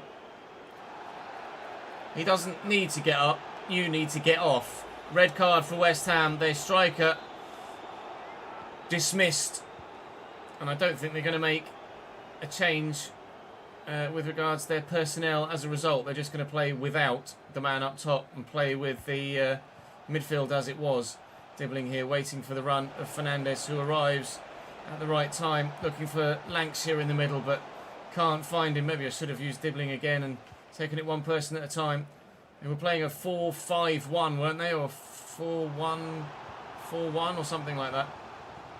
Regardless, they are now without a central option, although Frimpong clearly cutting inside and trying to offer that central option. We'll look for this over the top for Asher. He's going to get to this first, but it's first time looking for Lancashire. He's got to bury it. He's got to bury it. Comfortable height for the keeper. I tried to put not too much power on it, so he'd maybe kick it on the floor and go for a low shot into the corner. Placed. He didn't. I wish he had. 20 to go. Still 1-1, but they're down to 10 men. Come on then, let's bring Morgan Rogers on centrally and see what he does.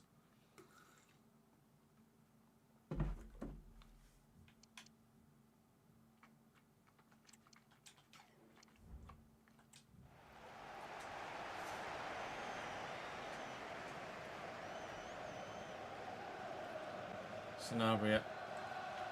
Da Costa on for West Ham in place of Frimpong. He'll certainly cause some problems in the final third. Nothing that Jarek can't deal with though. 15 to go. We've made a couple of changes of our own. Brought on Morgan Rogers centrally in a deeper centre mid role to see if we can get a little bit out of him in that position. Savinho turns and his shot is blocked well. Kamiasa with a follow-up effort and still cleared well. Here is Morgan Rogers. I say I brought him on in a central position. Now he's actually playing out wide, or at least he's received the ball out wide. Now make me a decent run, Dibbling, rather than just standing right next to me. Thank you, Tyler. There you go, Will. Bury it. 2-1 Bradford. Had to be patient in the build-up. Played the right pass at the right time. Got the goal. Get the win.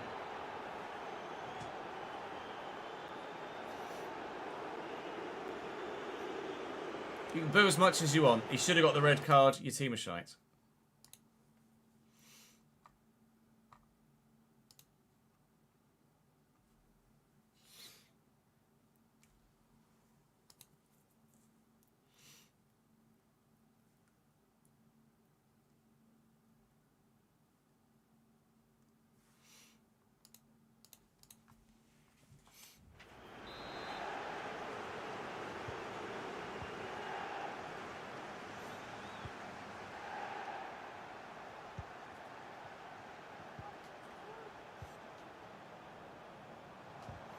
Well in, Leighton. Clarkson steps in nicely, but Da Costa's looking to run away with it. We've gotten it forward to Vifa. Are you serious? CDM comes striker, Mats Vifa, buries it right into the top corner from distance. That's ridiculous. That's a great finish. But I've never seen him do that before. 2-2. Literally the last thing I said in the last highlight was, got the goal, got the win. About that. Where West Ham are pressing. Might not even get the draw. Remember when I joked? Oh, thank God Savinho did that. They really could have got the win.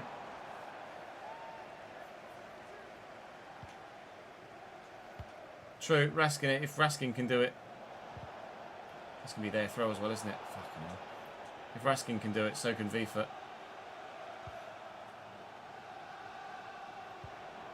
Win this header. Right, get the ball forward, Morgan. 3 minutes added on. That is plenty. Clarkson on the run. Agbin on.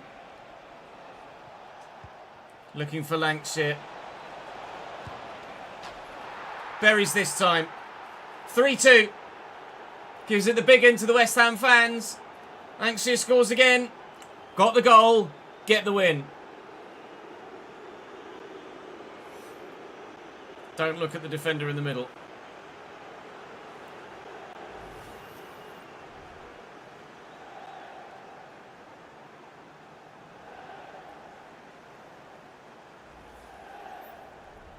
Man United have scored a second, have they? Krupp, thank you for the follow, mate.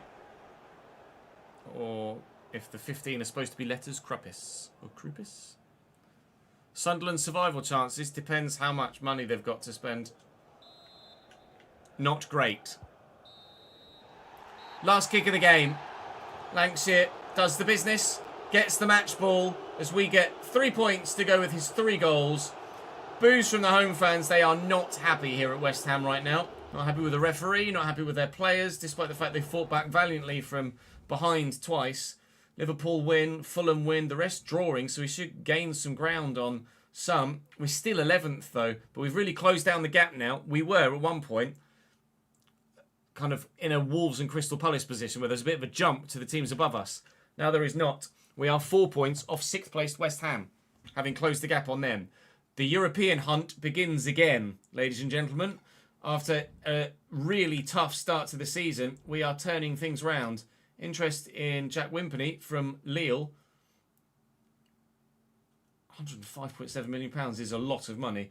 Right, let me just make a quick note of the finances there. And I also want to make a quick note of Palacio's stats.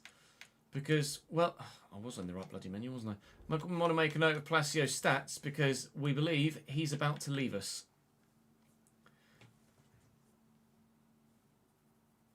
25, chat, remember 25, 1 assist, 1, yeah, 25, 1, no, just 25 appearances. Because the assist and yellow card came in friendlies. Just 25 appearances for Palacio, that's easy enough to remember.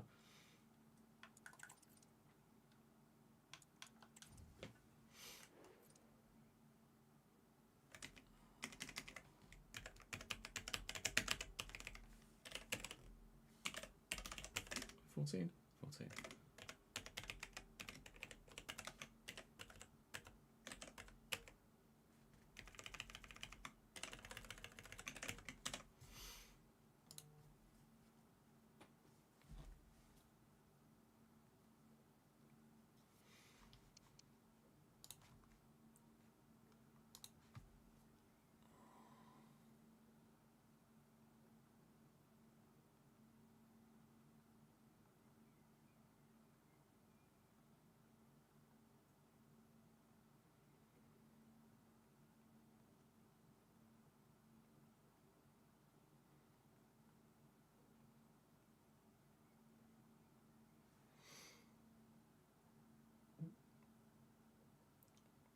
I just wrote done day because that's the day of the week, isn't it, Ches?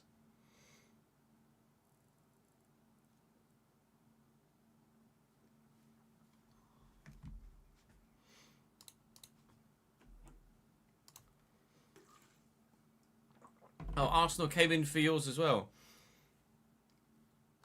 That's intriguing.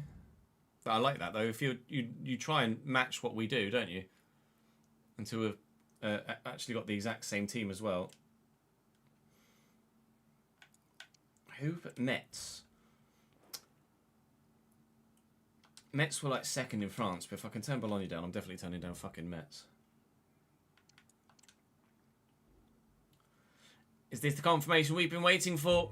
It is indeed. Tobias Palacio is on his way to Arsenal. That's annoying. It is what it is, though. We go to the squad tracker. Tobias Palacio is... Where are you, sir? Here. Joined us... Oh, you only joined us at the beginning of Season 8. I thought you'd been with us longer than that. So, for... Was it £65 million? £65 million in Season 9. He's going to Arsenal. And he made 25 more appearances for us this season in competitive competition. So, he's made 66 for the club now total. I genuinely thought he played more than that. Or been with us longer than that. So I now have a transfer budget of £48.8 million to try and replace him. 48.8 million should be enough. If you'll do just a loan, then you can have him. But I don't know whether Al Ali is actually a realistic loan destination, but we'll wait and see what happens of it. Brentford want Ouattara. Brentford can find someone else.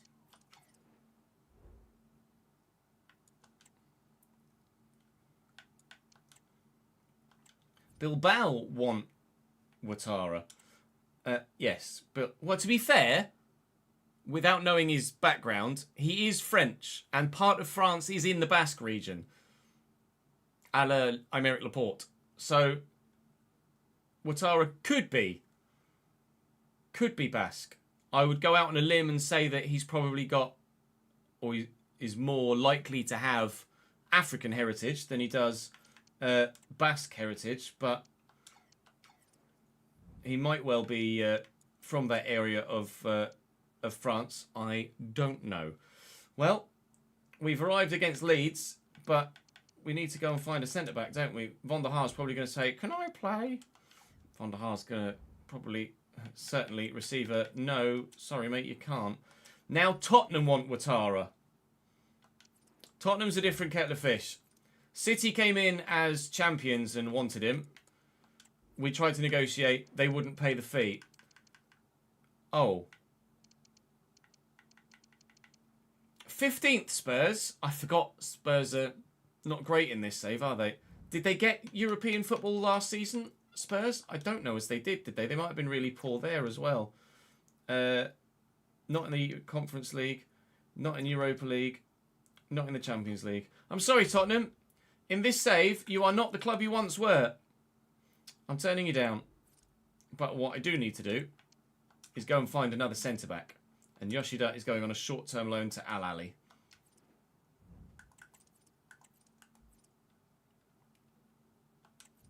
You've got 73.5. Nice. Mr. Nath, thank you for the follow. And Database, welcome to the channel. Let me quickly save it. Go for a quick toilet break whilst you guys have a think about what centre-backs we could look for to potentially bring in. BRB.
Valentin Gomez.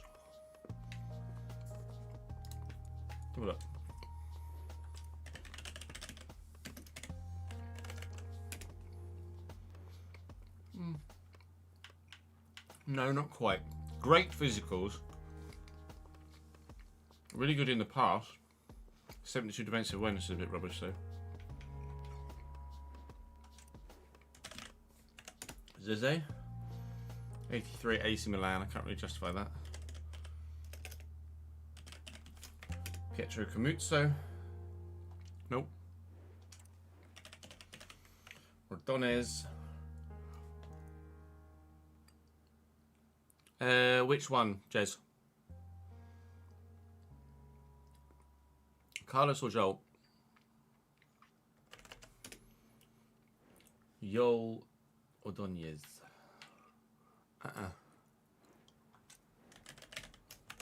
Matas Metz.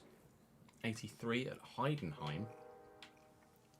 90 stand tackle. 90 short pass. Alright.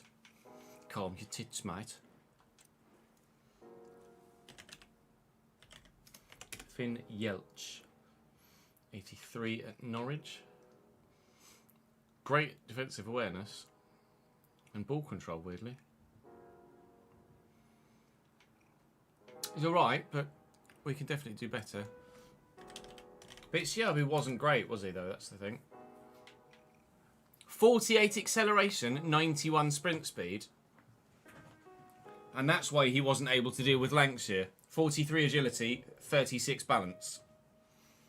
No thank you. The mountain that doesn't move.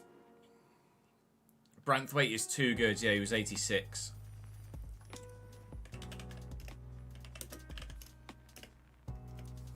Vitor Hayes doesn't exist anymore. Liverpool are already favourites for next season, Jambi.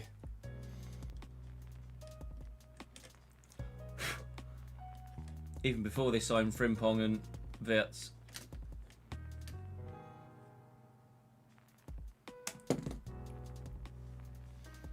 Christian Mosquera is too high as well. I'm pretty sure he's 86 and at Man United.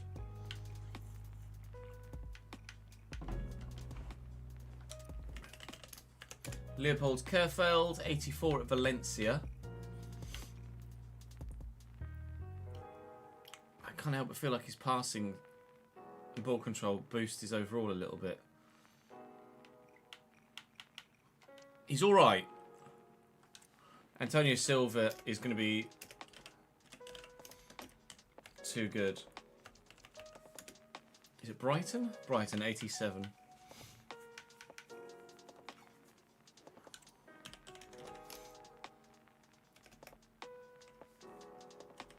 Kushnov doesn't exist.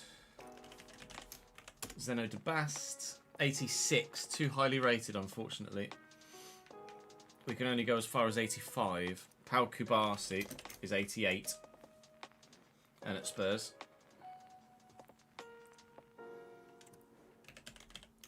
Luka Vuskovic, 83 at Dortmund.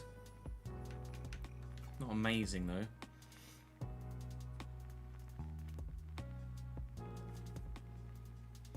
We could have a look through Serie A, etc.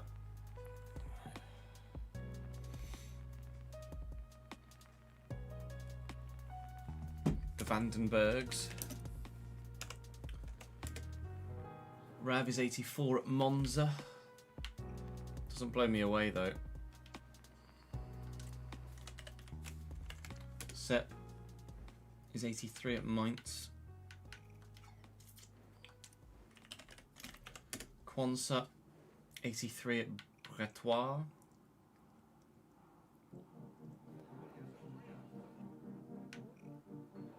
It's not bad, but...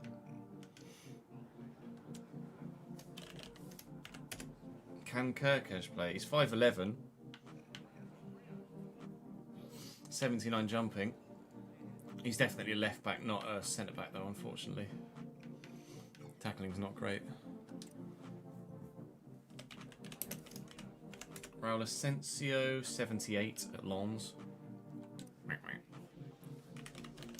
Eduardo Quaresma, 83 at Lyon. He's not bad. He's good in the right places. I'll add him to the shortlist. He's only 83, not 85, but... De Kuiper, 83.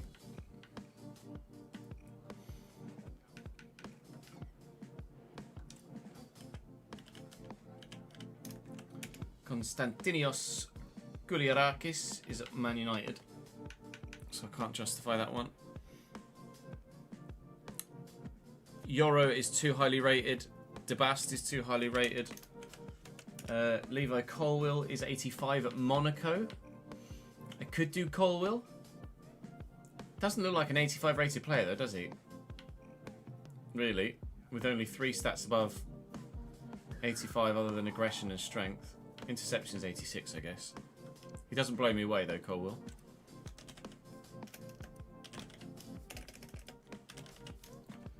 Giancarlo Simic, 82, Hoffenheim.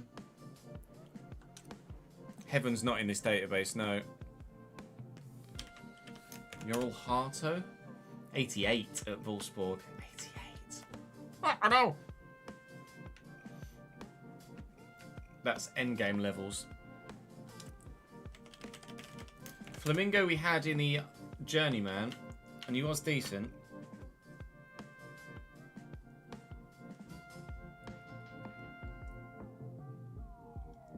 I don't know.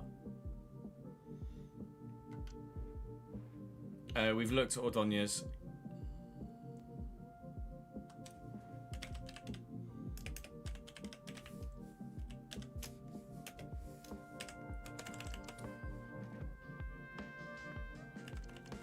Samaila Koulibaly, is that the one? 82.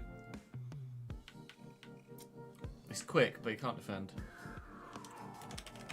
Sven Botman's not a bad shout. 85 at Villa. 49%, yeah, he's dead.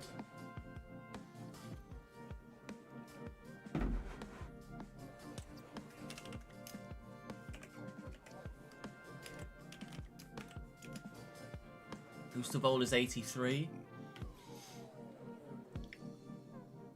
I mean, that's pretty brutal if you were able to move. If we were able to move into centre back, but defensively, technically, it's not great. Do you need to be great though?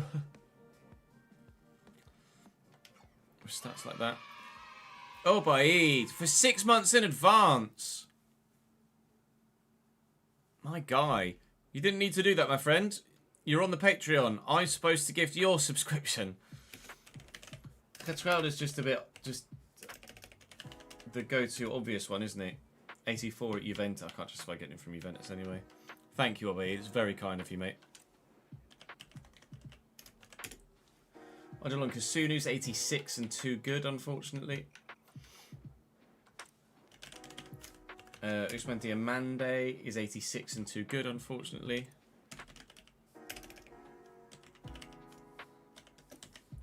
Mamadou Sarr is 81 and not good enough, unfortunately. Zabani, 83 at Napoli. It's not great, though.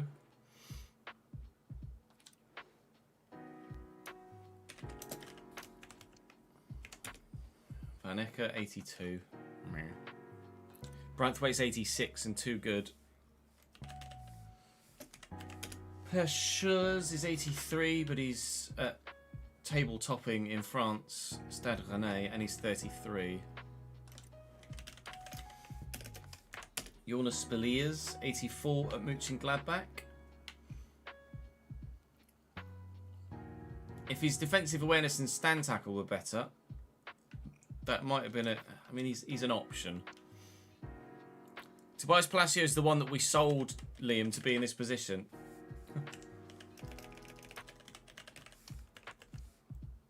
We've had Tobias Palacio for 2 years. We just sold him, which is why we are now looking for another centre-back. Shirodi, I don't think he grew much more. No, 81 still. Alex Murphy, 81. Urian Timber, 83 at Sevilla.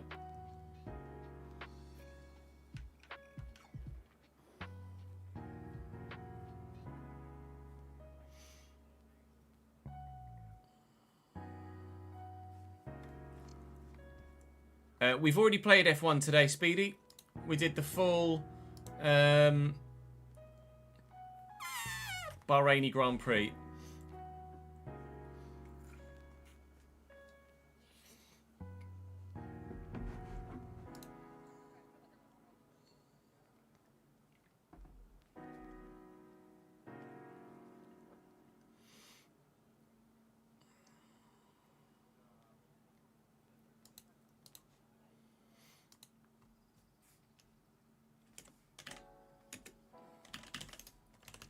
Kike Salas, 83, not great.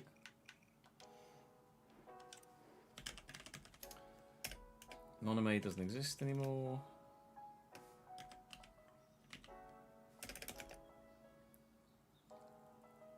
Ronnie Edwards, he's 80.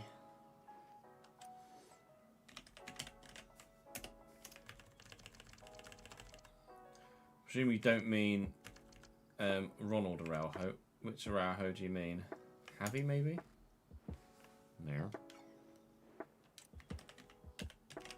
A different Araujo? Harvey Araujo?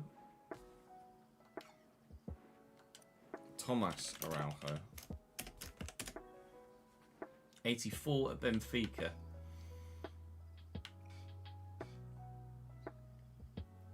Defensive awareness was a bit better, maybe. He's an option. He's an option. Gila we used in the journeyman. He is 85, so we could get him, but I'd rather use someone different.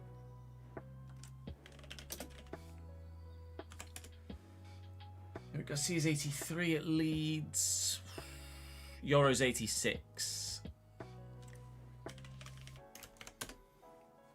Howard Bellis is 82.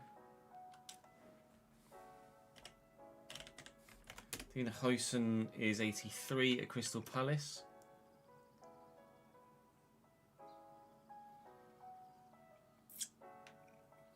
A 41 balance though. Huysen next year would be a good one. Although he's going to be at Real Madrid.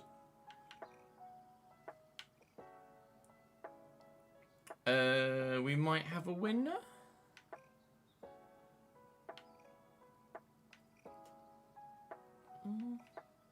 He's another option, isn't he? He's not a no-brainer though.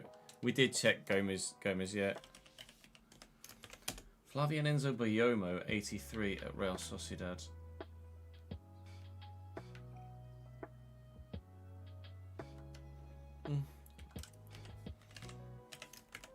Calafiori's at Man United, I think. Yeah. Luke was too highly rated. Pretty sure Buongiorno. Oh, Buongiorno doesn't exist. Buongiorno.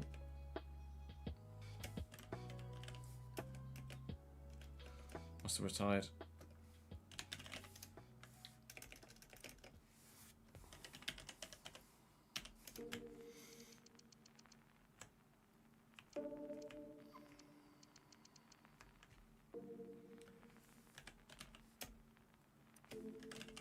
Oh, I was doing BOU, wasn't I? Sorry, Speedy. 86. He's too good, unfortunately.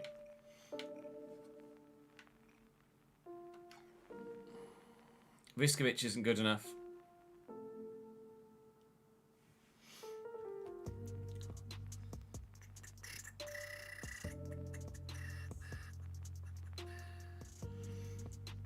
Been through quite a few here, haven't we?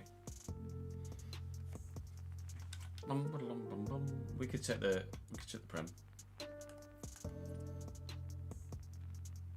It might be a case of maybe signing a youth player.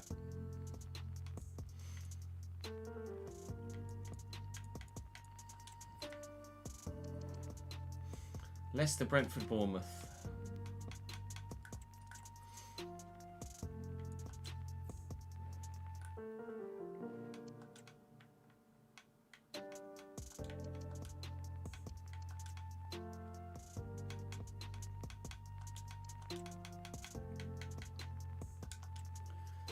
Bournemouth. Lenny Yoro, but he's too highly rated, unfortunately.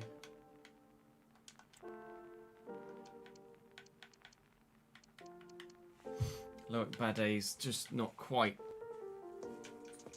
good enough. He's 84, but he's expiring. Mawissa, maybe? It's only 5'11", though. Season 9, Speedy.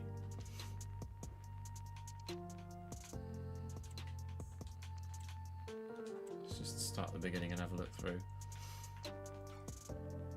They've given him a £100 million buyout clause. Lol.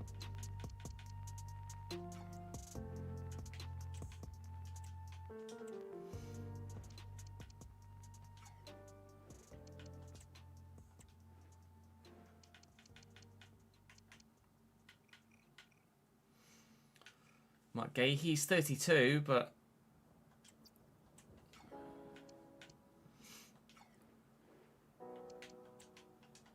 it's good.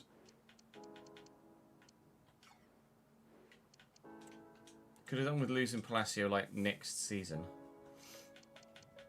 Really?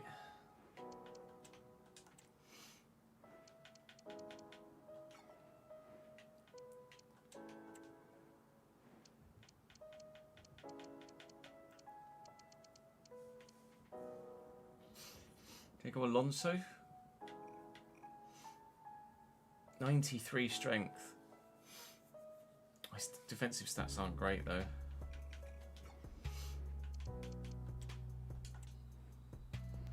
Leeds.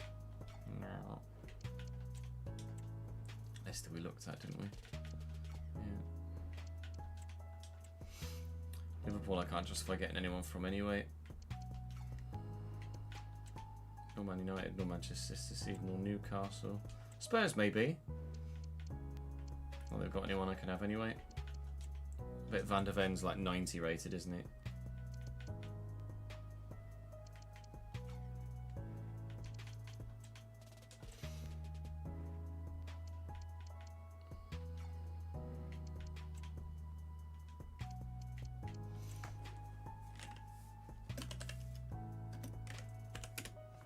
Van der Ven, 87 at Wolfsburg.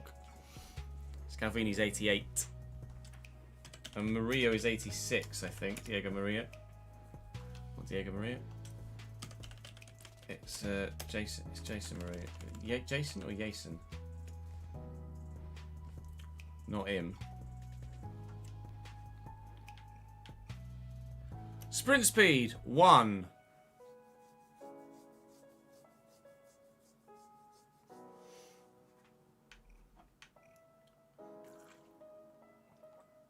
"12 pace, 20 shooting, 16 passing, 17 dribbling. 1 ball control, 3 short passing. I have more than that.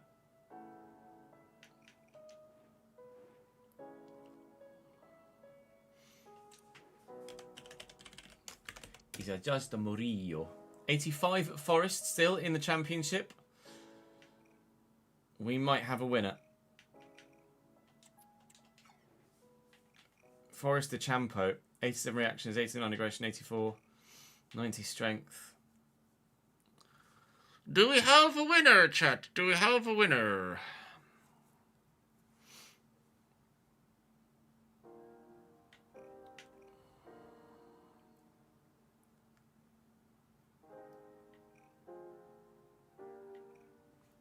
$37.5 valuation.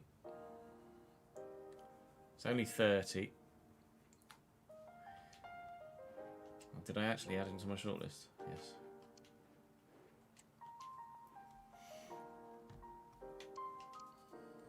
Right. Pause. Doesn't matter where they are in the Championship.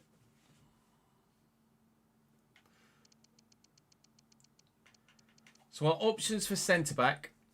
Eduardo Quaresma, 83 rated. Anticipate playstyle though. Quick. Can jump very well, really strong, good aggression. Interception's not great, but can tackle and has good defensive awareness as well. So Quaresma's definitely actually a genuine option. Spilliers is good in most areas, but defensive awareness of only 81, stand tackle of only 82. Thomas Araujo is strong and can jump really well. Stand tackle of 88, defensive awareness of only 82. De Winter is physically not impressive. 88 reactions though, 90 stand tackle, 83 defensive awareness, 91 heading accuracy, slide tackle of 88 as well. One of the probably the best we've looked at so far. Mawissa, it's just not comparable to some of the others we've looked at. Mark Gahey's 32 now, but still genuinely really good. Murillo at Forest in the league below, 85 rated, 90 strength, quick enough, reactions, aggression, interceptions, defensive awareness, stand tackle, slide tackle, front runner, I think. So much of a front runner, I think I'm just going to go and try and buy him. What is my budget again? Let's see, what have we got in the bank? Because we're probably going to have to spend most of it here, I think. 48. 48 million in the bank. Well, he's valued at 37. It's January, so we'll probably have to pay slightly more. But he is 30 and he's in the league below. So we'll start at 40. And we'll see where they go from there. 49.7. Now that is more than I can afford. So will they let me have him for 44? They should do. They will. 44. Nottingham Forest are receiving some pennies from us because Murillo is going to come in from them to ourselves. One of the Premier League's best defenders this year in real life. Crucial. I think it's only fair that he gets crucial. He's on £81,000 a week. 3-year contract is fine by me. No release clause if you're happy with that. Good. £92,000 a week, maybe? With a £390,000 signing bonus. Done. Murillo is in. We have a new centre-back.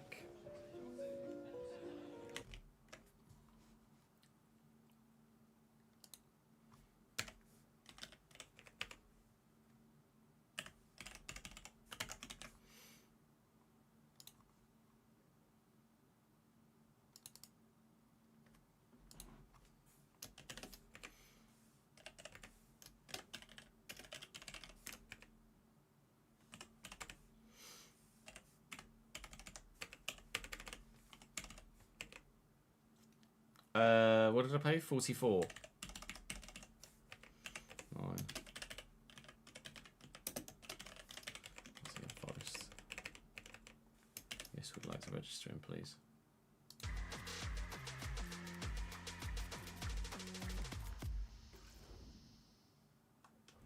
Poynton will be the same as he was when he left us, Frankie. 69, I think, unless he started to decline by now. He's only 29, be 69 rated, yep, still at Millwall.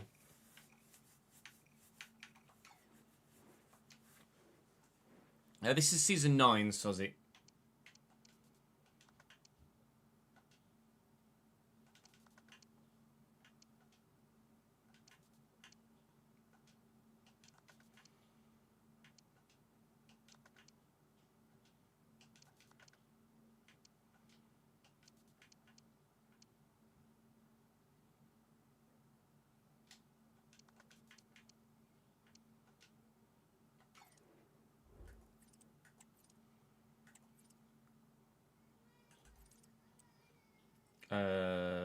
Squad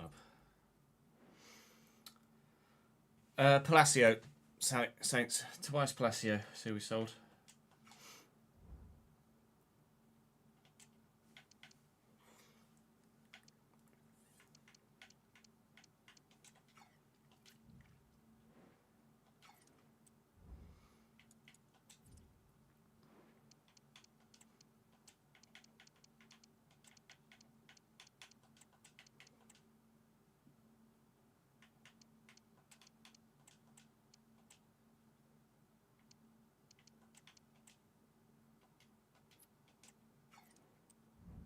Is he right-footed? No, he's left. They're both left-footed. Okay, good to know. Has long pass and bruiser as well. Hey, Toby.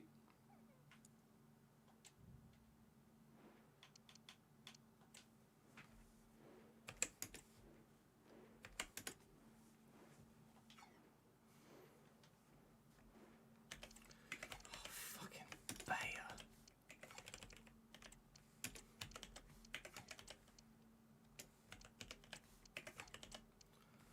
Do not want to play against fucking Bayer. 2-star weak foot. 3-star weak foot. Parisi.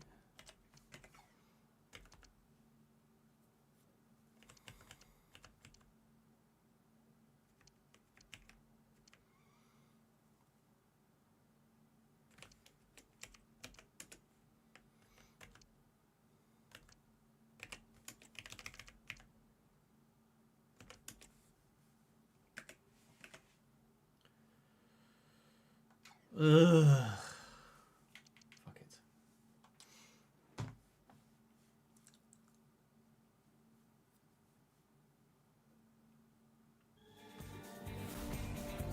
Afternoon, Scott. How are we, mate?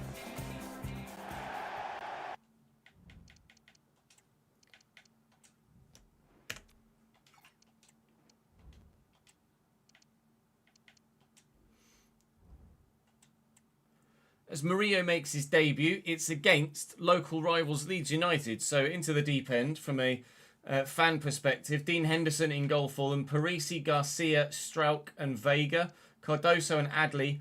Kudus on the right. Fernandez on the left. Sudikov at cam. Bayer up top. That front four is scary. Bayer always scores multiple goals against me. They've not got anything on the bench. They shouldn't need anyone from the bench. Their starting lineup is good enough, Leeds. Can we, for the first time, keep Maximilian Bayer quiet? Narrator. No, he could not.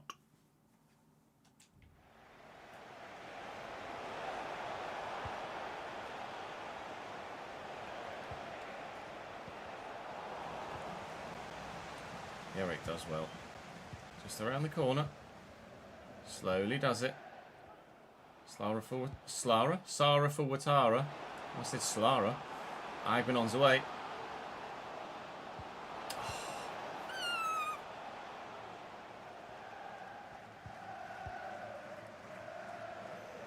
Johnny Cardoso. Forward to Sudikov. Watara does well.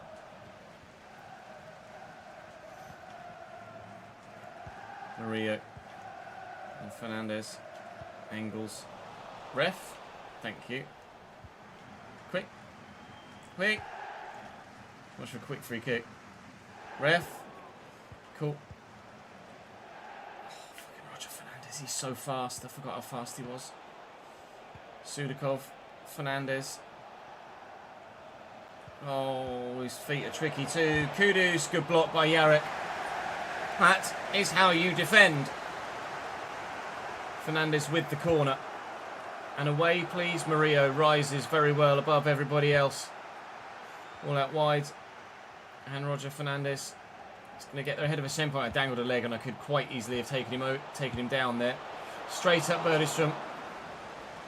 Oh, it's sort of... Jesus, that was supposed to go to the left back. It's all Leeds thus far. As it normally is every time we bloody play them. Doesn't matter where they are in the league or who they're playing. Personnel-wise, they're always really bloody good. Agbenon. Oh, I tried to beat the man with one more step and then play Lanxier in.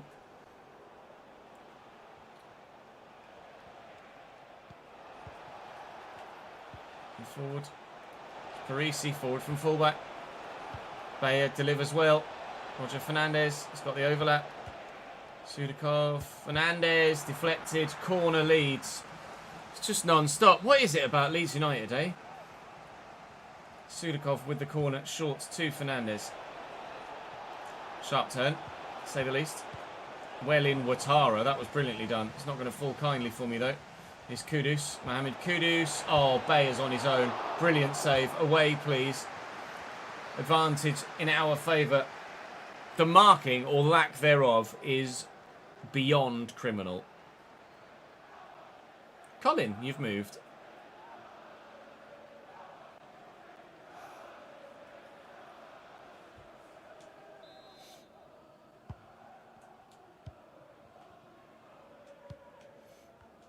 Engels. Champon. Dibbling in the little channel there.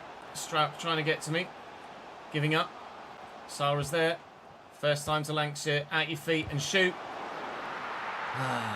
Worth a go, but Henderson right behind it. Adley just beats me to that, though, as we could have had another chance. Half an hour in, that's the first time I've gotten anywhere near their goal. Oh, I just didn't acknowledge that it was Roger Fernandez quickly enough. Even Josh Shempon can't keep up with him. Picks up Mohamed Kudus, who loses out to Gabi Sara. Brilliant defending. We'll get this out to Dibbling. Just try and knock that inside. It was further away from Dibbling than I anticipated, to be fair. Thought it was just going to land on his head and he could nod it. Not the case. Vega, Sudakov. Shempon I thought was going to get there. Fernandez's effort is comfortable for Bergstrom in goal. And we're able to get rid of it now. Sara. Sure, just give up on the ball, Gabby. That's absolutely fine, mate. Don't worry about it. Sudakov. Well in, Yarrett. Oh, my defenders are literally falling over each other to get out of the way. 1-0 Leeds. Something about Leeds United, man. How unlucky can I get?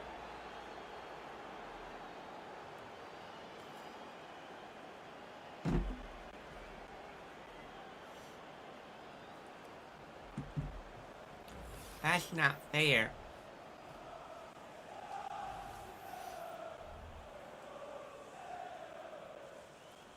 Nice one, Scott. What version and what platform?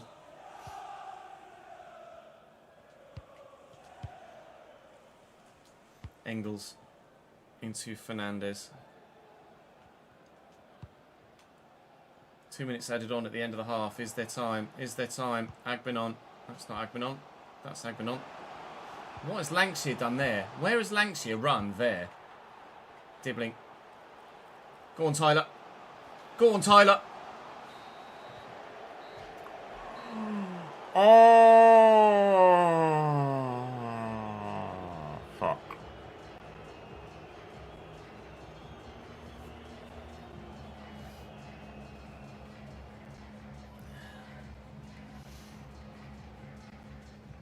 Just go for the standard edition on Series X. It'll be available for you to play in half an hour. But you can pre-download it, obviously.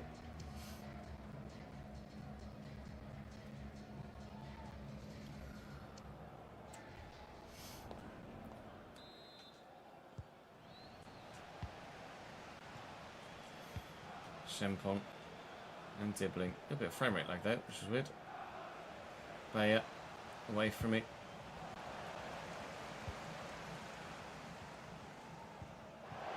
Really?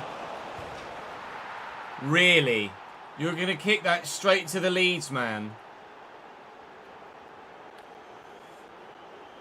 Oh, fuck.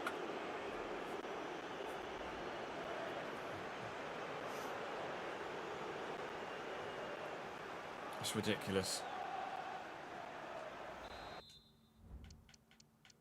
Yeah, I want to look at it again.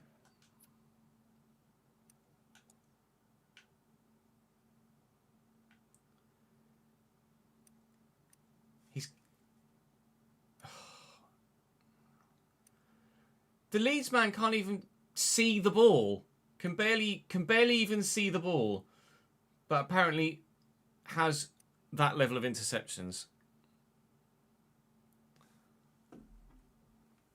Good game, good game. Always fucking Leeds.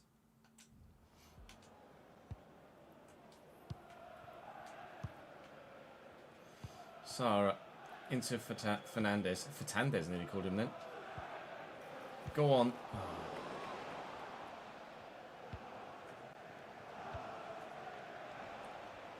Fernandez. Out to Vega.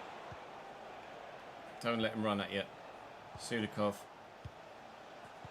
Bayer. Kudus. Sudakov. Bayer. Insert. I was just trying to block the shot and he landed on me. Scenario for the umpteenth time. I'm just trying to slide to block the shot. I'm in front of him and he lands on me. I do hate this game sometimes. Roger Fernandez from the spot. 3-0 Leeds. Fuck my life.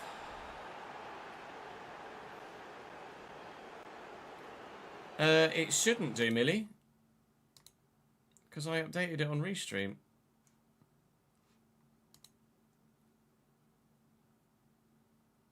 No, it on my screen it doesn't say that. It doesn't say that. On my stream, it doesn't say that. On my stream it says realistic RTG. Oh, realistic RTG Bahrain. Sorry, I misread. I completely misread what you wrote. You're right. It does. I'm a fucking idiot.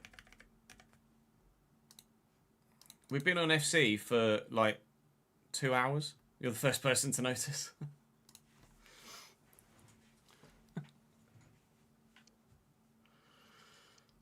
Fucking Leeds, man. Honestly, what is my life?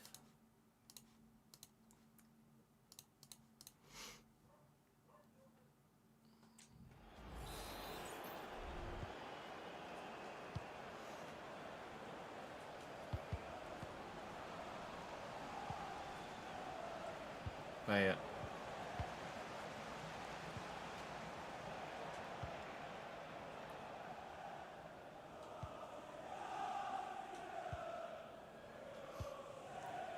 Ingles to a Shempong. Well, they did, in the end, send the guy towards me, but too late for me to actually find Dibbling. Oh, fucking shite.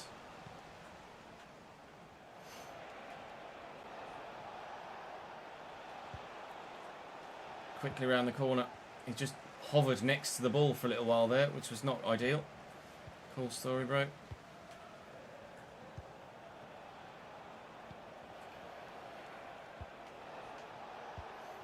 Kudus, Bayer, Murillo. Well done, mate. Murillo has been solid, to be fair. Nothing he could do about any of the goals. Lovely take by Agbenon. Garcia's with me. Eric Garcia won't have the pace and the ability to deal with that. And we've got one back through Asher Agbenon. It's 3-1 in the 68th minute. I've got significant issue with their first 2 goals. The third one, you could argue, was a pen. I tried to block it, but we both kind of connected with each other and landed at the same time. So maybe it's 1-1 in legitimate goals apiece. Bayer. Saved. It's not been Maximilian Bayer on this occasion, it's just been everybody else but. Sarah. It's a weird turn. A Shempong looking for Dibbling. Played into the space nicely. And Fernandez looking for the runner Lanksy, who's in behind now and away from the defender.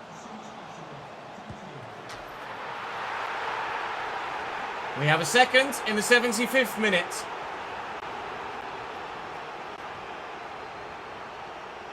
Hold on.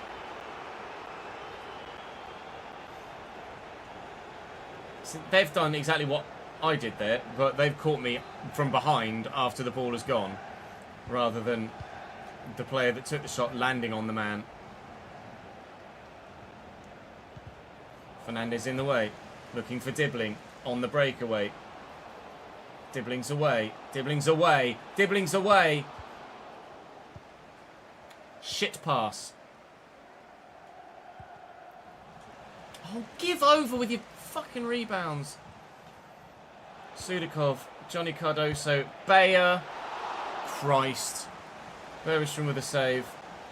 They've made a change. I think that was Strauch going off. It was Yassine Adli going off, and Schutten has come on in his place. Win that. Keeper. Quickly. Bowl it forward.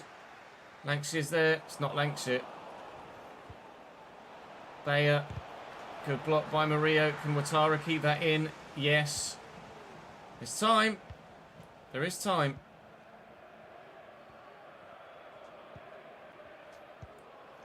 Ouattara. Lankshire's on the shoulder of the defender again. Strauch's with him. Is he with him though? Yes. Sara. Keeper was on the floor momentarily. We might not get another chance. We might not see the ball again. Parisi looking for Kudus. Leeds attack. Oh, Lanxey's intercepted though. Engels to Mateus Fernandes. Dibbling just ran offside. Dibbling's back onside again. He's won it well. Mateus Fernandes needs to happen now. Dibbling. Beat the man. Oh, what a challenge! Oh, what a challenge from Vega. We lose to Leeds. They very nearly fell apart again. But in the end, they still got the win.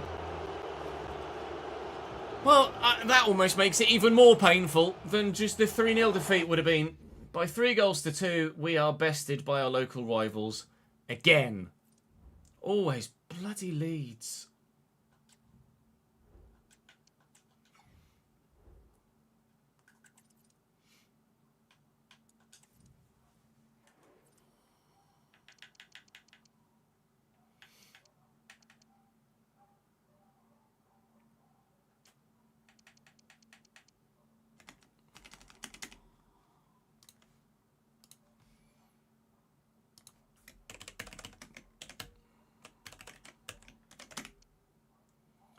$2.21 is 1.105. Over 5,250. Wages is now 1,324. And match tickets 24747. 24747. It's 27910. 27910 is 1013 or 133. 1013 133 3.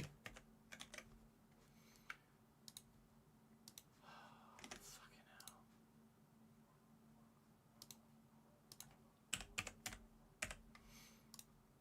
hell. Yay, I'm in budget.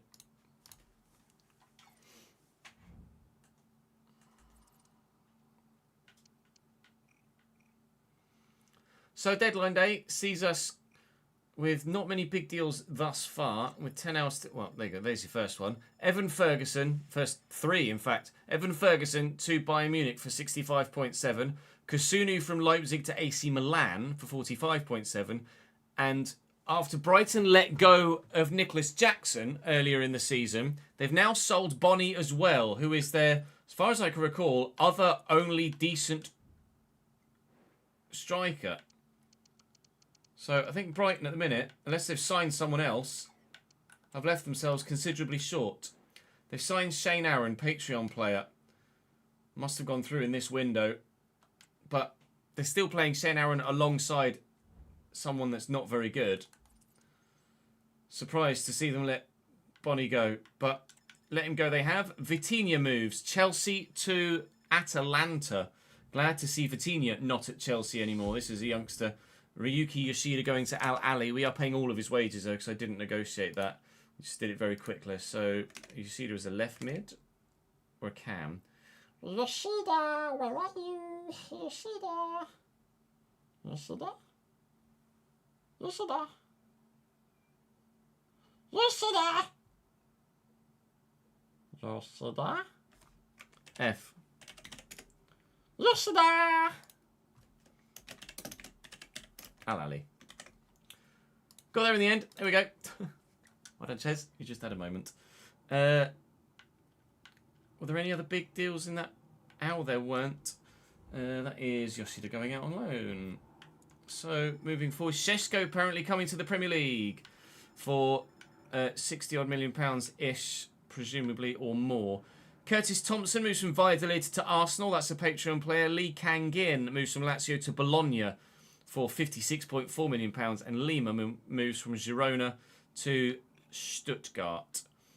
We've had a bid from Roma for Ouattara, which we will be rejecting. 83 rated Eduardo Bove. I do not want, thank you very much. I don't want to lose Ouattara, more importantly.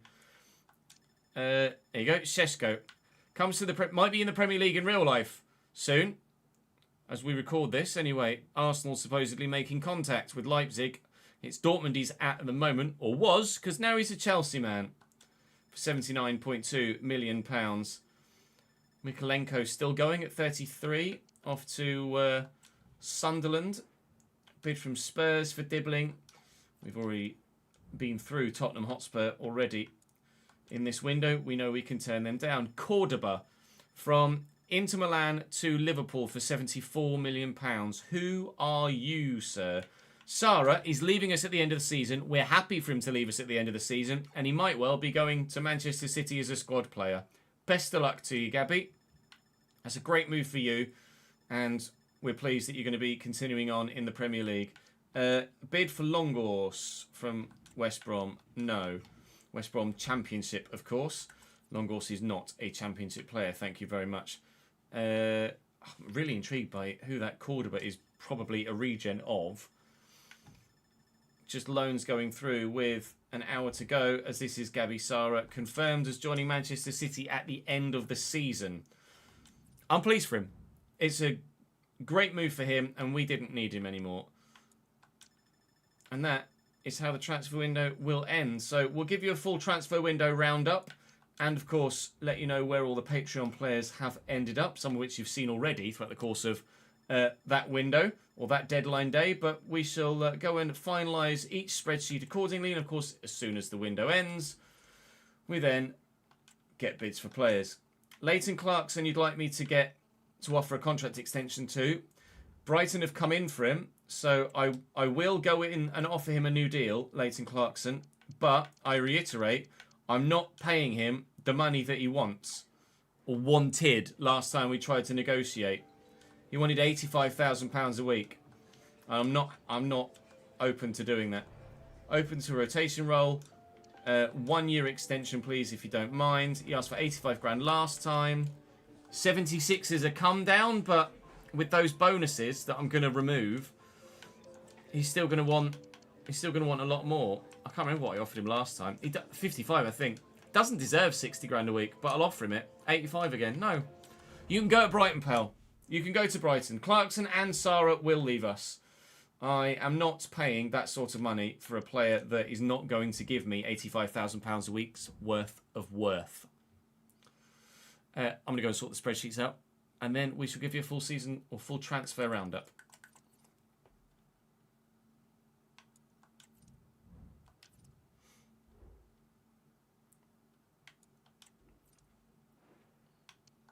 Greedy bugger indeed. Right, bear with, chap. I'll be able to see you for a moment.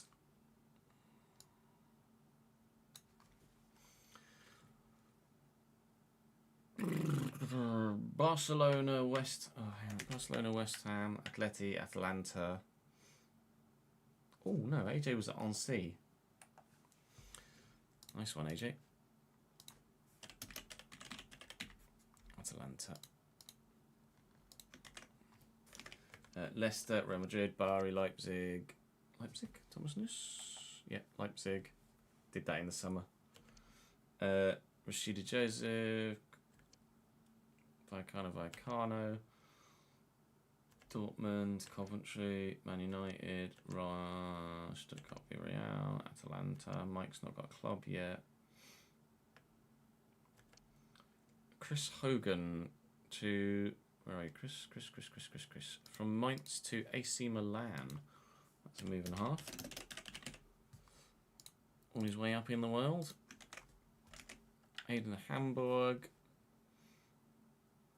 Hamburg? Aiden. Yeah. Atleti, that was in the summer for James. Bilbao, Lyon. Fiorentina, Man United. Chelsea, Torino, as a PSG. Joe at Man City, although Benfica bid for him. Nolan at Como, Bailey, Bologna, although Milan wanted him. Curtis Thompson to Arsenal, that's what we needed to do. Valladolid to Arsenal.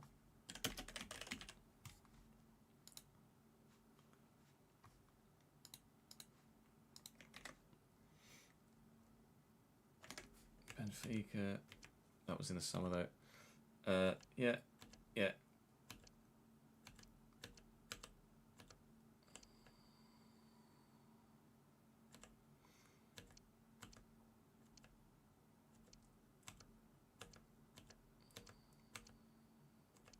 83 and still at Grimsby.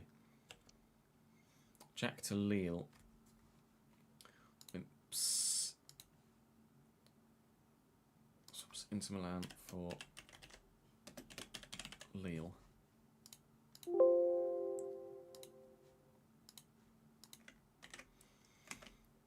Sevilla, 87 now, Marcus. Shane to Brighton, yeah.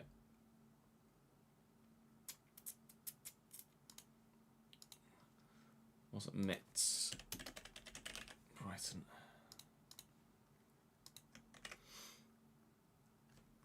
John at Bournemouth. Ho to Leipzig. Had we done that one? Yes. Luke to... Luke. Oh, he's left. Luke Rogers has left Real Salt Lake at last. Gone to Leipzig.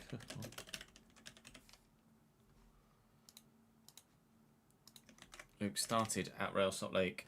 I think he joined in like season 3 or something. Oh yeah, Cole moved as well, didn't he? Had been on loan at Rapid Vienna for 2 years. Finished his loan spell at Rapid Vienna and then got promptly shoved out to Feyenoord by Stade Rennais. Stade Rennais, top of the French division, or were at least, but still sacking him off. Millie, I don't know why you're 77, mate. I really apologise. No idea why your guy has just died. Sure, you've got the right potential.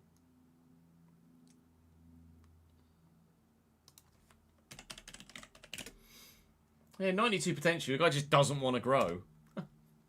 I'm really sorry.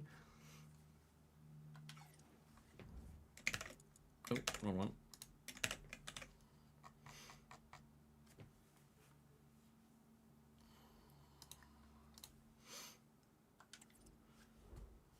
So transfer history then for this window. The biggest one actually was Kent Madsen, or Madsen, moving from City to Juventus for £130.2 million. A Danish centre mid. Just press the right button, will you, Chess? Christ alive. Danish striker, sorry. Striker, cam, left wing. Harder? Conrad Harder, maybe? Striker, cam, left wing? Danish? Not sure off the top of my head. Shane Aaron moved to Brighton. We saw that. Wimps went to Lille. We saw that as they happened. Matthijs Tel from Arsenal to Burnley for £98.8 million. When was the last time Arsenal sold anyone to Burnley? Emil Johansson, left wing, right wing, Swedish, to Barcelona for 93.9. Berivol was the other player that had a G in it that was Scandinavian that was different from Bergstrom. We'd figured that out in the meantime, but I don't know whether it made a highlight or not. Kendry Paz moved from Wolfsburg to Stade Rennais. Wolfsburg must be doing well. They've got loads of good players, but Stade Rennais were top of the French division last time we looked. Luke Rogers moved to Leipzig in between windows. Yildiz has left Liverpool, which is good news. Šeško has joined Chelsea. That is not good news. Anything else in January? Alex Bainer to Lyon. Cordoba. I was intrigued. Left mid, left wing, Spanish.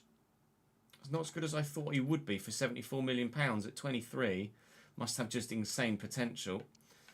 Vitinha, we saw happen. He's 89 rated at 31, 32, and still 89 rated.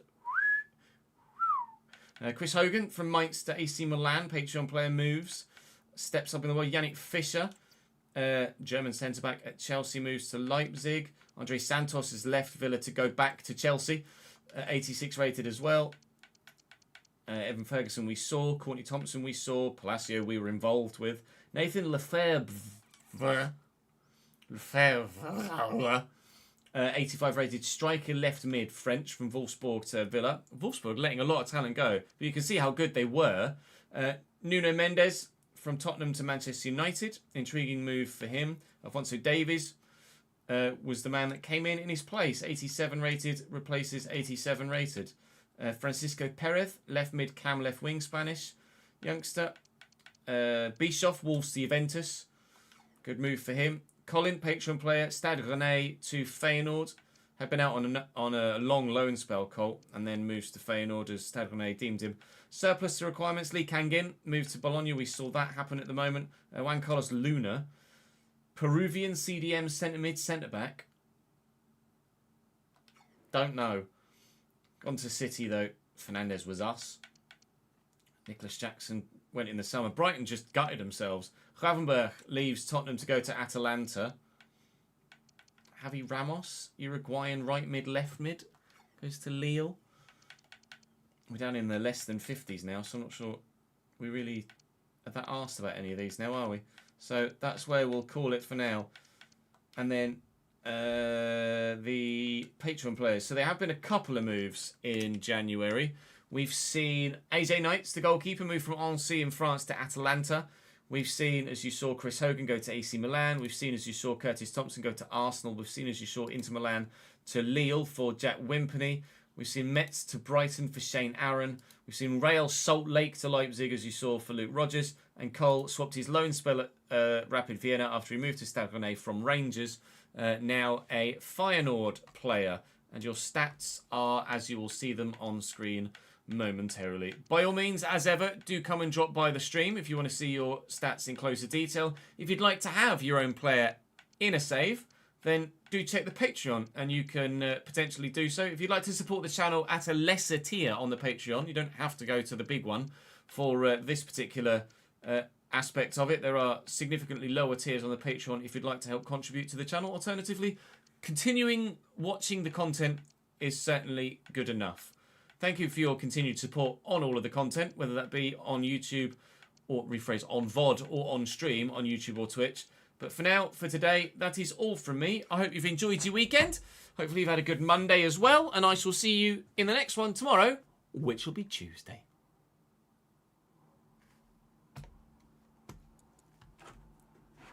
Right.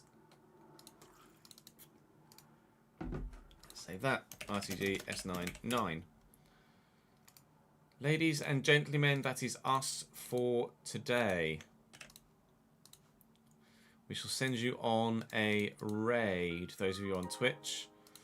Who else is live at the moment? I'll send you to Adam. Adam's currently... Oh, he's streaming Breaking Point. Honestly, we might not even get around to it. I'm sure you guys don't mind. Let's send you to Adam. Thank you very much for watching me today. I appreciate it very much.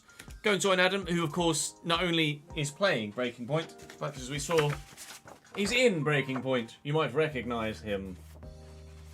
Devon Butler. Thank you very much for watching, guys. I appreciate it very much. Go and show Adam your support.